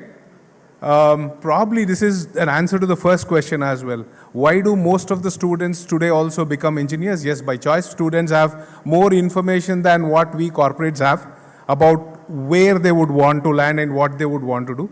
They are very choosy, right? But talking to them about the avenues, what they can take up, even before they hit their undergraduation is very important. Probably take one step below, right? Go to higher primary, higher secondary, talk to students as to where they can shape up their careers. And in our country, our culture is more influential. Uncle's son is a software engineer in the US, so I want my son to be a software engineer, go to the US. We don't talk about anything else. And if you go and talk to freshmen in engineering colleges today, probably about 60-70% of them would be engineers because of peer pressure. Right? Either their fellow classmates would be engineers, their parents would have pushed them to be engineers, or something on those lines, right?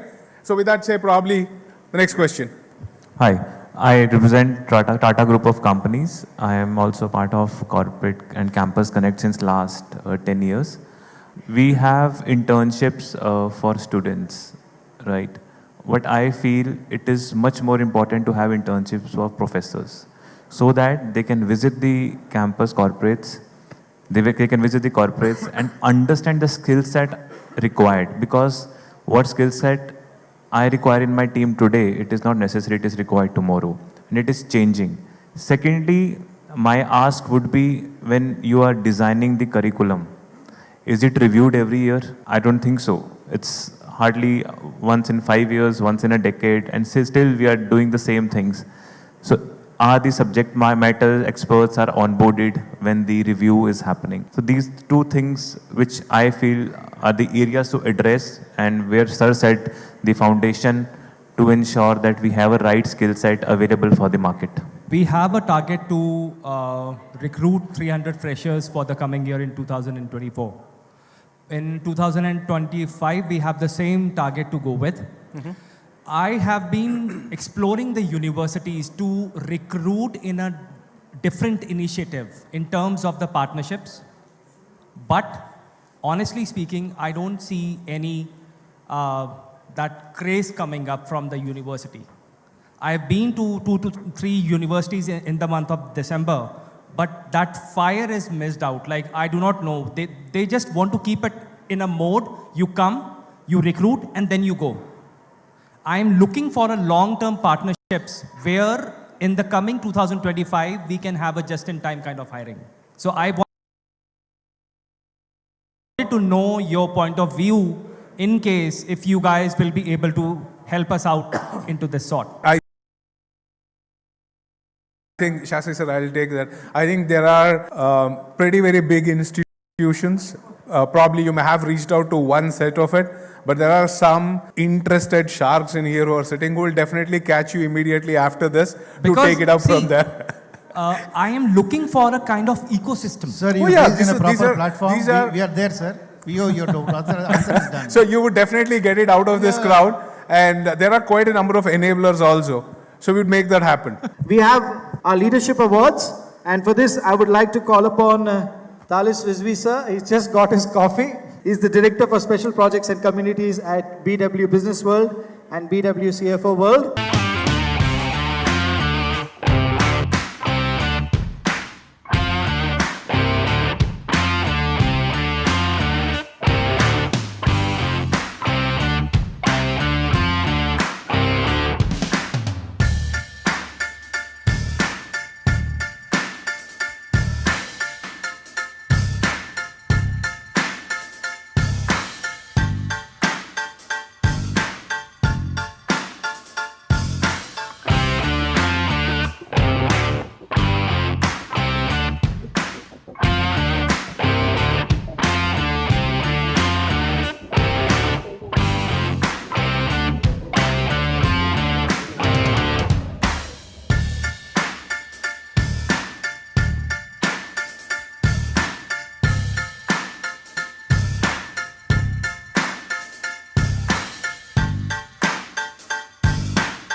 this started about 2-3 months ago. Wanted to take this particular series of India Tech Talent League all over the country, and everywhere he wanted, our help to get the startups, identified, put in front of the, right investors as such. So the conversation started, I believe, during the Hyderabad round.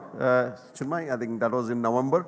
So we said we will get this to the concluding event of his India Tech Talent League, which is happening in Delhi, and we started the process. So the idea is this. And it's always exciting to be a part of such events because the kind of enthusiasm that you get to see in India, I don't think that that's possible across anywhere else. The kind of startups that have been pitched today, it's super exciting to see all the challenges that they have taken upon to solve the different kind of problems. And they've able to successfully cracked it.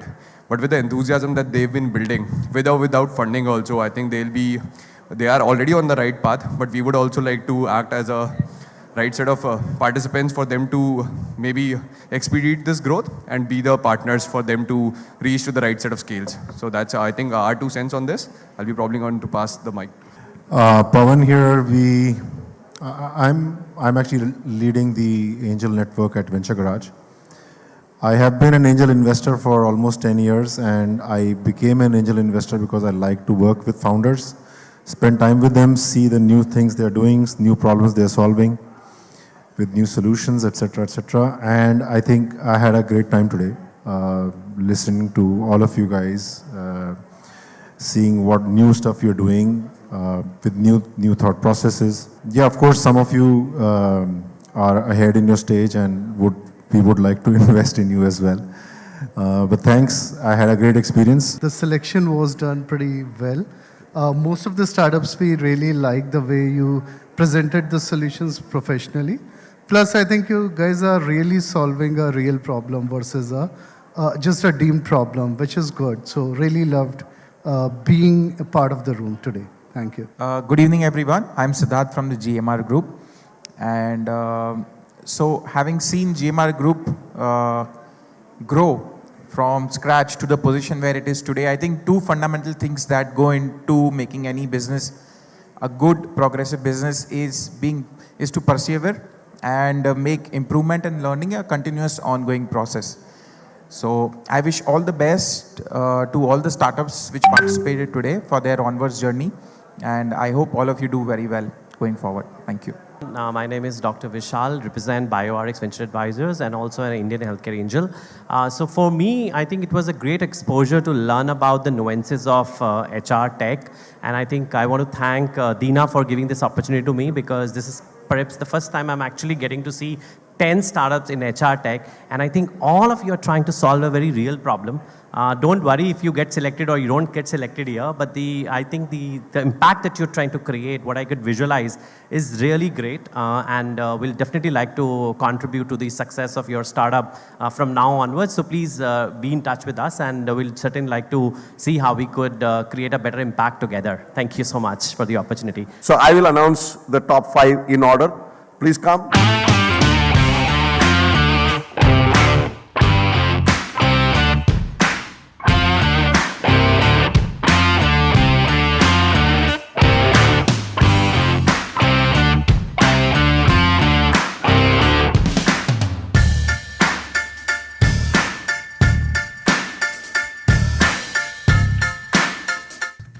So I would now request the CEO of GoCloud to receive the award, that is Tech Pioneer Excellence Award for Innovation in IT Services.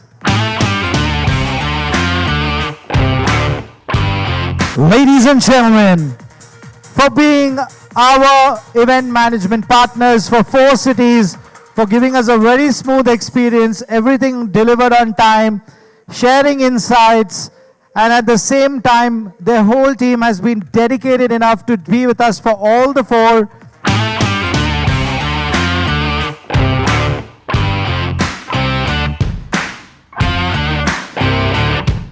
To stay informed about the startup ecosystem, subscribe to MyStartuptv.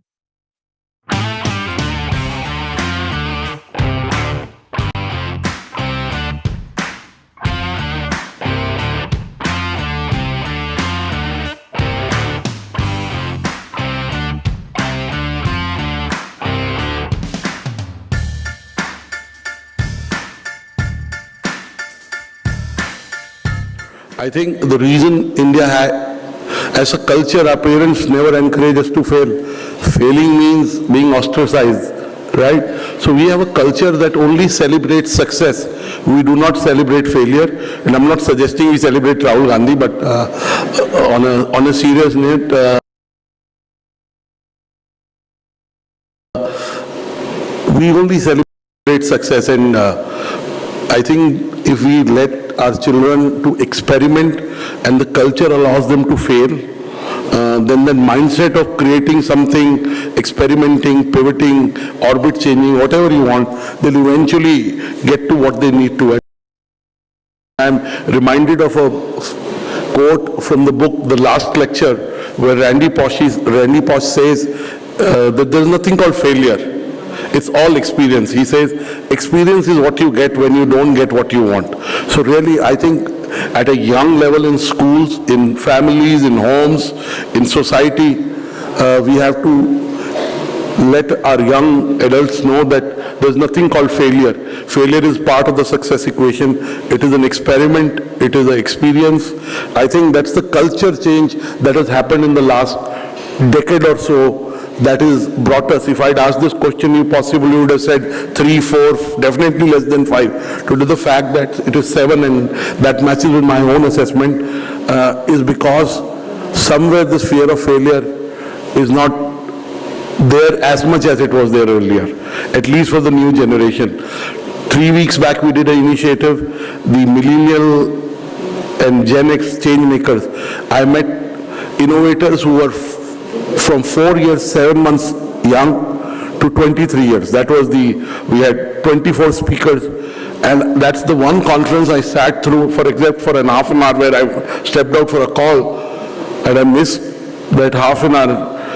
The kind of work those young adults who were 10, 12 years of average age in that room were doing tells us that the future of India is in safe hands.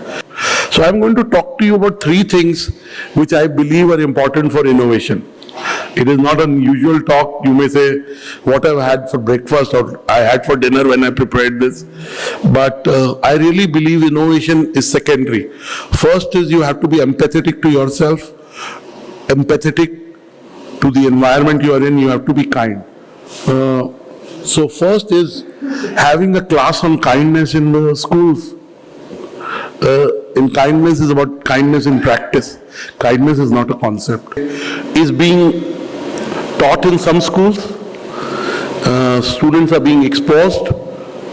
Children are being exposed. And children, through the influence of internet, media, through various initiatives, are becoming more and more sensitive about sustainability. This is a cover I read of the Time magazine late last year, and it asked, what is the most important place on earth? Ironically, it's not a place on earth, it's the oceans. The shrinking oceans are making sure that we are endangering ourselves. The excreta of the large mammals, really, those of you know these things, it really absorbs carbon dioxide. So ocean shrinking is not good. So teaching them what sustainability. I just want to say that if we teach children or sensitize children, sometimes teaching is difficult. They learn by example. They learn through doing. They learn through experiential learning, if I may use that. Teaching them these 3 things along with these softer skills of listening, because they have their phone. They have now artificial intelligence. And again, Chinmay talked, we are doing this in the era of artificial intelligence. How is it impacting us? I'll come to that. So I genuinely believe the more artificial intelligence grows, the human skills that were relevant in the 90s, that were relevant in the 20s, that were relevant in the 21st century will be even more relevant. And artificial intelligence will make progress, so it will create stuff which is unique. I won't say original, I'd say unique because it is PAL. But I was reading this book by a by the CEO of an AI company who was also at Google, and he's come up with something called a personal AI assistant, which is empathy. The empathy is built in by what have you done in the past. So he or it's called pi. It will paraphrase everything. So you don't need to see a shrink. You talk to your pi.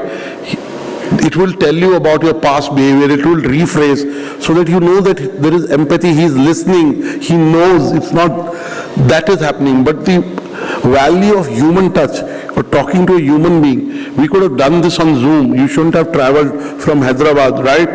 But the fact is, we're doing so. I genuinely believe, like in every other century, there have been fears about things, and human beings have been able to use advancement in technology to their benefit by being balanced about it, by minimizing the negative impact. I think the role of artificial intelligence in schools, in education, in learning, and especially in the business world and corporate world will only enhance what is happening. It will not diminish what is happening. And I can give you many examples. Also, artificial intelligence by definition is what you did in past.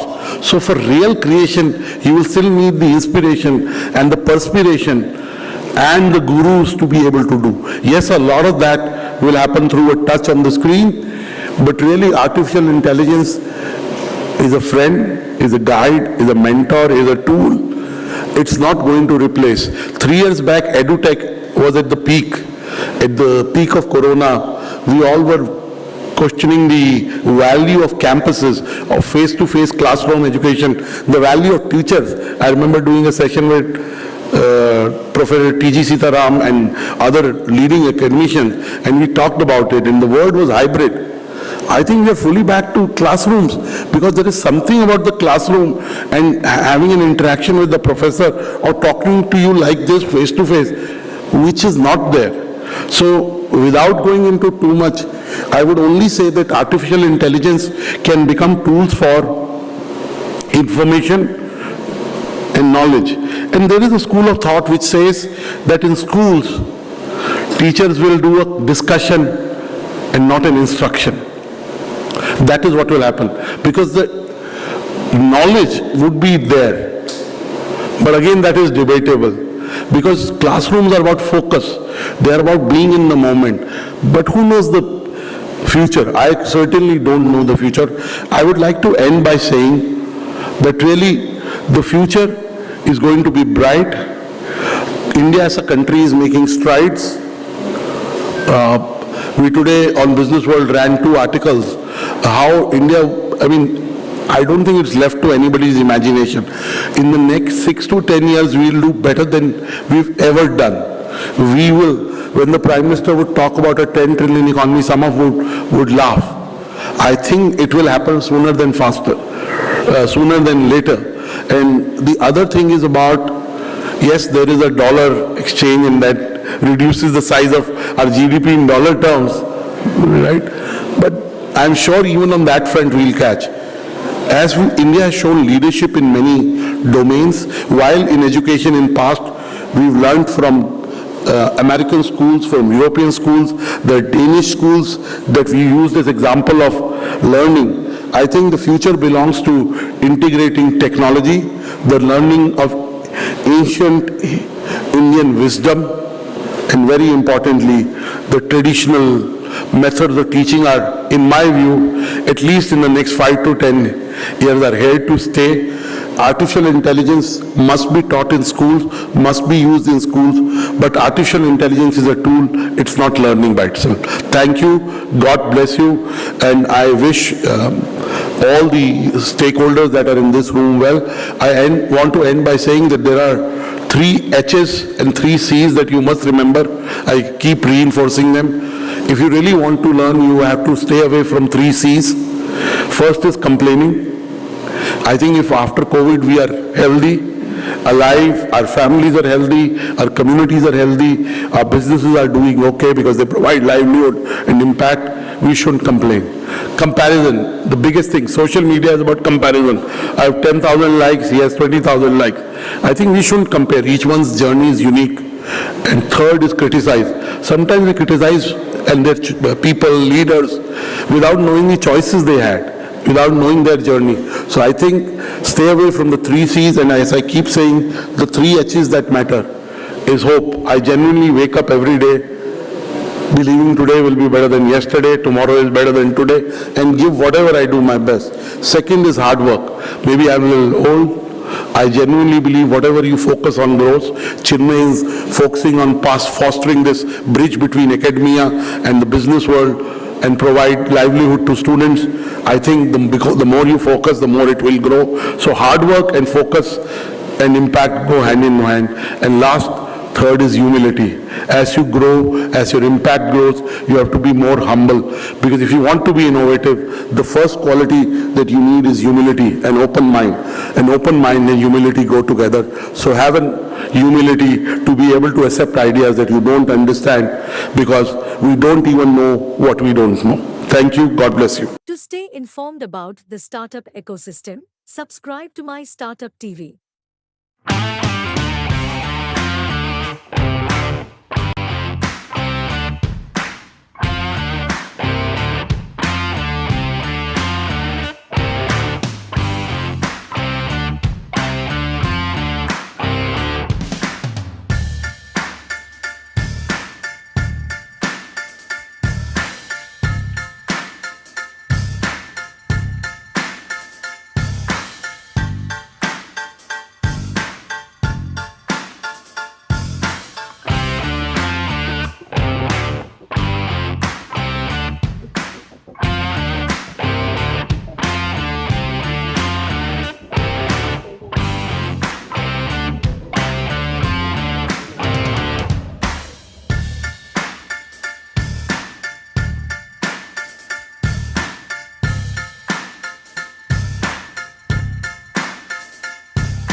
Informed about the startup ecosystem, subscribe to My Startup TV.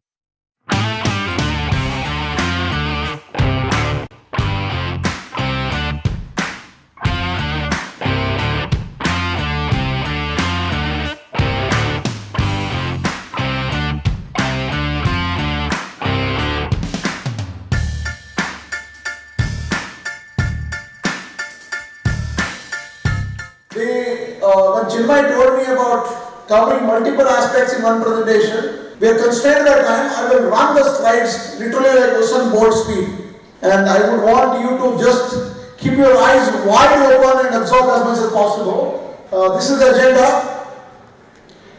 India to home, the trends, and the future of industry academia collaboration. Quick statistics about India. I'm very, very proud of it. We spent an hour on this and helping you understand why India is the best place happening on the earth right now and why everybody needs to be in India. People are going all over the world, but trust me, if there's one place which is thriving in this ever-changing world, that's Mother India. And we're very glad to be in Delhi. Imagine 570 million people on social media. Never heard of. Morning, my dear friend Dr. Sitaram talked about India producing 1.4 million engineers. Collectively, America and China together, if you put all the engineers they produce, we are far better than them. This is going to match to our numbers. So India is all about scale. It's about managing the complexity. Look at the digital payments that India is making. 350 million transactions happening on digital payments. Right, now more information for you. Last one is very important. Asia, if you look at the number of people, English speaking population in Asia is 416 million plus. Out of that, if I talk to you about India, more than 50% is in India. When I talk about Asia, India is the largest Asia, I may allow to say so. Right? So, why I am showing this to you? The country is full of land of opportunities. What I am saying is, we have no doubt, not the third, I think we will be the largest and the biggest economy in the next 5-7 years. We are talking about 2050. I think India will be the third largest economy very soon. It won't take time till 2047 or 2050, but I think India will be the hub for every possible thing on the earth. Be it human capital, be it students, be it talent, be it opportunities, everything. India is the epicenter. India produces 24,000 PhDs in a year. Tell me which country produces so many? Morning we were talking about India is the 5th country in the world in terms of publishing research and filing patents. People thought India is only country of huge population. Today we have become the intellectual capital of the world. And we are not stopping here. I think the sky is not the limit for us as a country. But we have challenges ahead. Many of the world leaders were taken to some markets in Delhi. And they witnessed the digital payments by a local vegetable vendor. The so-called world economies in Europe fell off. When in America, even today, you go for a vaccination shot, they give you a return paper. India, digitally, it comes on your phone. That's the power of India Stack. I want all of you to remember this and talk about this to everybody in your home, in your college, in your neighborhoods. People should be aware of what India has produced for all of us. Now, I think I talked about it already. There is India's first solar powered airport. Fully 100% solar powered airport in India. It comes from south of India, in Kerala, right? So we already talked about Chandrayaan, MOM mission, and then we also have Aditya now. So no stopping this country. I already showed you this number, 500 million plus youth, 200 million plus English speaking, just fine. Now, the future of work, I think I was talking to some of my colleagues in the afternoon. Some companies are saying permanently, forever work from home. Some companies are saying, if possible, please work. Yeah? Some companies are saying, few days at least work karo yaar. Kuch to do, salary to milega. But I think the issue is, thanks to pandemic, we have unearthed a whole new world of work. And that brings enormous opportunities and challenges. Remote, work from home, work from anywhere, work from office, work from Timbuktu, work from beaches. Yeah, it's infinite possibilities today, right? I think I'm making a bold statement. In this country in future, we will have no concept of retirement. We will also not have concept of permanent employment. I'm saying there will be concept of power of volunteerism. I want to volunteer to work with Mr. Negi's organization for the next 3 months. After that, I will see what I will do. For next 3 months, I will work with Chinmay's company. It's not going to be a permanent contract. It's going to be volunteerism is going to come in. Because gig economy is big. Imagine if now people talk about moonlight. Let's forget moonlight for a moment. Let's talk about a gig. This is a huge unorganized sector which is there. If we bring them together, the intellect capital of the country will just go multifold. So I'm saying non-traditional models will emerge from an employment standpoint. And when we did a survey, again, we did not do the survey, one of the leading institutions in the country, the consulting company did a survey with people, 75% of them wants to work from home forever. We are we're trying to call people to Bangalore. We are getting all kinds of reasons like Nani mar gayi, Nana marne wala hai, bachcha hone wala hai, kuch aur hone wala hai, 6 months chahiye, 8 months chahiye, agle saal aunga, and so on and so forth. That's the reality, right? So, one suggestion is, let's not be scared about this AI. I think many people are getting scared. I want to give you a reassurance. AI is not a threat. For me, AI is an enabler, is a collaborator, is a partner. If we use the technology very effectively and wisely. We have to be ready for digital, phygital and local. Yeah, these are new words, phygital and local. So we must be prepared for all of these things. We also talked about if you are forcing people to come to office, there is a huge attrition threat. 39% of them have said, we will leave the company if you force us to come to office. So this is about future of work. There's a huge architecture which can be built in. I don't want to dwell on it because I'm standing between me and my flight at 8 o'clock. Now, the future of skills, this is a big challenge for all of us. We are saying many organizations are grappling with this so-called midlife crisis of the talent. There are people who are 40 plus, there are who are less than 50. And they have done some kind of work, they joined the industry 20 years ago, they have done certain things, now they don't know where to go. There's a huge crisis coming up. About 40% of them in the Indian IT industry today, of the 5 million plus workforce we're talking about, 40% need upskilling, reskilling, otherwise vanish from the door. There are big challenges happening, right? So, we have to learn. This is the biggest skill that we need to teach people today. How to learn, we don't know. Forget what to learn.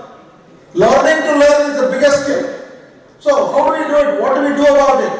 Where do we teach them? Where do we start? So, there are a lot of these questions that are there in the mind. Academia is actually playing a massive role in building country's intellectual capital because academia is preparing the future of this country. Academia is not only preparing the future of this country, but they're also creating the future for the world because world's working capital is in India. Because we are a young country in an aging world.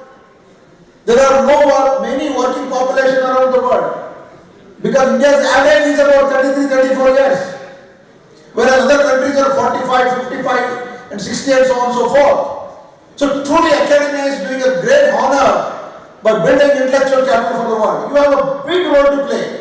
What it means is you must also be ready to reinvent yourself. If you don't reinvent, you will not be relevant in this world because world is coming to India.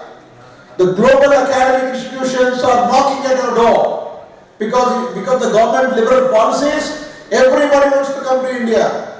Today we are not worried about FDI. FDIs are waiting, so when can we come? Because markets are so high today they are not able to enter. Similarly, if Indian academia cannot reinvent itself, we will be giving a biggest opportunity and we will be losing the opportunity from our hands. Now these are the countries who are facing the greatest skill shortages. Okay, this is, look at India is at the top. So we have a challenge. I am talking about skill deficiency in every sector. Talk about organized, unorganized, automotive, any sector there are issues. And we have, as an academicians, as industry people, to think about how do we have to bridge this gap rapidly in a war-footing basis. Because if we can't do it, we will lose the race, we will lose the game. Right, so now I am giving you some more availability of data state-wise. Skill availability state-wise. Again, when I was looking at preparing this presentation, I thought this is very relevant for you. It will help you where you stand. Some of them may not be in the sheet here. But for us to figure out where do we look at the talent landscape across the country. This is from the India Skills Report 2023.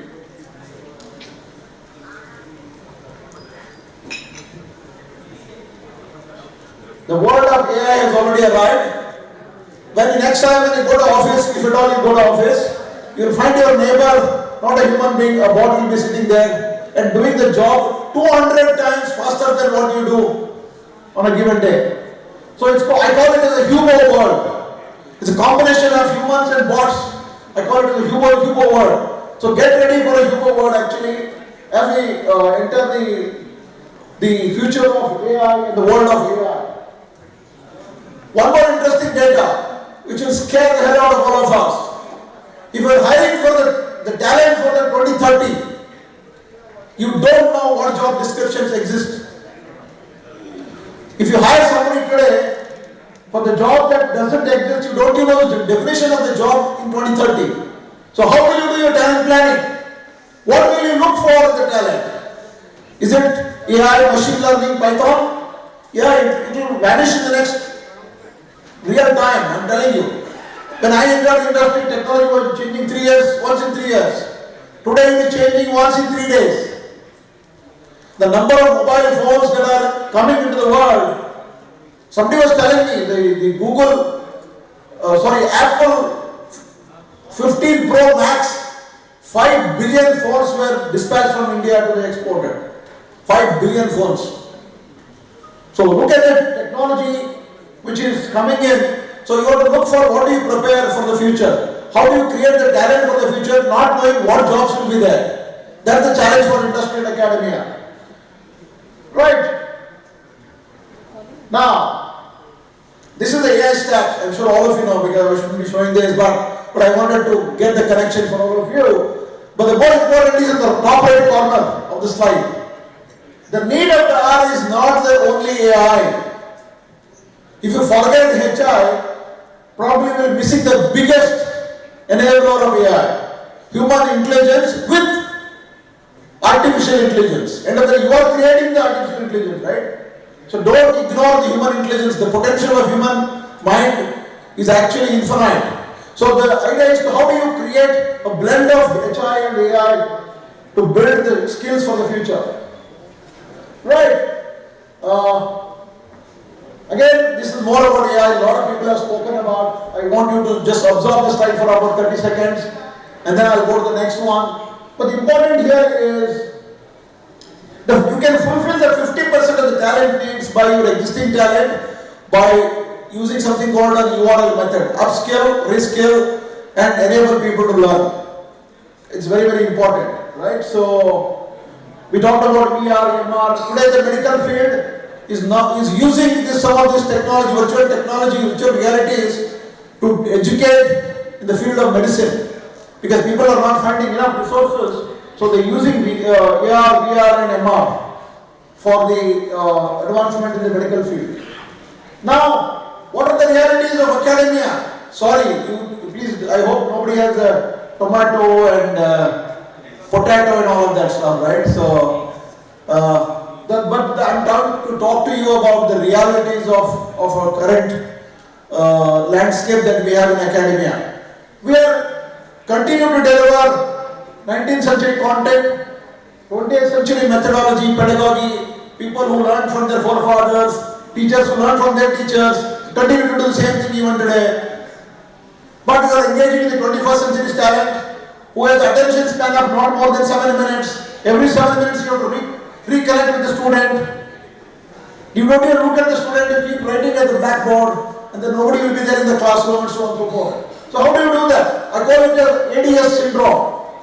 Our youth has got this ADS syndrome today, attention deficiency syndrome. Easygoing, confused, not committed to the future of themselves, or the future of the country, or the future of the academia. So what do we do? Fully unprepared for the future. Now, academia is not aware of the reality. Maybe you are aware you are not willing to do anything. Okay? And not prepared for a rapid transformation. How ready are we to embrace change? To understand why change is required and so on and so forth. We are not ready to transition and transform ourselves. A lack of mental ability and agility for change, we already talked about it. Highly theory-centric, not application-oriented, not aligned with the changing technology. We are busy in creating a filled mind. Okay? Semester, examination, 9.5 GPA, consistency, prepare for interview, push off. It is not a filled mind. You want the formed mind. Well-formed mind is required. Now, future is happening. What do we do? What is our game plan? What can we do? The question that I am asking you is, I think the time has come, if we are ready and we are serious about our profession and our role in shaping the future of the world, I am saying we must be willing to recognize and acknowledge the problem statement. Second one, accept responsibility and accountability for the current situation. We can't blame anybody. You can't blame UGC, AICTE, and technical university. No, my vice chancellor is not allowing, my principal is not allowing, sorry. All those questions are out of the window. We must understand and acknowledge and accept the responsibility of the current situation. Unless we realize the responsibility that we have to shoulder, we will not be able to move forward. Introspect the reasons for the current real situation. There is no problem in this world which cannot be solved. Are you with me? Every problem is a solution. And if you want to make, every solution can be a problem also. Right? So that is very important. Evaluate how prepared are you for the change. Many of our institutions do not have the concept of a HR department or a strategy department or a talent transformation department. We have something called a training and placement officer. Age-old again concept. How are you preparing the entire institution for transformation? Whose job is it? Is it principal job, placement officer job, HOD's job, or the student's job? Please evaluate preparedness. How ready are we? Commit to working together and start the journey of transformation. It has to come from all of us, industry as well as academia. Understand and learn AI and learn with and from AI. There is a lot of things. This last line is a request actually. You know, it could be university, it could be industry. We all are human beings. We eat salt every day. We have our share of ego. For a larger cause, for a larger responsibility and accountability of building a better society, better world together, we must let go of our ego and let's move forward. To stay informed about the startup ecosystem, subscribe to My Startup TV.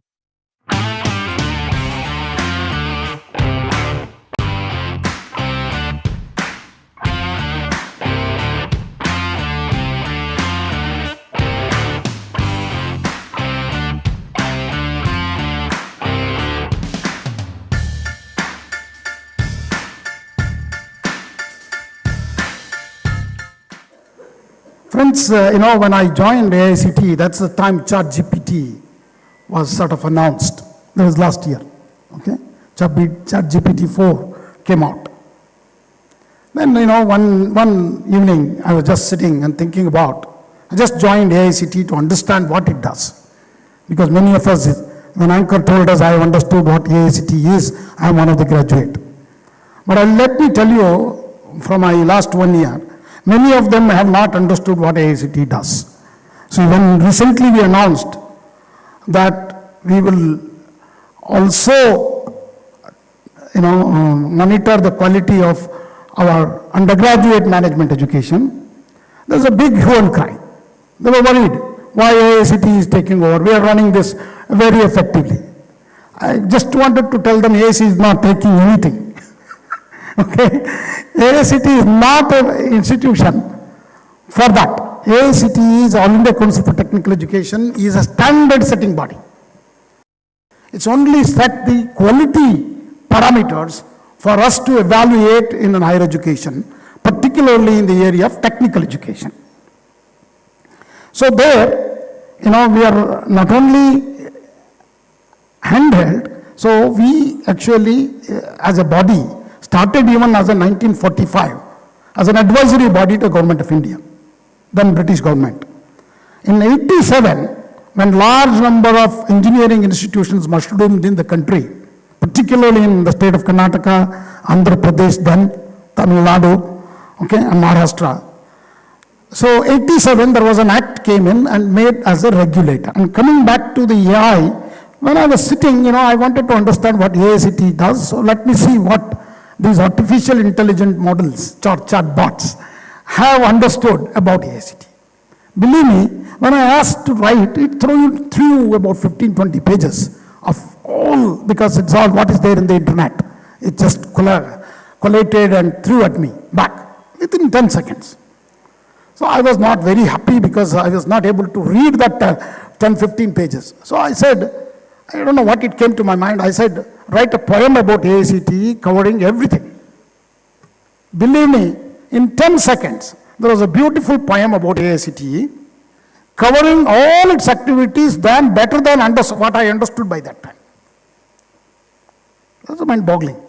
Then immediately, I was not satisfied. As a human being, I said, write this poem in Hindi. In another 5 seconds, an Hindi poem covering the activities of AICTE was out there with 4 stanzas. Or even a computer science professor is scared today. Why?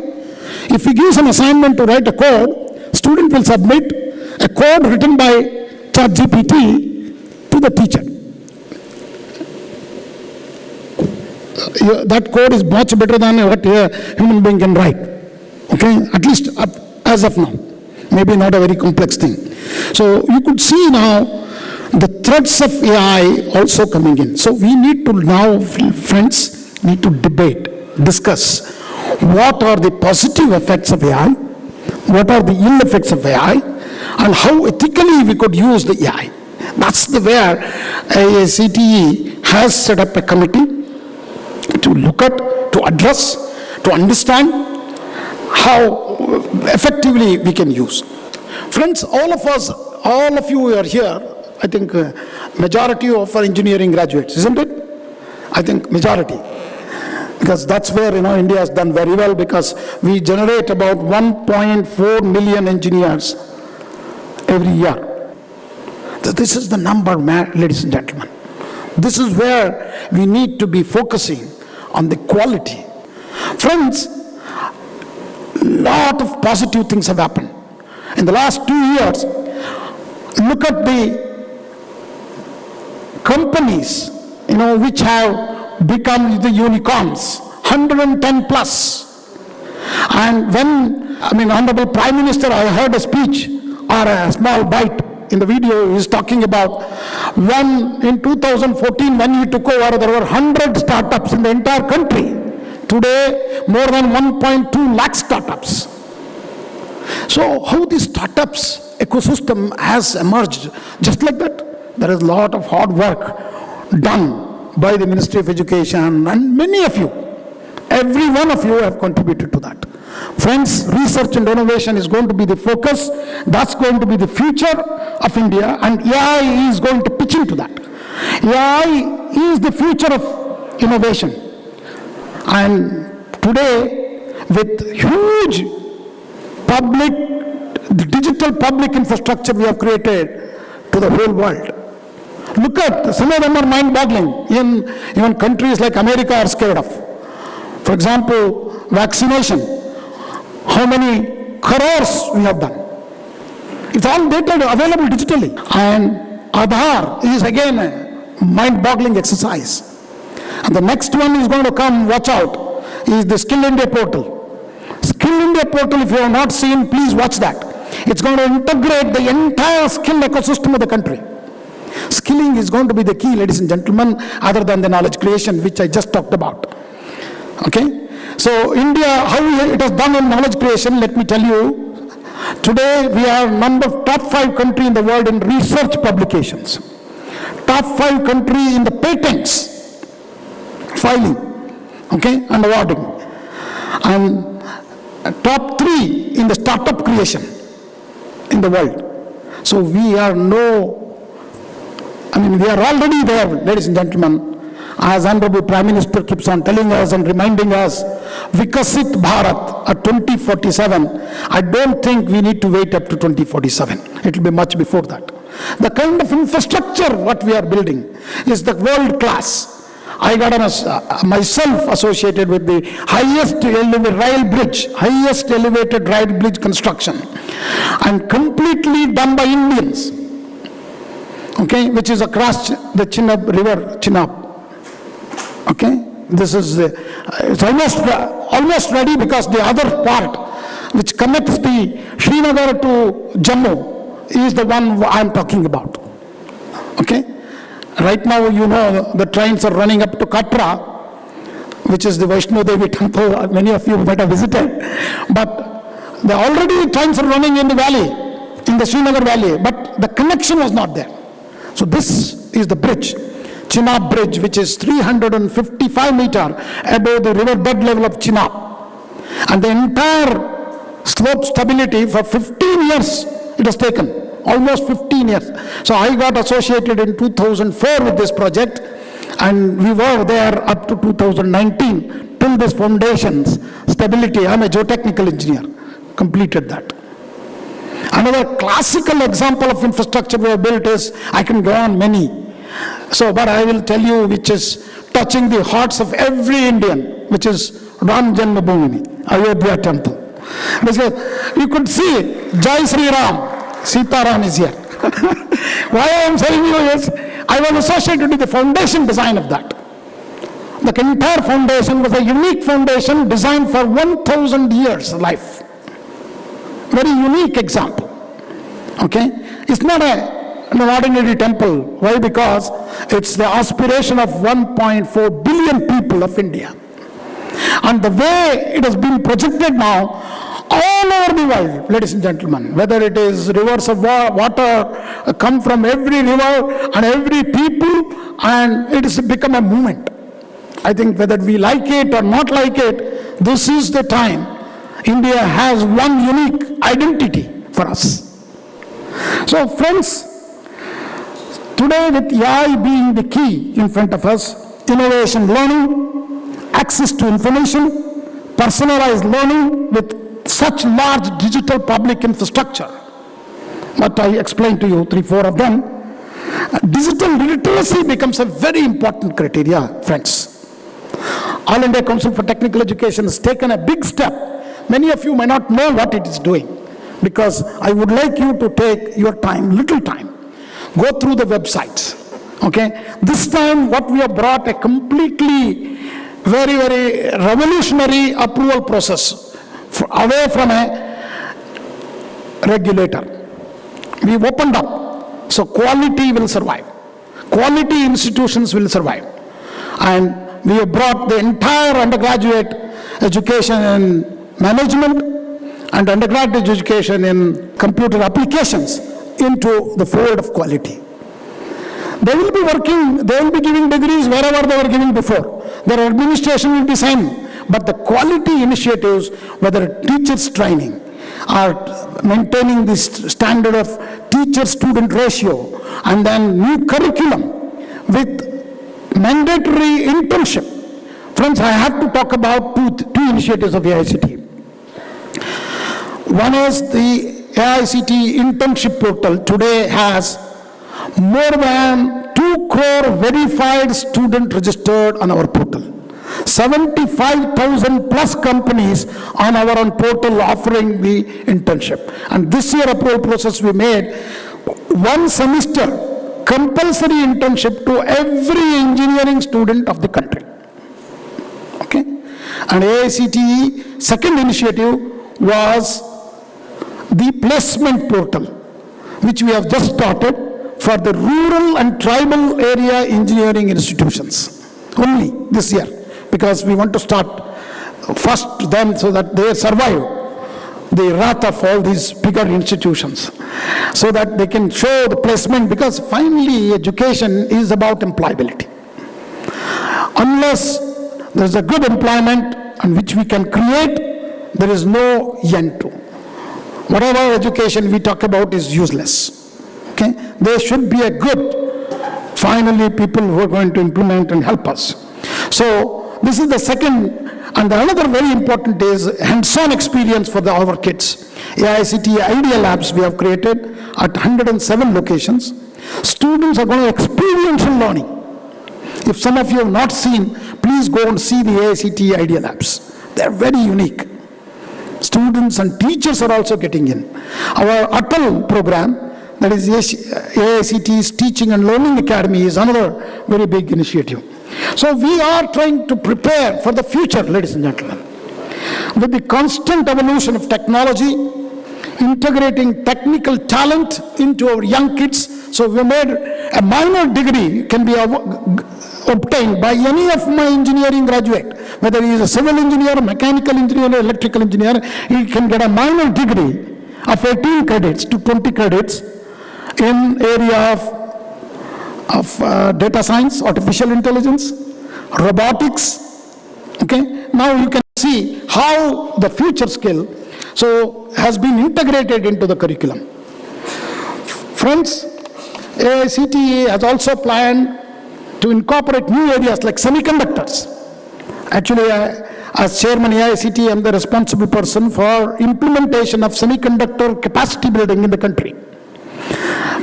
I can tell you, my institutions, more than 300, totally including, if you include the master's degree program, 600 institutions are offering programs in semiconductor. Why is this important?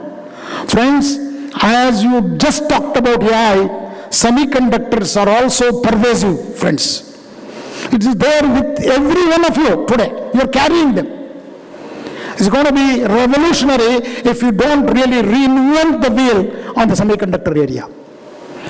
It's only some countries like Taiwan and China, and they have really a market forces concentrated over today. Today, what you are seeing, all these tension, just like what happened in the Kuwait war about oil, and today the tensions are all because of semiconductors. Oil is still remaining because we have seen that is happening in Ukraine as well. Friends, it's a golden time. Amrut Kal is here, ladies and gentlemen. In this Amrut Kal, whatever you attempt to do will become very fruitful. It's going to be realistic and you're going to be successful. We have seen Chandrayaan, Aditya L1, we were able to place. A poor country which you could not feed can send these things. How is that possible? Mangalyaan is the cheapest flight mission anywhere in the world it has happened. Who are these engineers are? You ask them, including the chairman ISRO. I was with him just last month. I was privileged to actually asked by him to release his book. Okay, I was with him in the ISRO headquarters. Friends, believe me, all those scientists are all from AICTE institutions, not from IITs, not from MITs.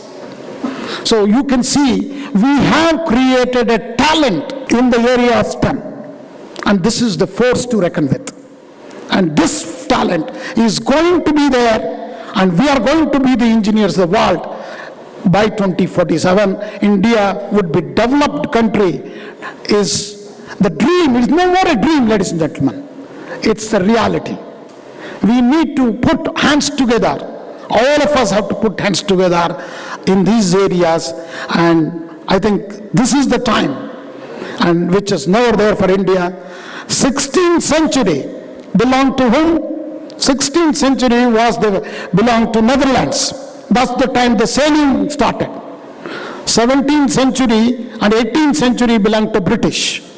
Okay? 19th century, after the World War II, was America's time. After the COVID, it is India's time, ladies and gentlemen. Thank you very much. To stay informed about the startup ecosystem, subscribe to MyStartuptv.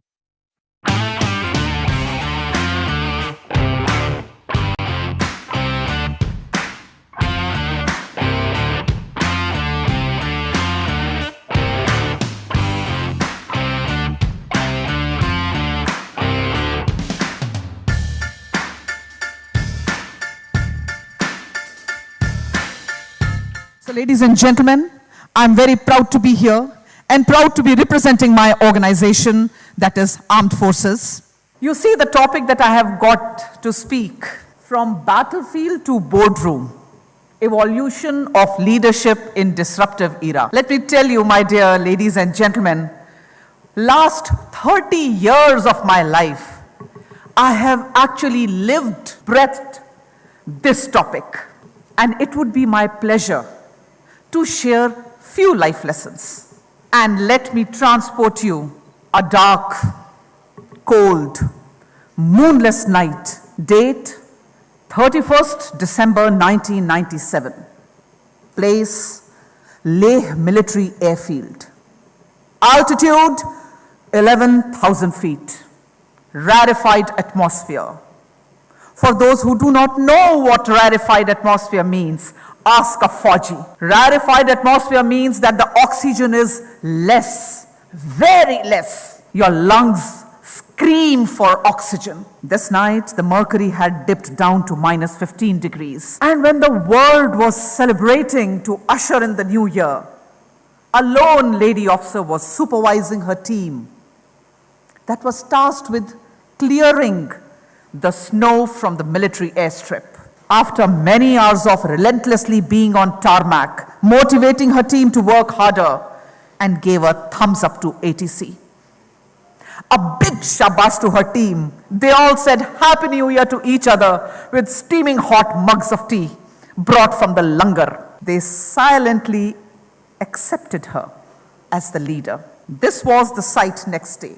1st of January 1998, 0430 hours, AN-32 of Indian Air Force takes off from Chandigarh Military Air Base to land smoothly at Leh Military Airfield. So as the first lady officer in high altitude and extreme cold climate area, I was tested and judged on many fronts. 2 years later down the line, in 1999, the Battle of Kargil took place. Icy heights at an altitude of 16,000 to 18,000 feet got embroiled in a battle. By this time, I was well entrenched in my role as a supply chain management expert in high altitude. I became the first lady officer to be part of battle zone in Operation Vijay. I fought this battle as a mother of one child,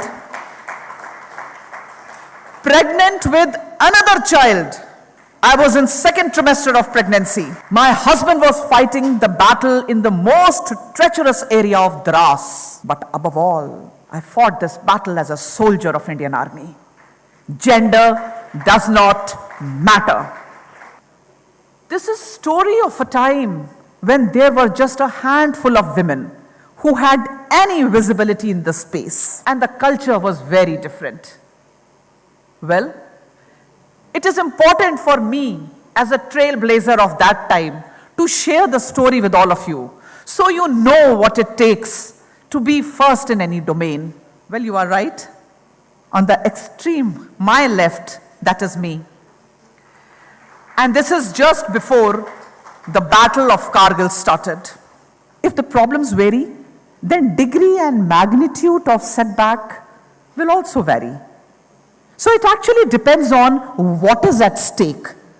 Your setback is directly equivalent to what is at stake. So in corporate world, it can be damage to mental peace, physical fitness, less time with family. Sometimes financial stakes can be very high and damage the company's credibility. We all were glued to our television sets, witnessing the horrifying visuals non-stop for 3 days. On 27th November, a squadron of 220 NSG Black Cats, comprising of highly trained commandos, bomb disposal squads, sniffer dogs and weapons specialists, were flown in from Delhi to Mumbai. At that point of time, the mission was only one, Taj. Eliminate every single terrorist without causing any collateral damage to innocent civilians. The hostages are taken not at one, but at 3 locations: Taj, Shabad, and the Trident. That the information was radioed to the commander of these NSG commandos while the plane was in mid-air. The 523 commandos had already taken off for one mission. Now, they were told that there is not one, but 3 missions. The training of Indian Armed Forces is such that automatically one mission was divided into 3. The leadership automatically emerged to take over these missions. Without any chaos, the equipment, the ammunition, they were operating differently. They had different strategies. They had divided resources. They were united in the objective of the mission. So if you see the middle picture, and that is the Shabad house, the NSG commandos were slithering down through a thin rope from Indian Air Force Mi-17 helicopter. They were wearing their black dungarees, bulletproof patkas, automatic guns, landing directly on the roof. They were the targets. When they were mid-air, a stray bullet from a terrorist down below could have damaged this chopper. And in that heavily populated area, the collateral damage would have been very high. But every factor was taken into account before this operation was carried out. And mind you, they only had time till they were flying. What is that? An hour or two? With foresight, deductions were carried out and a successful operation was executed. There is only one word. The team was crisis ready. It is vital that intent of leader and objective of project is clear till the junior most member of the team. Even if the leader is not present to micromanage, still, different team works as a cohesive unit. In armed forces, we have a concept of war games, where war-like scenarios with multiple crisis situations are simulated. Far-fetched ideas, far-fetched problems, they are brainstormed. So commanders brainstorm the responses. The responses are made threadbare. These are rehearsed by the troops on ground. All practical problems are studied, time management is worked out, logistics are worked out, so that at the time of crisis, multiple functionaries like infantry, artillery, armored tank squadrons, Air Force, Navy, logistic installations, everyone comes cohesively together. And then we never say that we do not know, the right hand does not know what left hand is doing. This never happens in armed forces. Our responses are cohesively practiced so that there is no confusion. And on the same concept, I have established war rooms for various corporate giants and MNCs. This has helped them to be future ready and to stay ahead of the learning curve. So it's been a very interesting exercise when this war game room is established with corporates. That mind is like a parachute. It works best when it is open. You all can imagine what a parachute will be of any use if it does not open mid-air. Brainstorm the responses. Brainstorm the solutions.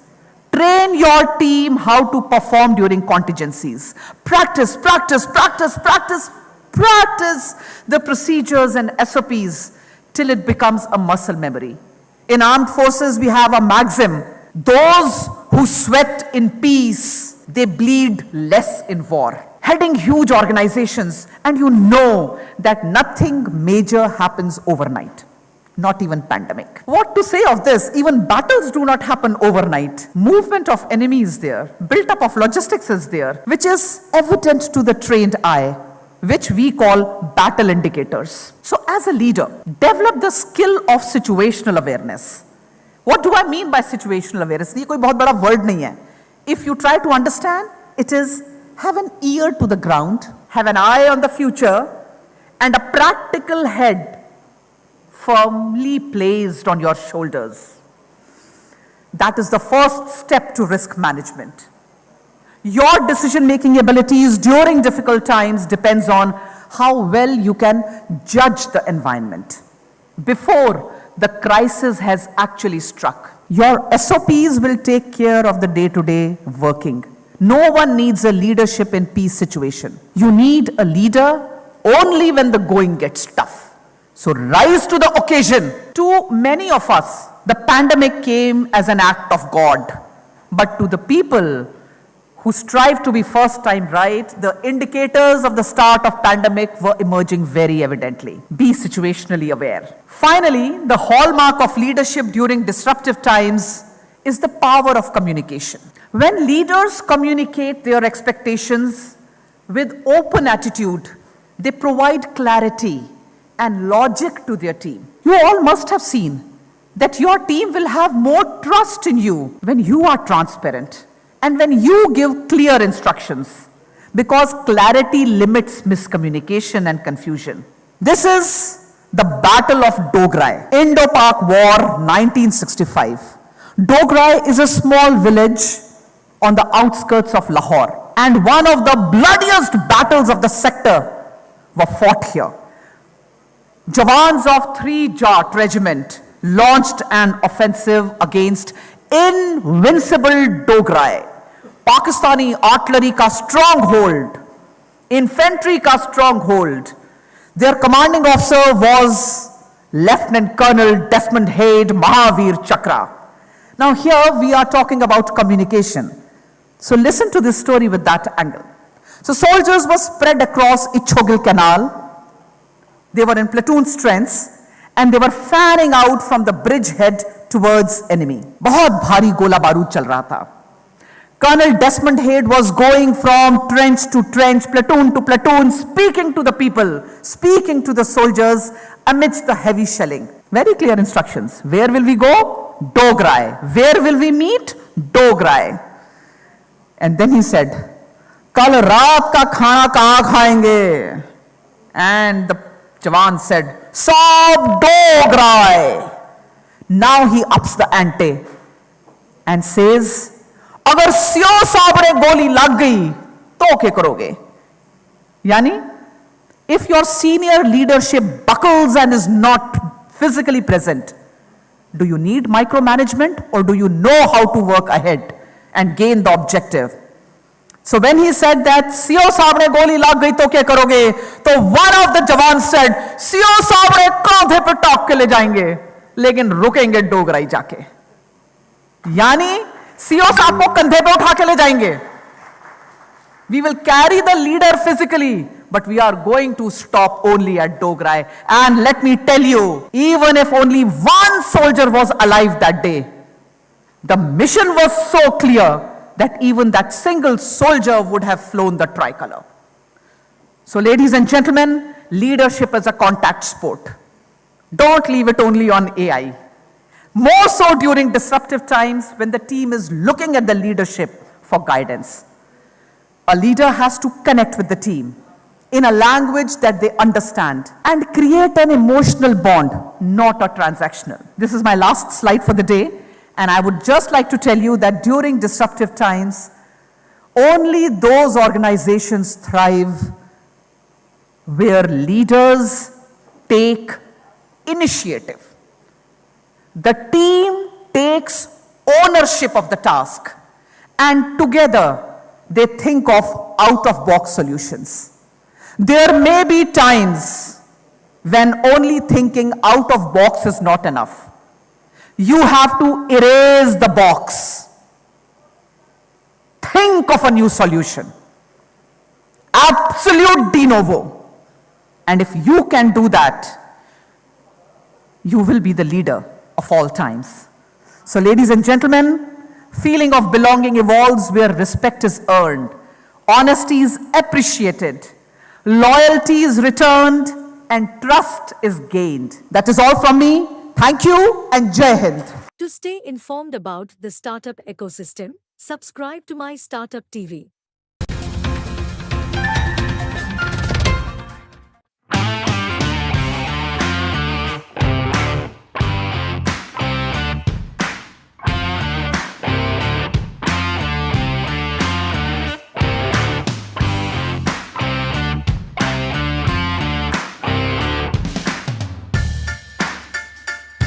I'm going to talk to you about 3 things which I believe are important for innovation. First is you have to be empathetic to yourself. Second thing, which is very underrated, is sleep. The third thing is sustainability, which I must say is being taught in some schools. I would like to end by saying that really the future is going to be bright. India as a country is making strides. We today on Business World ran 2 articles. How India, I don't think it's left to anybody's imagination. In the next 6 to 10 years, we'll do better than we've ever done. We will, when the Prime Minister would talk about a 10 trillion economy, some of would laugh. I think it will happen sooner than later. And the other thing is about Yes, there is a dollar exchange and that reduces the size of our GDP in dollar terms, right? But I'm sure even on that front we'll catch. India has shown leadership in many domains, while in education in past, we've learned from American schools, from European schools, the Danish schools that we used as example of learning. I think the future belongs to integrating technology, the learning of ancient Indian wisdom, and very importantly, the traditional methods of teaching are, in my view, at least in the next 5 to 10 years, are here to stay. Artificial intelligence must be taught in schools, must be used in schools, but artificial intelligence is a tool, it's not learning by itself.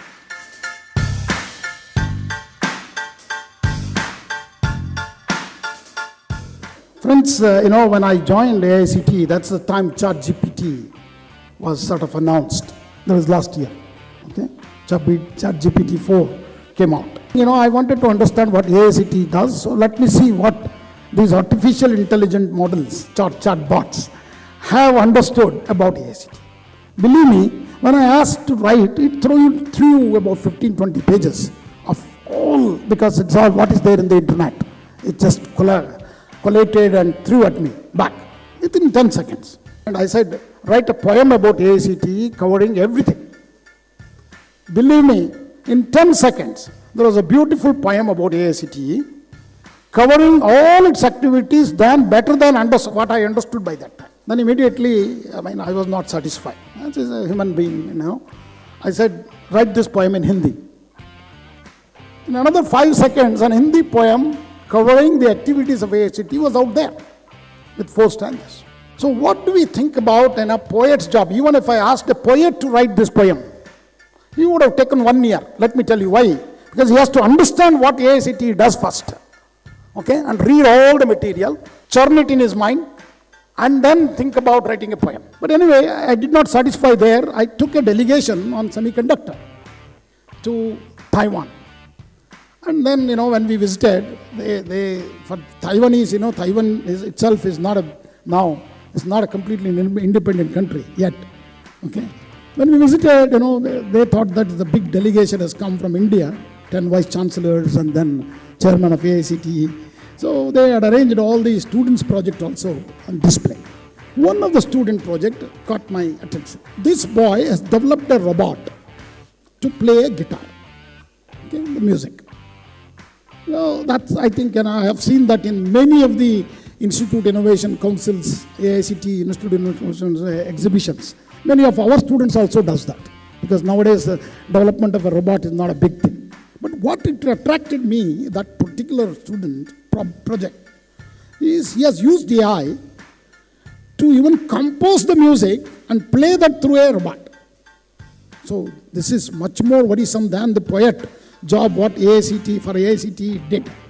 The AI did a poet's job by writing a poem.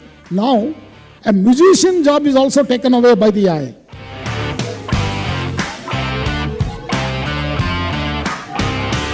A dark, cold, moonless night. Date 31st December 1997. Place Leh Military Airfield.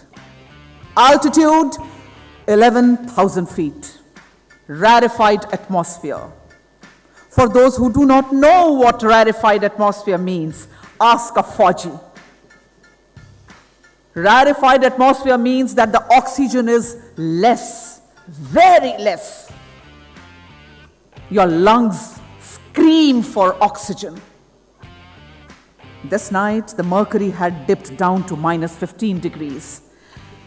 And when the world was celebrating to usher in the new year, a lone lady officer was supervising her team that was tasked with clearing the snow from the military airstrip. The purpose was to clear the airstrip so that the aircrafts of Indian Air Force could land in the morning. The Indian Air Force is the only connect for every logistic supply and movement of men and material.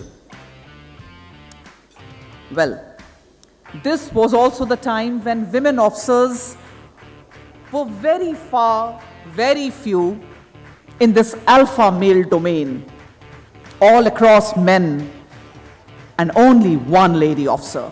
That night, all eyes were on that lady officer. Whether she could lead her men, battle-hardened men, in this physically and mentally daunting scenario. Can she get the runway cleared? Can she make it possible for the Indian Air Force planes to land well on time? There was no margin of error. She knew that her personal conduct and professional acumen is the only key to survive. Rather, not only survive, my dears, but to thrive.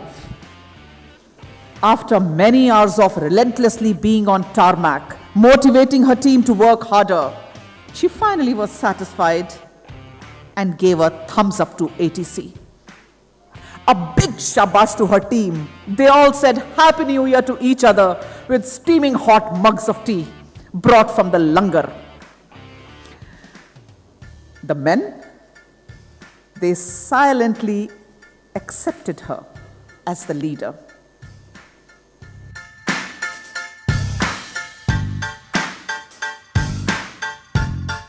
While Google has been there for quite some time, the cloud business is not that old. So, I mean, most of the people in India are like 3 or 4 years in the Indian market.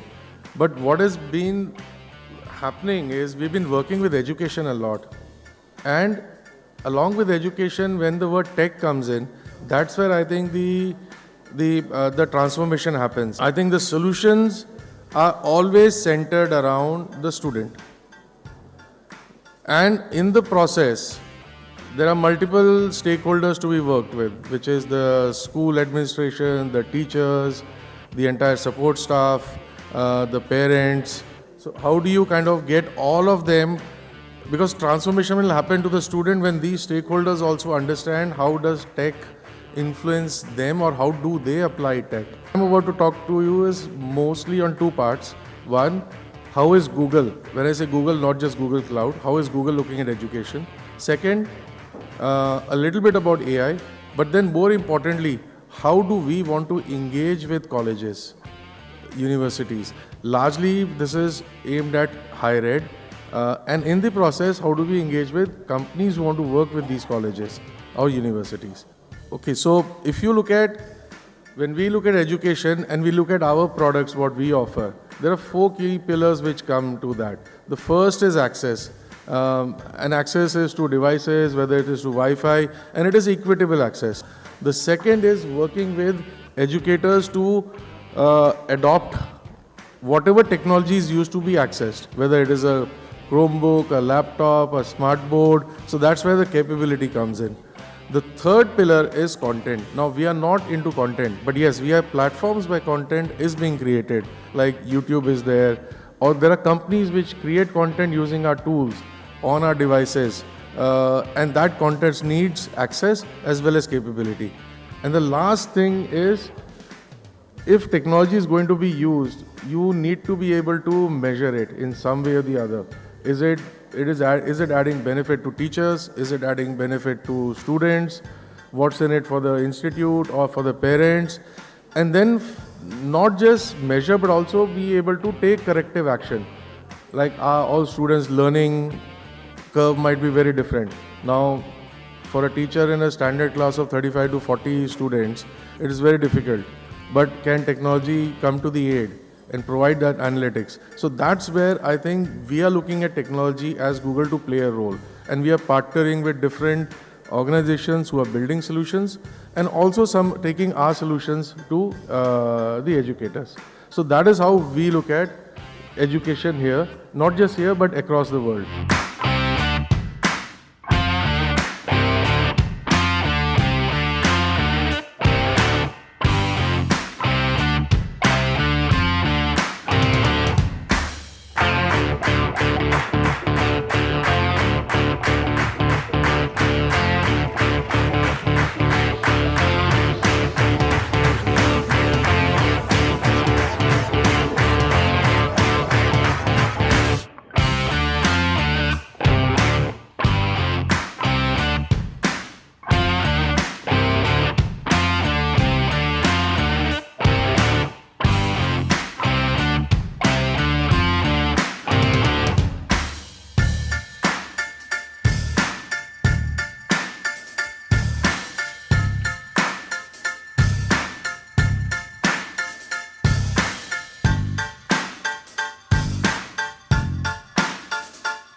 So we actually went out and sought applications from hundreds of startups. So we had, as I said, hundreds of applicants, and we went through a very systematic process of getting to a short list of about, a dozen, and then getting to ultimately, the top 5 award.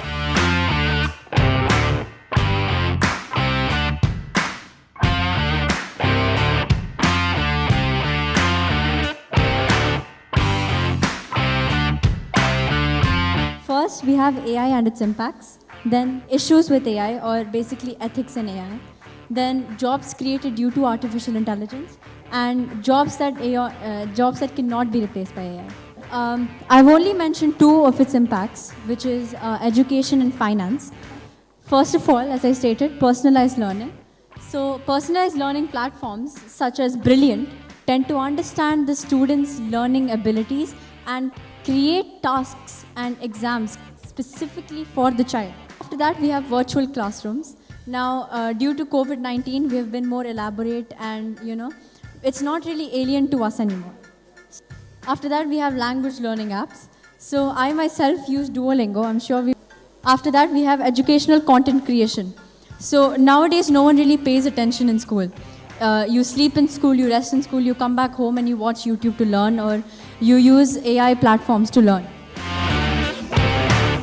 शादियों में सालियां जूते चुराती हैं, लेकिन मंदिर के बाहर से कौन से साली जूता चप्पल चुरा लेती हैं, अभी तक समझ में नहीं आया। मंदिर के बाहर से, हाँ। अच्छा, कुछ महिलाएं तो इतना सज संवर कर मंदिर भी जाती हैं, ऐसा लगता है दर्शन करने नहीं, दर्शन देने जा रही हैं। अच्छा, कुछ महिलाएं सर ऐसे जगह पर जूता चप्पल सैंडल खोलती हैं जहां से भगवान भी दिखे और जूता चप्पल भी दिखे। इधर भजन चल रहा है, जय अम्बे गौरी, सैंडल, ऐसी हालत होती है। To stay informed about the startup ecosystem, subscribe to MyStartup TV.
Google has been there for quite some time.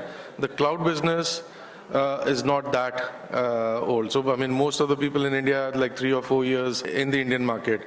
But what has been happening is we've been working with education a lot. Along with education, when the word tech comes in, that's where I think the transformation happens. Now, whether it's an edtech working with the student at home or an edtech working with the student in his or her college or school, always centered around the student. And in the process, there are multiple stakeholders to be worked with, which is the school administration, the teachers, the entire support staff, the parents.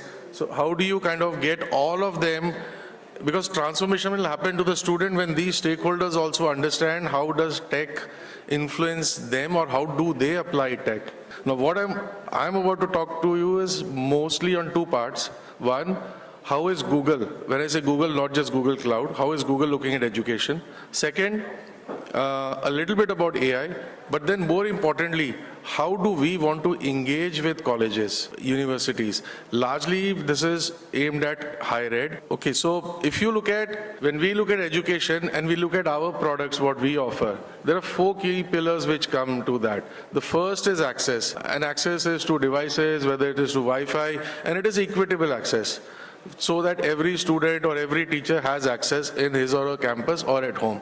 The second is working with educators to whatever technologies used to be accessed, whether it is a Chromebook, a laptop, a smart board. So that's where the capability comes in. Third pillar is content. Now we are not into content, but yes, we have platforms where content is being created, like YouTube is there, or there are companies which create content using our tools on our devices, and that content needs access as well as capability.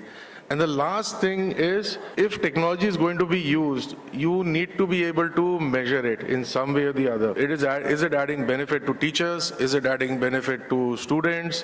What's in it for the institute or for the parents? And then not just measure, but also be able to take corrective action. Like all students' learning curve might be very different. Now, for a teacher in a standard class of 35 to 40 students, it is very difficult. But can technology come to the aid and provide that analytics? So that's where I think we are looking at technology as Google to play a role. And we are partnering with different organizations who are building solutions and also some taking our solutions to the educators. So that is how we look at education here, not just here, but across the world.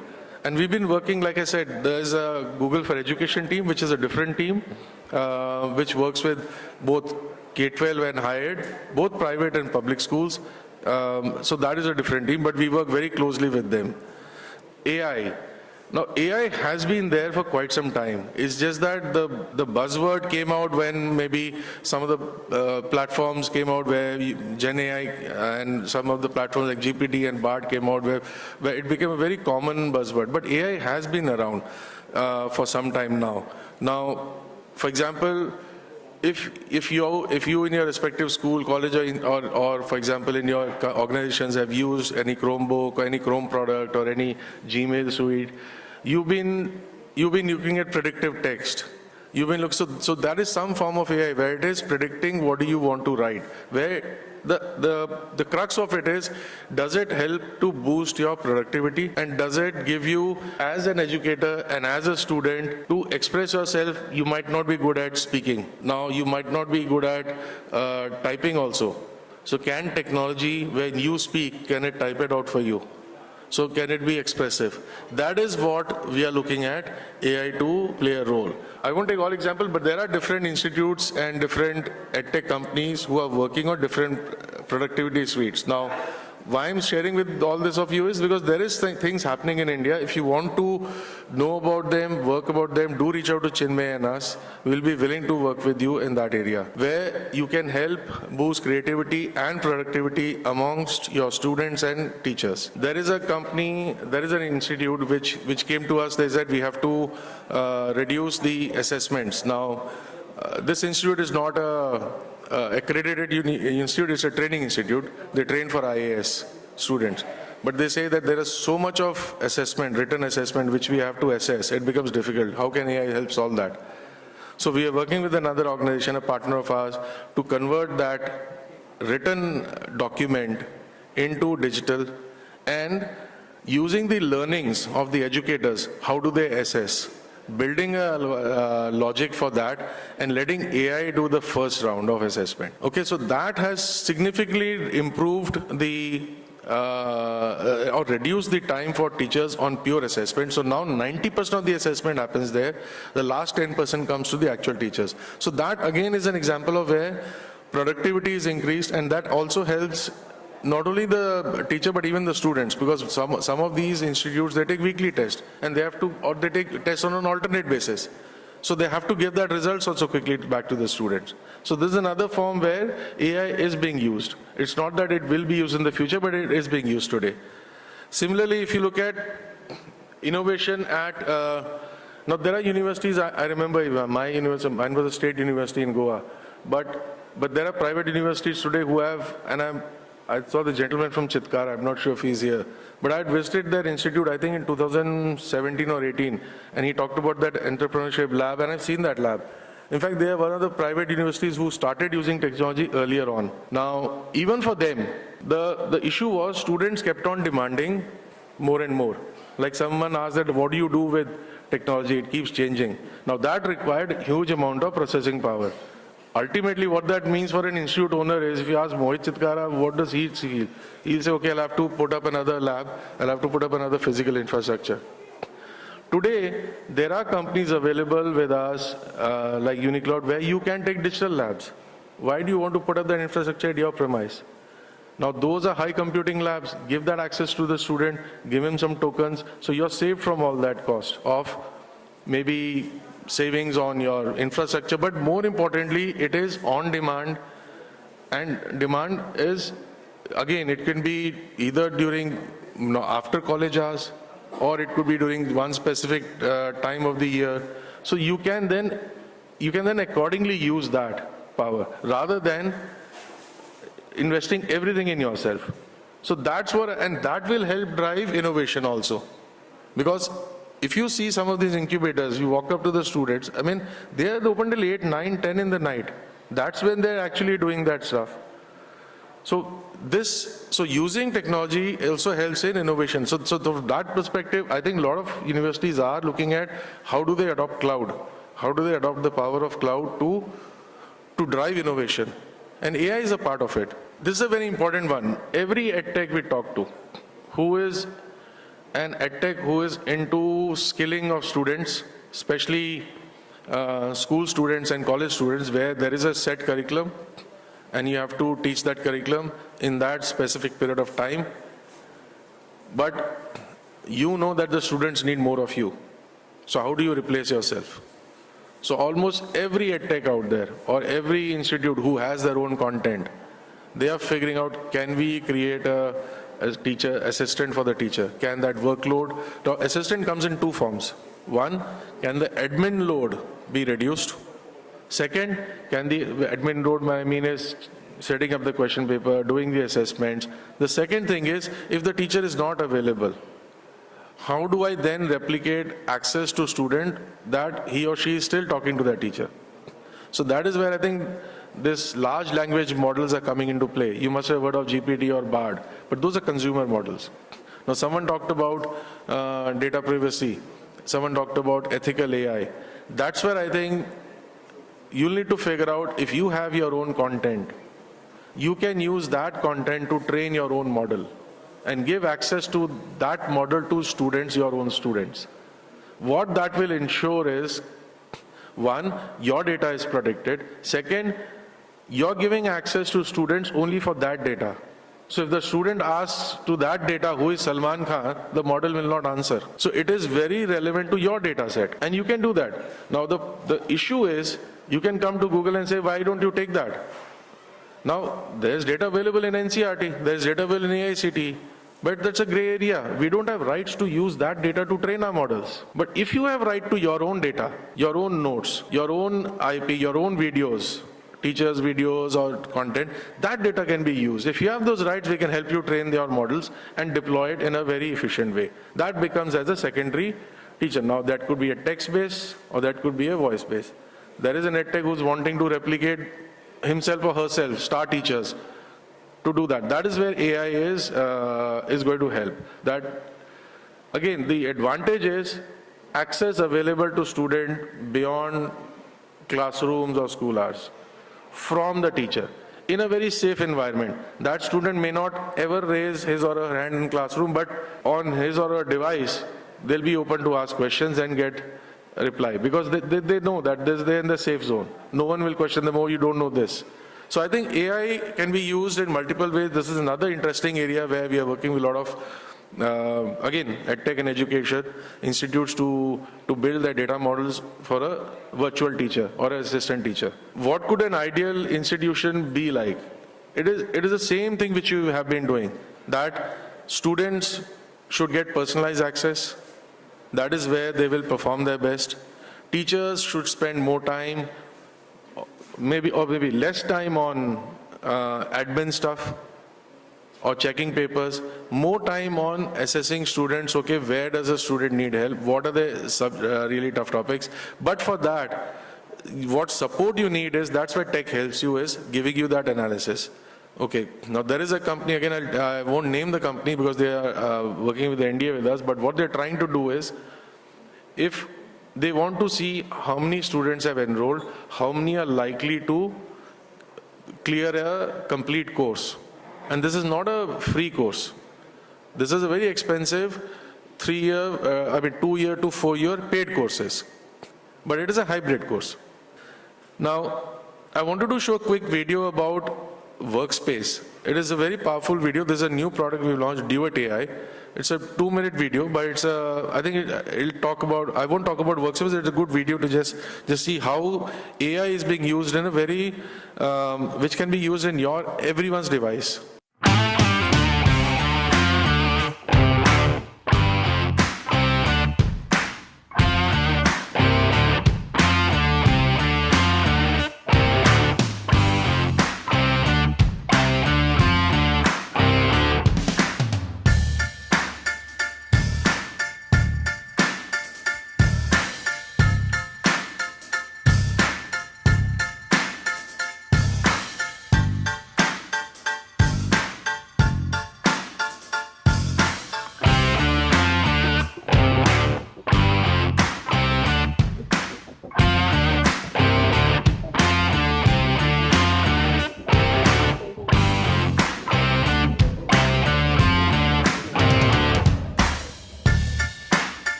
I want to switch gears and see that how do we want to reach out to institutes and along with our partner EdTech companies.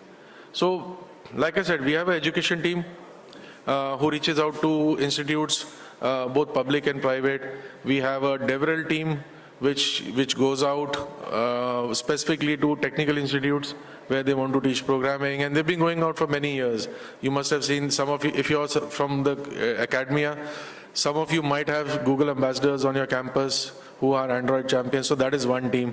There is another team which specifically goes out for cloud, and there's another team which goes out for hackathons. So as Google, we said, let's maybe create a program.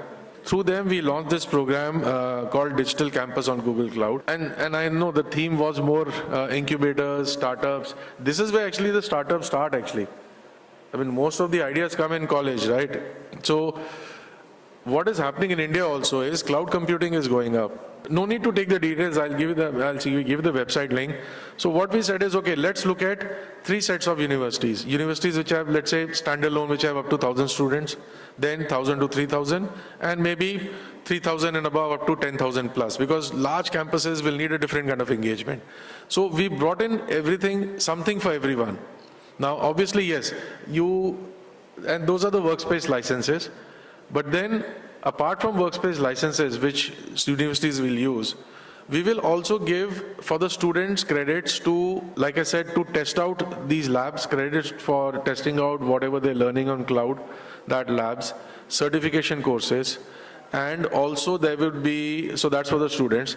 The other thing is the DevRel team will also conduct hackathons for these universities as this program expands. So there are a few companies, MyAnatomy is one of them, whom we work closely with. There are a few others listed here. I won't go into details, but that is the idea. So to get you access not just to our technology and our courses, but to get you access to problems which have been solved for the education ecosystem by other tech companies, and if you're willing to transact with them, do that independently. We have nothing to do in that. It's just that we're bringing all of that onto one platform.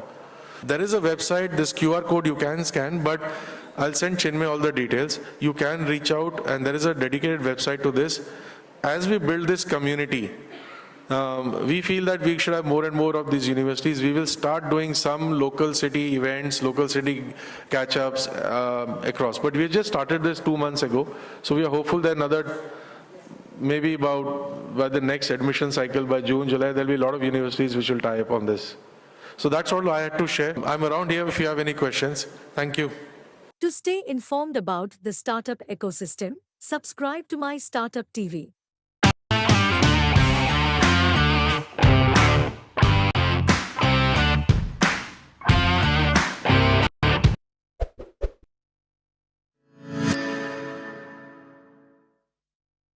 So this is primarily the format that I'm talking about, where we are saying it's an expert, professional, and a thought leader, which is the EPT in the chat EPT. The discussion that we're going to have is divided into 2 sections. A set of prior questions which are asked by the audience, is something that we are going to start with. And once we are done with those questions, we're going to move into using the Mentimeter app and look at live Q&A. So you're going to type the question using the app, and it will straight come on the screen, and we are requesting one of the panel members to answer that question. So it is something that we are doing for the first time, and maybe this is a format that's not been used for a panel discussion earlier as well. So this is the first time that we're doing something in Delhi as well. So let me just take a moment to introduce our panel members. So my co-moderator for this session is Haresh Patel, who is a good friend, an ex-colleague of mine, who happens to be my coach as well. Haresh, please join me in the process of moderation. So Mr. Shrikant Sinha, Chief Executive Officer of Telangana Academy and Skill and Knowledge. Shrikant sir, please join us. Dr. Nikhil Agarwal, the CEO of IIT Kanpur, where massive innovation is happening. The professor from AICTE also talked about Kanpur, IIT Kanpur being the #1 innovation hub of our country, as well as maybe the entire world as well. So it's a pleasure to have Dr. Nikhil Agarwal join us. Can I invite Mr. Taliz Rizvi? Mr. Taliz, can you please join us? So he is the director at Business World People and Business World CFO World. So he is a part of our panel. Business World conducts close to about a little over 250 events in a year, in a calendar year, across industry domains, sectors, or whatever it is. So naturally, he interacts with industry leaders across cross-functional. So he is a part of our panel too, adding value to this discussion. I'm going to invite Professor Venkatramana, who's the Vice Chairman and also the Vice Chancellor of Telangana State Council of Higher Education. So please join us. We have Mr. Neeraj Arora, He is the Assistant Secretary General of ASSOCHAM. It's an industry chamber of commerce which is influencing a lot of policy, bringing the industry together, working with the government in terms of bringing regulation. So, Mr. Neeraj, welcome, and please join us, sir. Mr. Varinder Kumar Verma, Head HR Strategy and Transformation from Maruti Suzuki Limited. Mr. Varinder, please join us, sir. Pleasure having you as a part of this discussion. Mr. Vivekanand Mishra, Principal Architect from Adobe. He comes from massive experience on technology side, and I'm sure that he's going to throw a lot of light on what is the future of AI and aspects like that. So, Mr. Vivekanand, pleasure having you. Mr. Vinay Kumar, you're already there with us, so introducing you again. He is the CIO at McDonald's. So retail is one of the key sectors where AI is making a huge impact. So he's going to really help us understand how it impacts the retail industry. Mr. Nitin Sachdeva from BharatPay, he is Director Talent. Mr. Sumit Kumar, Chief Delivery Officer at Thrive Digital. Healthcare is another major sector where AI is making a huge impact. So we're going to hear from him about what is the kind of impact that AI is making in the healthcare sector. Mr. Saurav Chawla. So Saurav, can you please join us? So he is the Chief Technology Officer at MyAnatomy. He is someone who work for technology companies like Microsoft and Uber. Working in this particular area, he is an architect of building the entire MyAnatomy platform as well, the AI platform that we have at MyAnatomy. Mr. Shalin Maheshwari,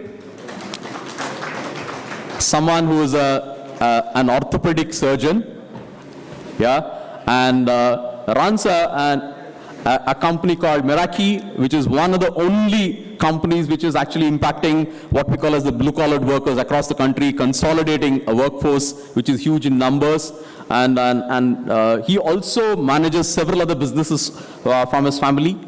Mr. Debashish Satpathy, maybe he is not there or he's there, maybe outside. Yeah, so in case if he joins us, he'll come and join us on stage.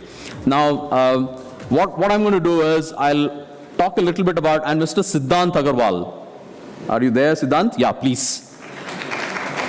So he is a tech community manager, APAC, and he's managed one of the largest set of communities in terms of evangelizing technology. So Siddhant, welcome. Mr. Robin Sakaria, CHRO at RappiPay. So Mr. Robin, please join us. Mr. Sandeep Ghatke from Freshworks, Director Talent Acquisition. What we have done is we have put together a strong panel of experts, thought leaders from the industries and professionals. And we're going to have a format which I said is something which is extremely new.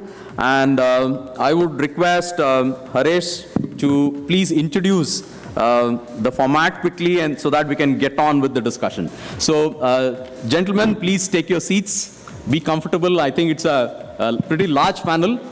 Finding it hard to accommodate everyone on the stage. I think since morning we've been talking about AI a lot, and the areas shagun, very shagun.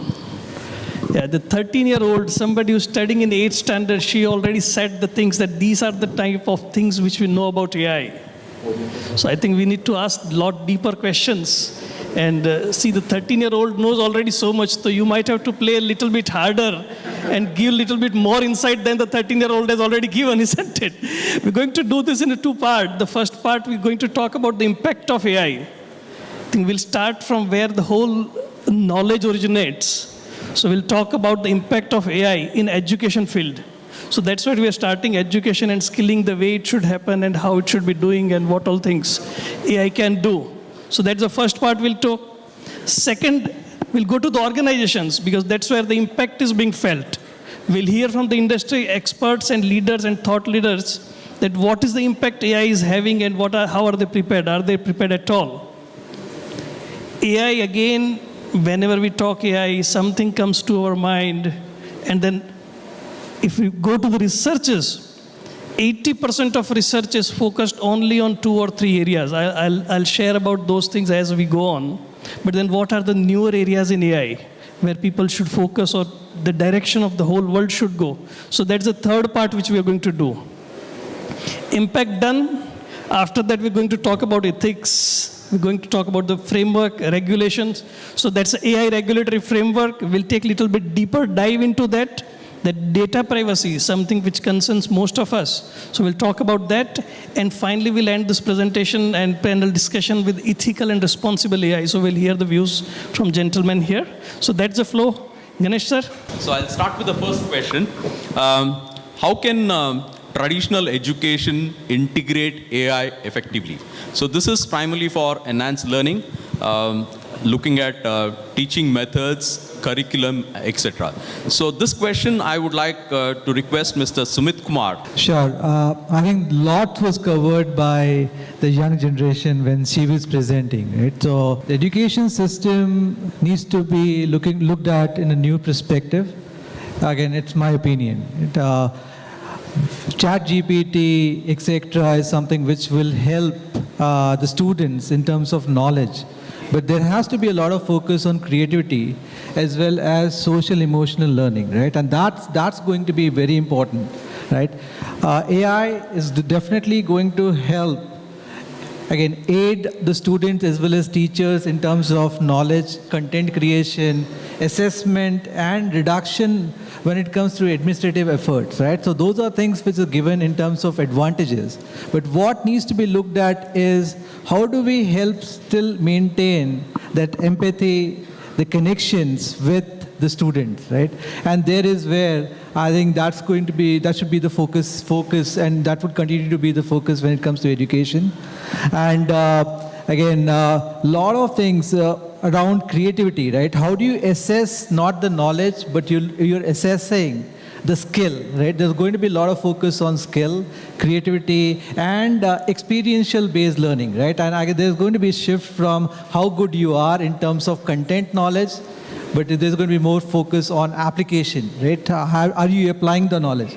Assessment, in my opinion, would soon change from theoretical knowledge assessments to practical knowledge, right? Again, I don't know whether we would continue to have this offline assessments, right? There will be more practical assessments which will come into play. Those are some of the things which comes in my mind. How can AI bridge educational gap and ensure fairness, preventing widening of inequalities that exist in the forms of education that we have? Because India is a very vast country and we always have a divide between urban and rural, and the quality of education is something which AICTE chairman stressed upon. How is it that we can prevent the widening of inequalities? Because there's an access. Typically, the students from the urban areas have access to infrastructure, maybe better quality of education too, as compared to some of the rural areas as well. So how is it that we're going to bridge this particular educational gap that exists with AI and other aspects? This question is to Dr. Nikhil Agarwal. You are coming from IIT Kanpur, and IIT Kanpur has been a pioneer. Imagine that there is a new Miss Word and Mr. Word being announced. So AI exactly the new Mr. India or Mr. Or Mrs. India or Miss India. This is the situation of AI today. Maybe 10 years down the line, they may decide to act. So I think bridging the gap of skill and bridging the education gap between rural and urban India, I think it is a long way to go. First of all, and I'm sure there are so many professionals sitting here, I receive close to around 200 emails a day. Many students, many people startups send an email to me. And within a seconds, after reading those emails, and ChatGPT is just a year old, you can make out which is a ChatGPT email and which is a personalized email. Within seconds. There are new authors which are propped up after ChatGPT introduction on LinkedIn. There are millions of new authors. They are posting, they have never written a word in their own life. Now they are posting one article a day. Within seconds you can make out, is this their own content or is it AI-based content? So AI has not become intelligent enough to fool human being till date. I think the replacement of AI, human will not happen. It will not be so easy. It will take maybe 10 years, 15 years or more development. It's going to happen, but not happen today. So we require better models. We require more human-centric models. There is a development happening. We may require more emotional intelligence into the build-up into the AI. Then only we can start teaching people at a much larger level. I don't think, and I'm really sorry to disappoint a lot of people here, I don't think AI can bridge the gap of education between urban and rural so easily as we speak about, as of now. Building empathy and emotional intelligence or whatever it is into the technology as such. Now that we have understood the impact of AI on education and skilling a bit, I would request Haresh to take over and look at the employability in the jobs. Different sentiments going on in here, isn't it, about the AI? I mean, how do you guys feel about AI? I mean, do you feel very upbeat about it? Any depressions coming in? Doctors who's going to talk about the AI? Charlene, I would want to come to you because you manage this job related stuff. There'll be a lot of job losses which is happening. Job displacement is going to happen. What do you think organizations are doing about this? How can they handle this? And there could be economic and social impact of those people who are getting displaced. What do you think organizations are doing for this? If I may take a little step back and try to probably bring some context to the ChatGPT. The GPT essentially is general purpose technology. And this is not the first time that we're experiencing a general purpose technology. We've had, a 3-mast ship. We've had steam engines, we've had cars, we've had aeroplanes. And every time a general purpose technology has stepped in, people always wonder, is going to displace the existing jobs. So chariots, carriages were probably the ones which were likely to get displaced with the advent of cars. And that is not the case. So on similar grounds, even if you see the pioneers in this space, Sam Altman himself said that the first line of jobs which are likely to go would be the blue-collar jobs. Then the next would be probably the beginning of the white-collar jobs, the data entry jobs, and so on and so forth. And the creativity and the more sort of skilled jobs would be the last to go. And contrary to his expectations, it is the reverse flow that happened. The creative jobs were the ones which were first to get affected. And you see the marketing and the digital domain got affected significantly more. And the blue collar is actually least affected as of now. So what has happened is human ingenuity sort of surpasses people's expectations. There will be early adopters and there will be ignorers of any new technology that comes in. So if you are part of those adoption cycle, if you evolve, so there is prompt technology engineers that are required right now. There are multiple new domains that have opened up, which allows people to now sort of upskill themselves and go past what is not available, what is not doable by AI. So in terms of, and I agree with most people who have said this repeatedly, that we are still many, many years ahead in terms of AI actually making a significant impact. There's a report by McKinsey which says 30% of jobs by 2030 will be taken over by AI. But at the same time, and Shagun said it very clearly, that twice the number of jobs will be created. So we really don't have to worry. It's important to not ignore and just be part of the upskilling and going forward with the journey that AI brings forth. Varinder जी, आप मारुति से आते हैं, वहाँ इतने सारे लोग काम करते हैं, and the job losses, though, I mean, whenever it happens, we cannot wait, and you're in the strategy department, HR. Can you tell us what organizations generally as they're doing, if at all there is a job loss, or if at all there is a new technology coming in, there is new AI coming in, and everybody needs to be aware of it. What organizations are doing, what kind of strategies they are doing to reskill the existing employees? Reskilling is very important because somebody is with company for 20 years and you cannot ask him, boss, go, I mean, it's done. You might want to spend time on reskilling them, giving them equal opportunity. What kind of strategies organizations are doing, sir? Thank you for asking a very, very apt and pertinent question to me, sir. We in Maruti, we are viewing, artificial intelligence, auto AI and auto ML as a world of opportunities for us. And they are the enablers, and we have built it at three-pronged strategy in our organization in terms of, first is creating awareness across Maruti at different levels, persona-wise, starting from blue collar to top. It starts from the top first, so we are creating a digital fluency skills, making top leaders aware, and then going it down the lines, and we are training all of them, making them aware how it is going to help them in enriching their jobs. Once they are aware, so then simultaneously we are introducing technology for managing change within the organization. So all the stakeholders are involved first, then introducing change gradually, evaluating change, not losing the human touch. It's from human resource to humanizing resource we are working at. So we have, three aspects. One is skill, 3S, skill, scale, scalability. Second is 3E in terms of economy, efficiency and effectiveness process. And next was 3C, communication, collaborative excellence and compassion. So seeing all these views we are designing, and then simultaneously we are creating an environment for upskilling, reskilling, and also whatever emerging skills are coming. So we are also spreading, training people within the organization. We have done both. First, how to create an ability, 3 parts: knowledge, skill, and ability.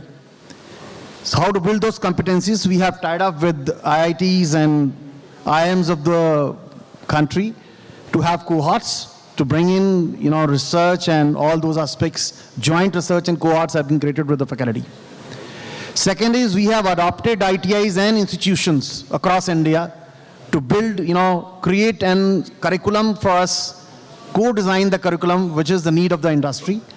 Third is we are also creating a startup ecosystem in Maruti to bring in and present and showcase what is happening in the world and keep improving day by day. So we have a Japanese philosophy of PDCA, plan, do, check, and act. Right. And we do a lucid test where we are, where we want to be, and what are those tacit skills and engineering skills which you need to adopt for futures and keep upgrading them, build versus buy, both aspects. Thank you. I think there's another industry. Debashish sir, I would like to ask your view as well, because you also come from this construction kind of business and those things.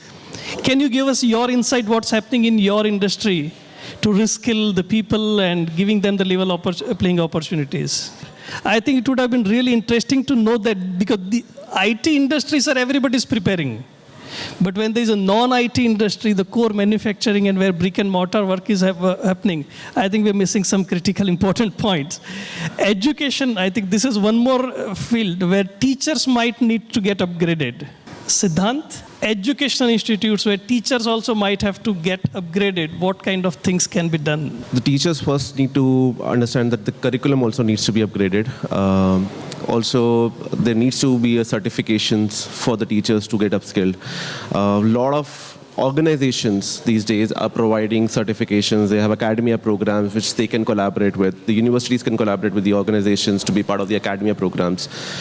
Get the teachers, the faculties upskilled, specifically on AI and Gen AI. Get them certified so that they can further go back, train the students on the campus. That's one opportunity. The second is a lot of organizations again have this industry academia relationships, partnerships, where not just the certifications, but they also do a lot of TTT programs for the faculties, where they go on the campus, train the faculties, train the students on the campus. So that's another opportunity for them to be part of it. I think industry collaboration and partnership and exposure is something which goes hand in hand and can help the teachers be reskilled and upskilled to handle the questions that are coming in from the students directly. Hearing this question, the upskilling of teachers from the academician would be good. I think Venkatraman sir, can you share some insights about this? What's happening with upskilling of the teachers with respect to AI? I think you raised a very valid point that we need to upskill, reskill, sometimes just give that sense of, first of all, it all starts with embracing the change. Sure. Whenever you want to say upskill or capacity building or leadership, we use it in different contexts. But basically, if you look at Telangana, what we are trying to do, we're not going to do one size fits it all kind of an approach. We're looking at the different categories of teachers. We have different levels. You have those from typical IITs, NITs, and from those from the universities. But you have to really categorize them. What is that basic? It's not that you start a program in AI and then float it and then give it to all. We're looking at core engineering. If you talk about technology, we're looking at specialized emerging areas, and then looking at the special needs. That's one. Two, we're also looking at a more inclusive approach towards capacity building. I was just making a comment in a lighter vein, if you don't mind. The whole panel is full of men. Yeah. And if you look at the workplace today, if you look at my student base, 60% of my students are girl students. 50% are faculty from women segment. And I need to address those issues. So one, my upskilling has to be inclusive. Two, my upskilling has to be reaching the audience in the right manner. I can't have an advanced AI course where the core engineering is suffering because the basic knowledge is not there. So I will have to do a skill gap, knowledge gap, and a training and needs an assessment, and then do it. Second thing, you have to also recognize that somebody, our young girl told just some time back, I think she said, 100 kilometers, 200 kilometers, language changes, culture changes, approach changes. So you cannot be saying what happens in Delhi will happen in Hyderabad. So what happens in Odisha will not happen in Bengal. So we need to be region specific. And also the local, pace of learning. For example, those who are from rural backgrounds. My university has got 9,000 top minds of the state, if not country. They come from 10th class. We pick them up from 10th, the toppers, and we make them engineers. They've all studied in the local medium. So first is when I have to upskill them to the language. Then I have to upskill them in technology. Then I have to upskill them in skills. Then I have to upskill them in placement. And so it's a big, I don't say it's a challenge, it's an opportunity, and especially people from the training and this thing. So my submission or my conclusion is that it's not a one-shot approach. It cannot be done with a single listing. It has to be studied in detail and rolled out in phases. Understood the impact of AI and education and skilling. We also looked at employability and jobs and the kind of job impact and displacement. Let's look at future advancement and research that is happening in the field of AI. How can AI models be made more transparent, more interpretable, and for user trust? In terms of specifically, if you can touch upon areas like healthcare and finance, in terms of how is it that we can build models which can actually bring in a kind of trust factor? I will just, when you see the research development or the critical institutions like healthcare and all, I will give you a small example. It's a coincidence. Yesterday, my daughter was just tried to get some information on rickets, that is a disease, on ChatGPT. And it's because of the vitamin D and all. And she came and told me, Papa, how effortlessly it is coming. I said, no, beta, it's not came effortlessly. You are viewed